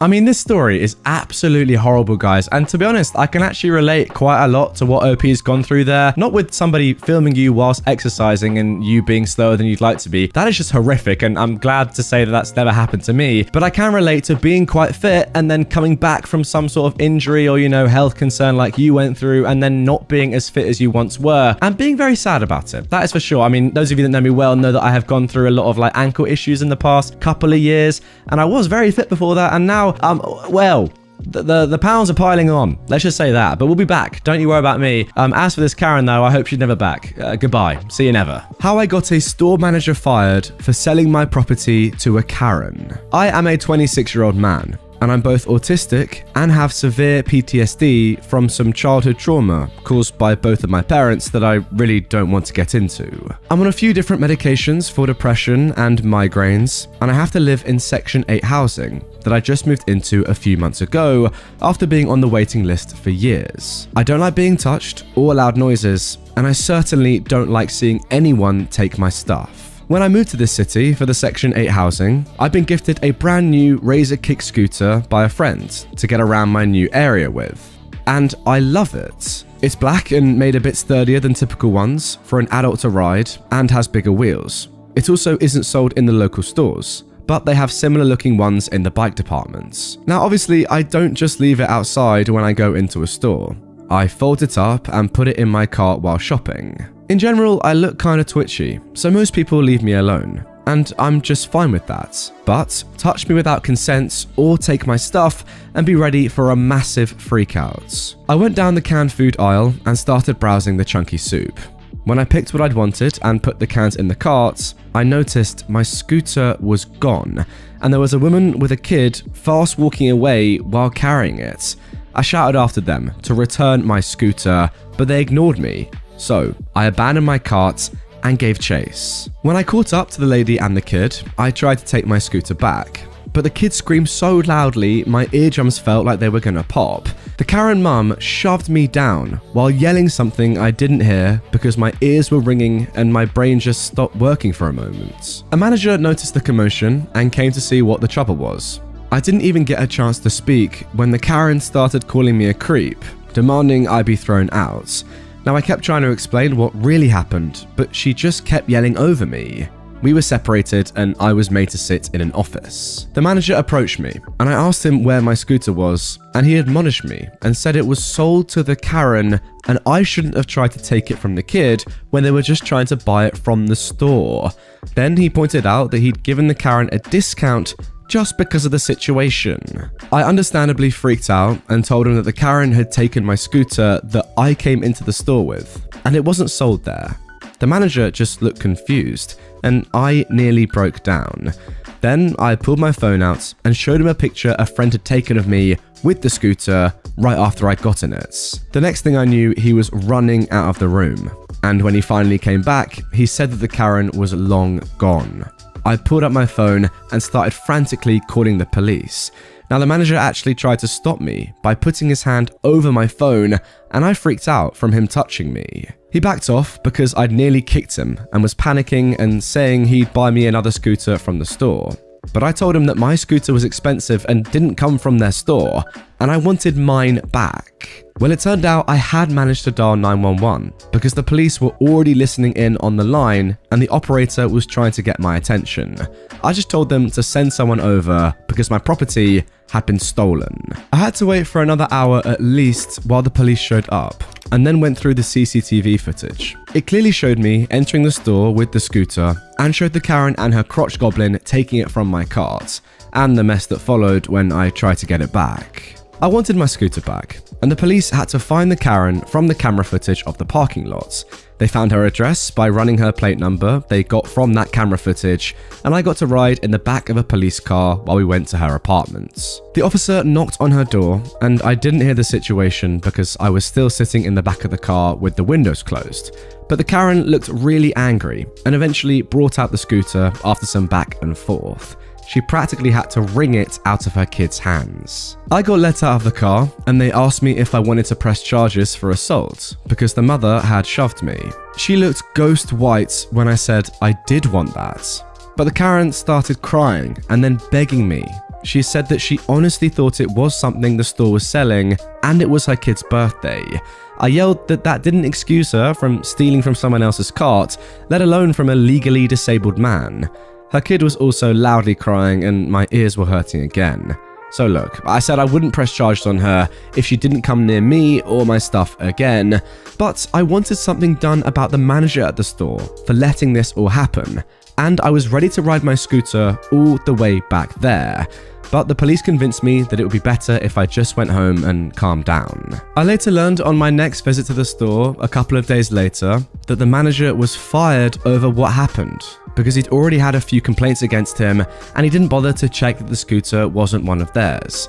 And the store actually gave the Karen and her kid a replacement Razor scooter that they had in stock because she had actually already paid for my one. However, she was also banned for 6 months from the store for shoving me and stealing the property that was in my cart. I was also given a $50 gift card for some free groceries, since I wasn't able to buy anything the day that mess happened. Now, every time I go into that store, a few of the employees know me by name, and one actually told a random kid to leave me alone when he asked about my scooter. I certainly keep a better eye on it now too. I've also since added a name tag on the underside with my full name on it, just in case this happens again. You know what, mate? Good on you for actually going after the person who really made a mistake in this story, because look, yeah, obviously it's not great stealing something from someone else's car in a grocery store or whatever in general, but that's not illegal. Yeah, I mean, it's not ideal, but look, the Karen nicked it, thought it was great for her son, paid for it, and genuinely believed it was hers because it was in your shopping cart, so that kind of makes sense. However, for the managers to actually say, no, that was part of our, stock, and no, we genuinely did sell that, and it's not yours, that's actually a bit mad, because that's just not true, and clearly he's just not done the work or not doing his due diligence to actually find out whether that was something that his store sold or not. That's a lot worse in my opinion, and I think you agree with me, OP, and that's why you did what you did. So yeah, for me, going after the person that actually kind of screwed up in this story makes sense. He deserved to be fired, especially given this was not his first mistake. I mean, I'm just scanning over this story again. I completely forgot the manager actually tried to stop you from calling the police by physically touching your phone. That's a bit mad. The metric system doesn't care about your entitlements.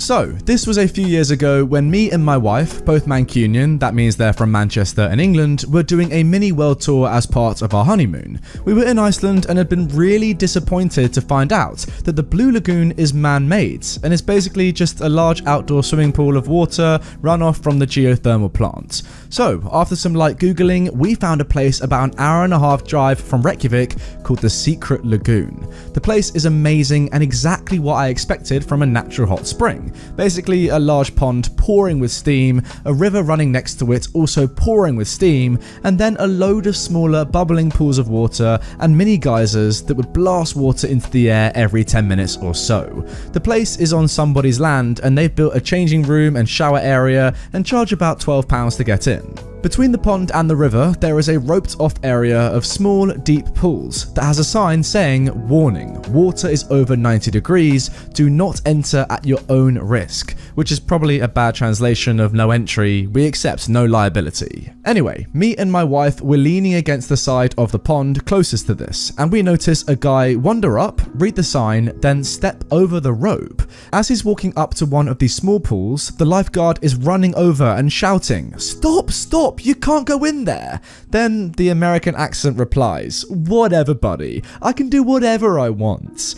By this time, the lifeguard has reached him and tries to explain to him that the water is between 90 and 110 degrees and that he walked right past a do not enter sign. To which the American responds, "No, it says enter at my own risk, so I am. And it's not very risky. It's hotter than 90 degrees in Nevada every day." This utterly perplexes the lifeguard, who has absolutely no idea what the heck the American is talking about. So I shout over, "Oi, mate, it's Celsius, not Fahrenheit." Now the American looks confused and says, "I don't know what that is. I'm going in."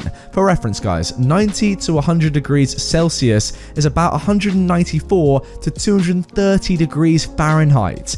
Then follows about 5 more minutes of arguing between the American and the lifeguard, before the American obviously thinks, "Oh, F this," and takes 2 steps further to the pool and goes to put his foot in. Fortunately for him, but unfortunately for Darwinism, he only manages to dip a toe in before screaming in pain and hopping back to the changing room in a huff. The lifeguard sighs and goes back to his chair. What a frickin' divvy.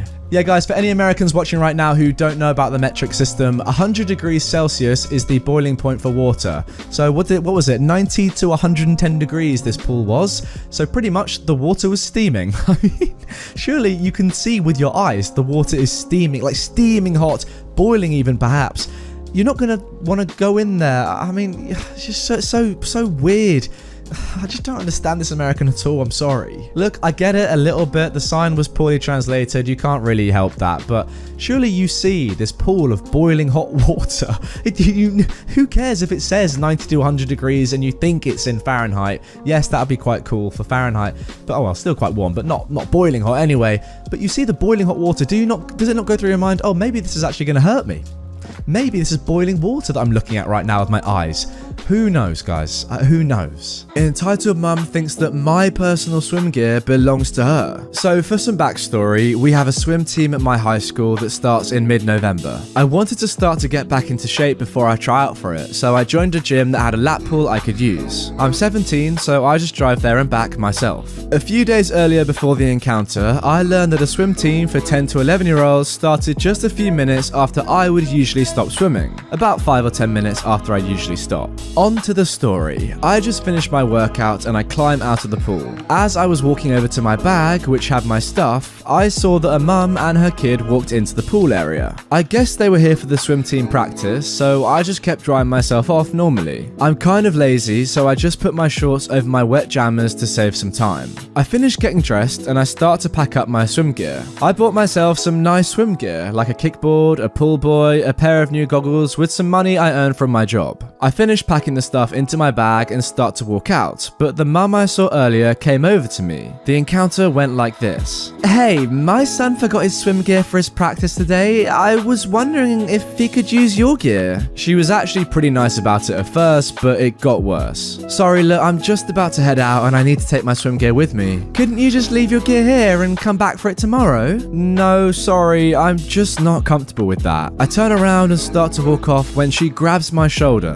This is where things went downhill. So, my son needs that gear for his practice. Just give it to me and I'll leave it at the desk for you tomorrow. I need to go. I'm not giving you my stuff. Maybe the coach has gear you could borrow from. I start to walk off when something I didn't expect to happen happened. The entitled mum literally grabs my bag, which not only does it have my gear, but my wallet and phone, and starts walking away with it. I only had it over one shoulder and wasn't really holding on too tight. Give me my bag back. That has my phone in it. So you should have let me have it, and now it's your fault you left your phone in it. My son needs this gear more than you. The lifeguard who was sitting near the pool saw what was happening and walked over. Is there a problem here? Yeah, he wouldn't give me his gear. My son needs that gear more than he does. The lifeguard looks over at me and just notices the sheer look of, are you seeing this bull on my face? Okay, look, I saw you take his gear away from him. Just give it back or we'll have to kick you out. How come? My son needs that gear more than he does. He wouldn't give it to me. Come on, just give me my bag back. It has my phone in it. The lifeguard makes her give my bag back and she just walks away with the most annoyed look on her face. The only upside is that I got a free 2-week membership to the gym. The lifeguard told the story to his boss and they wanted to make sure I still wanted to be at the gym. Good guy. More people should be like him. So, that was my very first encounter with a wild entitled mother and my first post onto this sub. Well, it was a good one.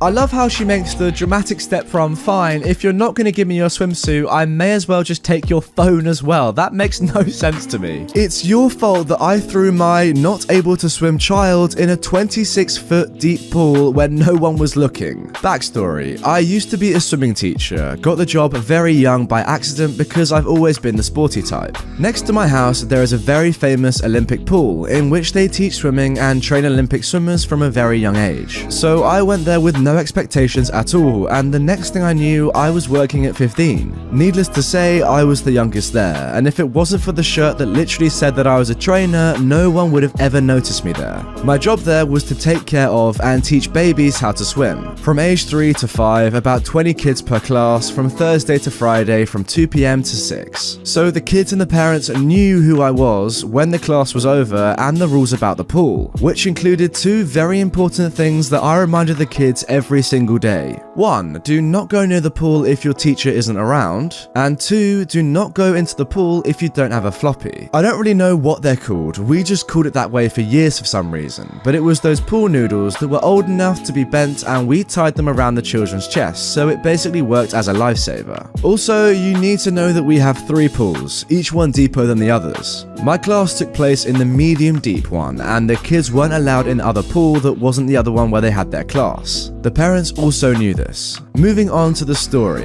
As a baby's teacher, or actually any kid below 12 years old teacher, we weren't allowed to leave the kids alone or send them away if their parents weren't there. This resulted in us waiting an extra 15 to 20 minutes for parents after our shift was done, which wasn't really that bad, and when we had to wait more than that, the parents had already called and we just changed our clothes, the kids' clothes, and waited with the kid outside. But in this story, this was not the case. I still had a 4-year-old boy under under my care. It was 40 minutes past my shift. We were both wet, cold, and tired because we couldn't sit anywhere. I ended up wrapping the boy in a towel another parent gave me because the kid was trembling so much, and I actually held the boy in my arms when he couldn't bear it anymore. I swear that kid was about to faint from the cold, and I was already mentally preparing my first aid skills and a no-shame barrier to run to the nearest hospital in my swimsuit. 50 minutes, an hour, it was getting darker and the cold air began to strike us. Finally, the mother appears. She doesn't even look at her child, doesn't even look at me. She says, "Let's go," and starts to walk away as I'm holding her barely alive son in my arms, not even looking back to see if he's following. I had to take the other towel away since it wasn't his, and I clearly didn't trust his mother. I planned to return it myself the next day, put the kid down, say goodbye, watch him walk a few steps, and turn around to rush to the lockers because now I was freezing cold. I was furious but couldn't do or say anything. I guess the mother had told my bosses that maybe she had an emergency of some sort and was still sorting it through the phone. I got to the locker, fully changed into clothes that weren't pool-like, went from swimsuit and Crocs to jeans, hoodie, socks, and Converse, chilled in the locker room for another 20 minutes, browsing WhatsApp groups, packed my stuff in my backpack, and walked outside, closing it behind me since I was obviously the last one. At this point, it was around 7:20 p.m. There was barely sunlight, and it was time for Olympic swimmers to train, and they really don't care for anything that's happening around them. So I just start walking my way out of the pool area, ignoring almost everything around me. I heard screams. It's hard to notice them at first because there's so much noise around between the water, the chit-chats, and the trainers screaming, but the screams got louder. And as I'm awkwardly passing by the deepest pool there is, I noticed the same mother from before kneeling in front of the water, holding her cell phone with one hand and just kind of flopping her other hand into the water. I follow her gaze and immediately drop my backpack and dive into the pool, where her kid is almost 10 feet down in the water. This boy didn't drown because of me. People were screaming because they noticed this from the seats area. Someone had to rush to my boss's office and they had called the pool paramedic. Other people were still trying to get someone's attention so they could help. And my three bosses, one of my co-workers, another trainer, and the paramedic showed up at the exact moment I'm getting this boy out of the pool and starting CPR to get the water out of his lungs. The mother just awkwardly stands there, lurks at the back of everything in silence, and, well, stands there. The kid is okay. They are wrapping him in towels and telling him everything's okay. People are still wondering what happened and asking around. I take a moment to process everything and I notice the mum in the back staring at her phone. Okay, so despite her kid nearly dying, literally drowning to death, she's on her phone. What is this woman doing? I snap. Cue the drama. The dialogue wasn't exactly like this since this happened about 3 years ago, but I still remember some of it. So I'm totally drenched in water and I'm a totally angry teenager, and EM is of course the entitled mother. What the frick? Why was your not able to swim son in the deepest pool we have unsupervised? He was not unsupervised. I was watching him. He almost drowned. Yeah, well, that's not my fault. I pay the school to teach him how to swim, and I just wanted to record him swimming to show his daddy. He does it very well. Do you want to see? Yeah, it's not as if I've just been teaching him for the last hour or so. She then shows me her phone with an actual recording of her telling her son to go into the water to show daddy how you look like a fish in the water. The boy is repeating the exact words I told them every day about not going into the water without a floppy or a teacher nearby. The entitled mother telling him it's okay because she's there, the boy saying he's scared, and then the mother literally pushing this kid. The mother records him struggling for a while, awing at how he was able to hardly float around for some minutes, and when he gets tired of moving his little arm and legs around to keep his head out of the water and trying to get to the edge, his mother pushes him away from the edge and he immediately sinks. And the video still lasts about 20 more seconds where the mother is just filming the kid sinking, and she's just saying stuff like, "Look at me, daddy, just like a little shark." Okay, so now this story has got even worse. It's bad enough that she pushed her child into the 26-foot deep end, but now she's stopping him from getting out and causing him to drown. What sort of mother is this? I noticed he wasn't coming up, so I tried to grab his hand, but he was way down. Thank God you appeared at the right time. I'm just in dead silence. I should probably start swimming classes too, since I do not know how to swim. Do you know a good school? I give her the death stare. At this point, I'm done with this woman. Do you even care about your son? This is the second time he's almost died under your supervision when you showed up an hour late after class was over. And you didn't even apologize to me or explain why you were late. I would really appreciate it if his dad came for him after class, because I swear I will never let this child go home with you. I paused to breathe and I realized something. Why did you even push him in the water? He's 4. You know he doesn't swim nor float, or at least you'd know that if you had a minimum interest in his life. What the F? What the F? What do you mean? You are way too young to talk to me that way, you little brat. My son is my problem and not yours. I don't owe you anything. You don't have the right or the power to prevent me from doing whatever I want with my son, and I couldn't jump in because I'd get my clothes wet. And I have to drive home. Also, I had my cell phone in my hands. I literally can't believe what I'm reading. At this point, I'm visibly soaked in water from head to toes in the clothes I'm supposed to walk home with.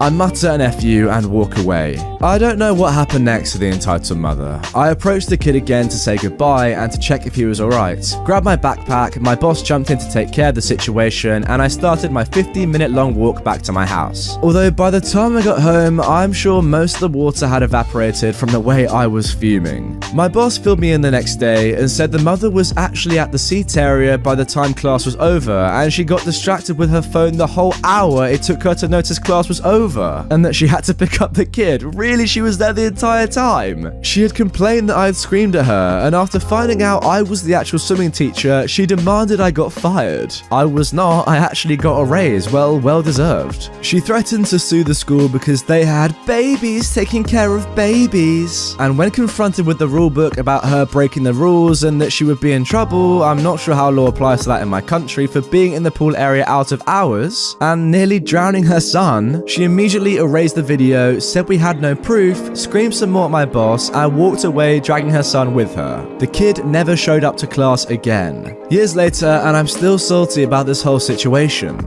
My co-workers told me that there was more to the story, but my bosses refused to say anything about what happened next with the mother. I did get a warning for how I talk to parents, but it was kinda like just don't scream what the F at them. And I wasn't in any real problem since I didn't have my uniform on, so in the eyes of witnesses, I was just a kid swearing at an entitled woman. Whew, well, I just feel like I need to take a breath after that story. What have I just read? Okay, let's get one thing straight. That kid is a hero, but this parent should not have custody of her child anymore for what she did. She genuinely said that her cell phone was more important than her kid's life. And the stuff about her shoving her kid in the pool and not letting him out when he was drowning, that is just another level of crazy to me. Like, child neglect is one thing, but when it turns into child abuse, that's just too much for me. You know, I just hate that sort of stuff. She needs to be put away for a long time. Entitled Mum labels me the office lady for wearing a swimsuit at a surf school. I'm a surf instructor at a surf school on the beach. It was the end of the day. I had just finished my final class. I'd done 5-hour-long classes in a row and I was covered in water and wet sand, so I just wanted to get the thing off me and maybe go for a swim before I left the beach. Now, I assume OP is talking about a wetsuit in this instance. I was in the surf shack we're based in with 3 co-workers who I'll call Sam, Joe, and Mick. Names changed, but Sam in real life has an equally gender-neutral name. I texted my boyfriend, who confirmed he was 5 minutes away. I'd already finished my part of the closing up process, so while Sam put the close sign on the door and locked up the filing cabinet, and Joe and Mick sorted out the wetsuits and put the boards back in their holders, I left the boys to finish up and went to the changing area to strip off my wetsuit. I'd gotten down to my tankini when I heard a loud, nasally, American accented voice. It was, of course, an entitled mother. Excuse me? Hello? Service, please? Seeing the boys were occupied, I pulled on my skirt and went to the door. Now, this entitled mother did not look like a stereotypical Karen. Long hair, tanned, wearing a bikini with a big floppy beach hat and a sarong around her waist. Her daughter was with her. She looked around 10 to 12 years old and was like her mum's mini-me, but she didn't speak once during this encounter, so I don't know if she's entitled or not. Hi, can I help you? You can start by putting some clothes on. My tankini is covering about the same amount of skin as a one-piece would, aside from a strip of exposed skin by my waist. And I'll admit that the neckline is kind of low, but this entitled mother is literally wearing a bikini with way more exposed skin than me. I reply with customer service mode activated. I'm very sorry, miss. Sam, can you grab my shirt, please? He throws my tank top at me and I pull it on. Better? Not really. Is there anyone else who can take care of us? Wait, so this entitled mother doesn't even want to speak to this worker because she's wearing a swimsuit. Makes a lot of sense. Sorry, my co-workers are a little busy right now. We're closing up. Fine, I want to sign my daughter up for classes tomorrow. I start to talk her through the availability slots, when we can fit her kid in, prices, and requirements. While I do this, I'm gesturing with my hands and leaning over the counter to point out some stuff on the sign-up sheet. The entitled mum interrupts me. I'm sorry, don't you have a sweatshirt or something? It's the middle of summer in a heat wave on a beach. I'm now clinging to my customer service smile because I'm still technically on the clock. I'm sorry, no, I don't. Would you like me to carry on? Is there anyone else I can speak to? You're making my daughter feel self-conscious. At this point, I just give up on being polite. No, you're making me feel self-conscious. It's summer, it's a beach, it's a heat wave. I do not have another shirt. Everything that needs to be covered is covered, and with all due respect, you're wearing less than I am. Sam, wearing a t-shirt and denim shorts, hears all of this and recognizes my tone as my I'm about to snap tone. So he looks at me, I nod at him, and he jumps in. I'd be happy to help you, miss. My name is Sam. OP, why don't you go? Wait, Sam is a guy? Last I checked. I thought you were a girl. Sorry to disappoint. The entitled mother turns to me. Do you think it's appropriate to wander around like that when there's a young man nearby? And then she says to Sam, You should report her to HR. It's a beach. People walk around in less all the time. It's inappropriate. You're wearing a bikini. I'm not working, she is. You do know this is a surf school? Mick and Joe hear the noise. The entitled mother hasn't raised her voice or yelled or anything, but they can hear the tone of the conversation and decide they should step in just in case. Mick and Joe are both wearing board shorts and flip-flops with no shirts. Mick comes up behind me. Is there a problem here? Joe at Mick's side says, Anything we can help with? The entitled mother's eyes go wide. She looks between me and the three boys in shock and horror. The entitled mum recovers herself. I was just saying that. She was just telling me to put some clothes on. You know this is a beach, right? If anything, she's overdressed. The entitled mum can see she's not going to persuade me to magically summon more clothing to wear, and you can tell from her eyes she knows the boys won't agree with her. Then, a thought hits her like a brick to her hollow head. Just what were you four doing back there? Closing up? I'm not stupid. I beg to differ. You're telling me she answered the door practically naked and y'all wearing barely anything, but nothing's going on here? Mick jokingly says, OP, we've told you not to answer the door naked. I laugh. Don't you laugh at me, you little idiot. I know what's going on here, you perverts. Sam, who is gay, is an all-out, doubled-over peals of laughter. The entitled mum's daughter looks really embarrassed and is bright red with her face in her hands. You think that? He trails off mid-sentence in favor of more laughing.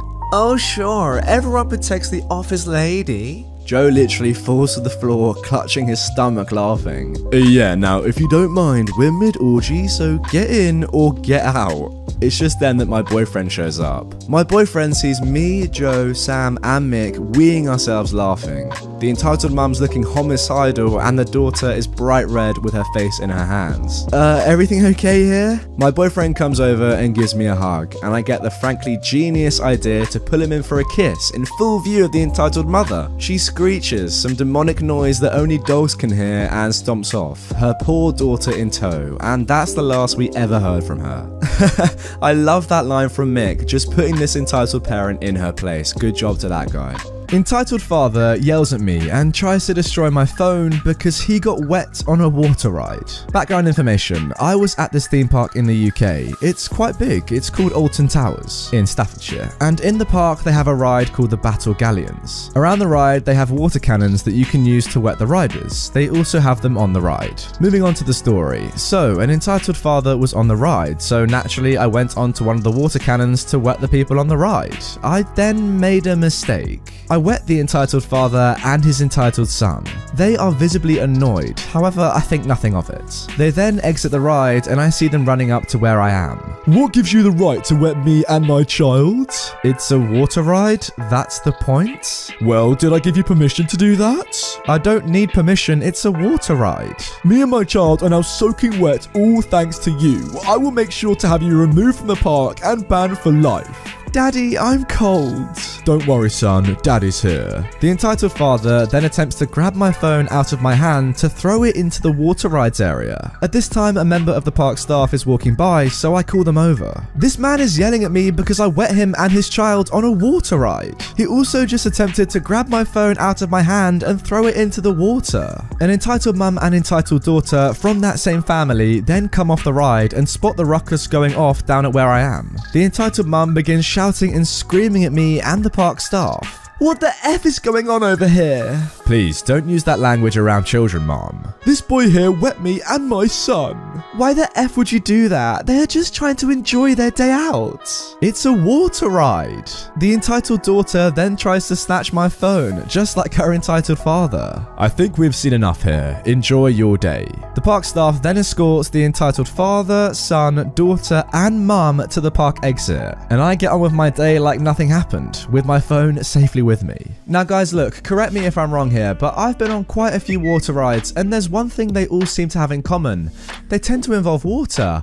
Kind of mad. I know the clue's not really in the name, but I don't know, maybe some people just don't realize that. As a result, you tend to get wet on these rides. I know, maybe I'm wrong here. That's just my experience, guys. As I said, let me know if I'm wrong. I don't really get what this entitled family are complaining about. It's a water ride. That means you're surrounded by water. You're gonna get wet. Surely it doesn't even matter if someone's shooting a water cannon at you from outside the actual ride. You're splashing down into water. You're gonna get covered in it. It doesn't really matter, does it? I don't know, maybe I'm wrong here, but when you sign up and you're like, you know what, yeah, let's go on that water ride, you're kind of expecting to get wet, surely. Surely, guys. The fact that the entitled father and her entitled daughter then try to grab your phone and chuck it back in the water ride, yeah, that just shows how crazy this entitled family are. Now moving on to our second story of today's episode. Mum freaks at swim class. My daughter is 9 months and we recently signed up for swim classes. At her age, it's basically getting them acclimatized to the water so they aren't scared and slowly getting them to the point that they can eventually float on their back. They do require masks for the parents. It's on the doors, it's in the pamphlets, and they make you watch a session before signing up, so it's not hidden. Well, we're getting ready and this mum comes in for her kid's first lesson. He's about 15 months. She is unmasked, so the person at the front tells her she needs a mask, but that if she doesn't have any, they have extra. The mum just strolls on by, tells her she's vaccinated, and keeps it moving. The girl was in high school, and you could tell she didn't know what to do. The head person there though is a bit older and seemed like she was no nonsense, but she is awesome, so I never could confirm it till that moment. She goes up to the lady and nicely tells her that she does need a mask. It's required even if you're vaccinated.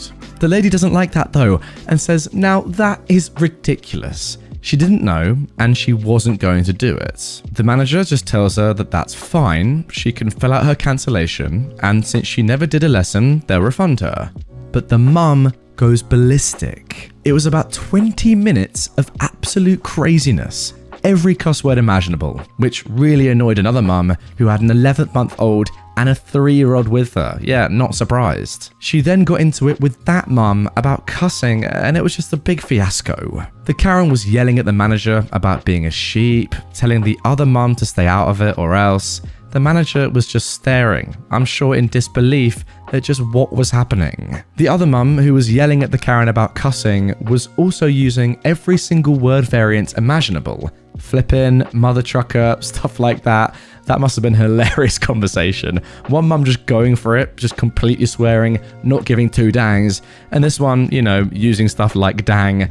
Wow, great stuff. I did learn that even though my daughter is 9 months old, she thinks craziness is amusing when not involved, because she was just staring and even giggled at one point when the Karen made a sheep noise. I mean, I would too. That is hilarious. After 20 minutes of absurdity, the police show up. The high schooler had called them. It wasn't hard to figure out what was going on, but the funniest thing was the Karen turned and said, "Oh my god, thank goodness, officer, this manager is discriminating against my freedom, and that this lady thinks she can tell me what I can and can't say. Please arrest them. Okay, wow. Well, the next part was pure gold. They'd already talked to the high schooler outside the door, I guess, so they knew what was actually going on. They immediately cuffed the Karen, who just let out this unbelievable shriek. They told her she was under arrest and asked her who they could call to pick up the child, who somehow had sat in his chair the whole time, looking like he was used to this. Yeah, probably because he is used to this. She starts yelling that she isn't going to give out personal information. She knows her rights. Before the cop says anything, the other mum says, "Wow, you're dumber than I thought." Karen didn't like that and immediately lunged at her. The cop tried to stop her and I guess kinda succeeded. He didn't let her get a full head of steam. This allowed the other mum to sidestep and give her a little nudge right into the pool. At that point, I think everyone knew it was best to end things. The instructor helped the lady get out of the pool while she was yelling that she would sue and all sorts of nonsense. The cop hurriedly got her out of there and she eventually gave her their husband's number, who picked up the kid. What an absolute whirlwind that story was. I mean, if you thought getting arrested was bad, getting arrested and then having the wombo combo of being shoved into a pool by a person that you were just arguing with, wow, that is next level. Honestly, I really was not expecting it to go there. Brilliant. I thought, just plain and simple, she's being annoying, not wearing a mask, anti-masker, whatever, gets arrested. Calm, but no, being shoved in the pool to top it all off. Oh my god. She's been shoved into a pool having already been arrested. What? Oh, justice. Justice indeed. Getting revenge on an entitled mother at Laser Zone. When my kids were little, we used to tire them out on Christmas Eve by being really busy all day until bedtime. We barely sat down from breakfast to bedtime. One year, we went to a laser arena. It was quiet with it being Christmas Eve, and there were us, a family of 4, and another family of 4, and a woman, the entitled mum of this story, and her kid, the entitled kid. All the kids were around 10 or 11 years old. The game started, and we, the adults too, went off into the arena. At the end of the first game, the entitled kid went off on one because he was at the bottom of the table with more deaths than kills. A negative KD is not what you want at Laser Quest, that's for sure. The adults were deliberately being bad at the game, ignoring the fact that the world's least stealthy kids were creeping up behind them loudly and giggling to each other. The entitled mum, however, was bulldozing her way ahead by shooting everyone in sight so that her kid would not get shot. Now the problem was that once she'd shot us so that we could not shoot her entitled kid, our packs turned off. So the entitled kids shot on our packs did not register. The entitled mum was pretty much scooping up all of her son's potential targets and was pretty near the top of the board, second or third if memory serves correctly. By game 3, she was getting angry, which prompted the kids and the childish adults, me included, to keep shooting her. But rather than her returning to base to respawn, she used herself as cover so that her entitled kid could shoot from behind her. This was against the rules, and one of my sons pointed it out, but she said, "Tough," and let her entitled kid shoot from behind her. At the end of the game, she was crowing to the kids and adults under her entitled kid on the leaderboard how great her son was and how he was going to win. Any mention of cheating got hand-waved away with, "Losers whine about rules." Game 4, we all decided independently on a truce and an entitled kid hunt. By the end of the game, he was back at the bottom with his entitled mum. We covered all the exits from the spawn points, outside the no-go zone to comply with the spawn point camping rules. The only deaths in the entire game were the entitled mum and her entitled kid, and the rest of us had all the kills. By the end of the game, she was raging at everyone for cheating, but the marshal insisted that we were playing within the rules, unlike her using herself as a human shield. We carried on for a couple more games while she was shouting at the staff for a refund. I do like the season of goodwill. Nothing like the Christmas spirit to bring out cooperation between strangers.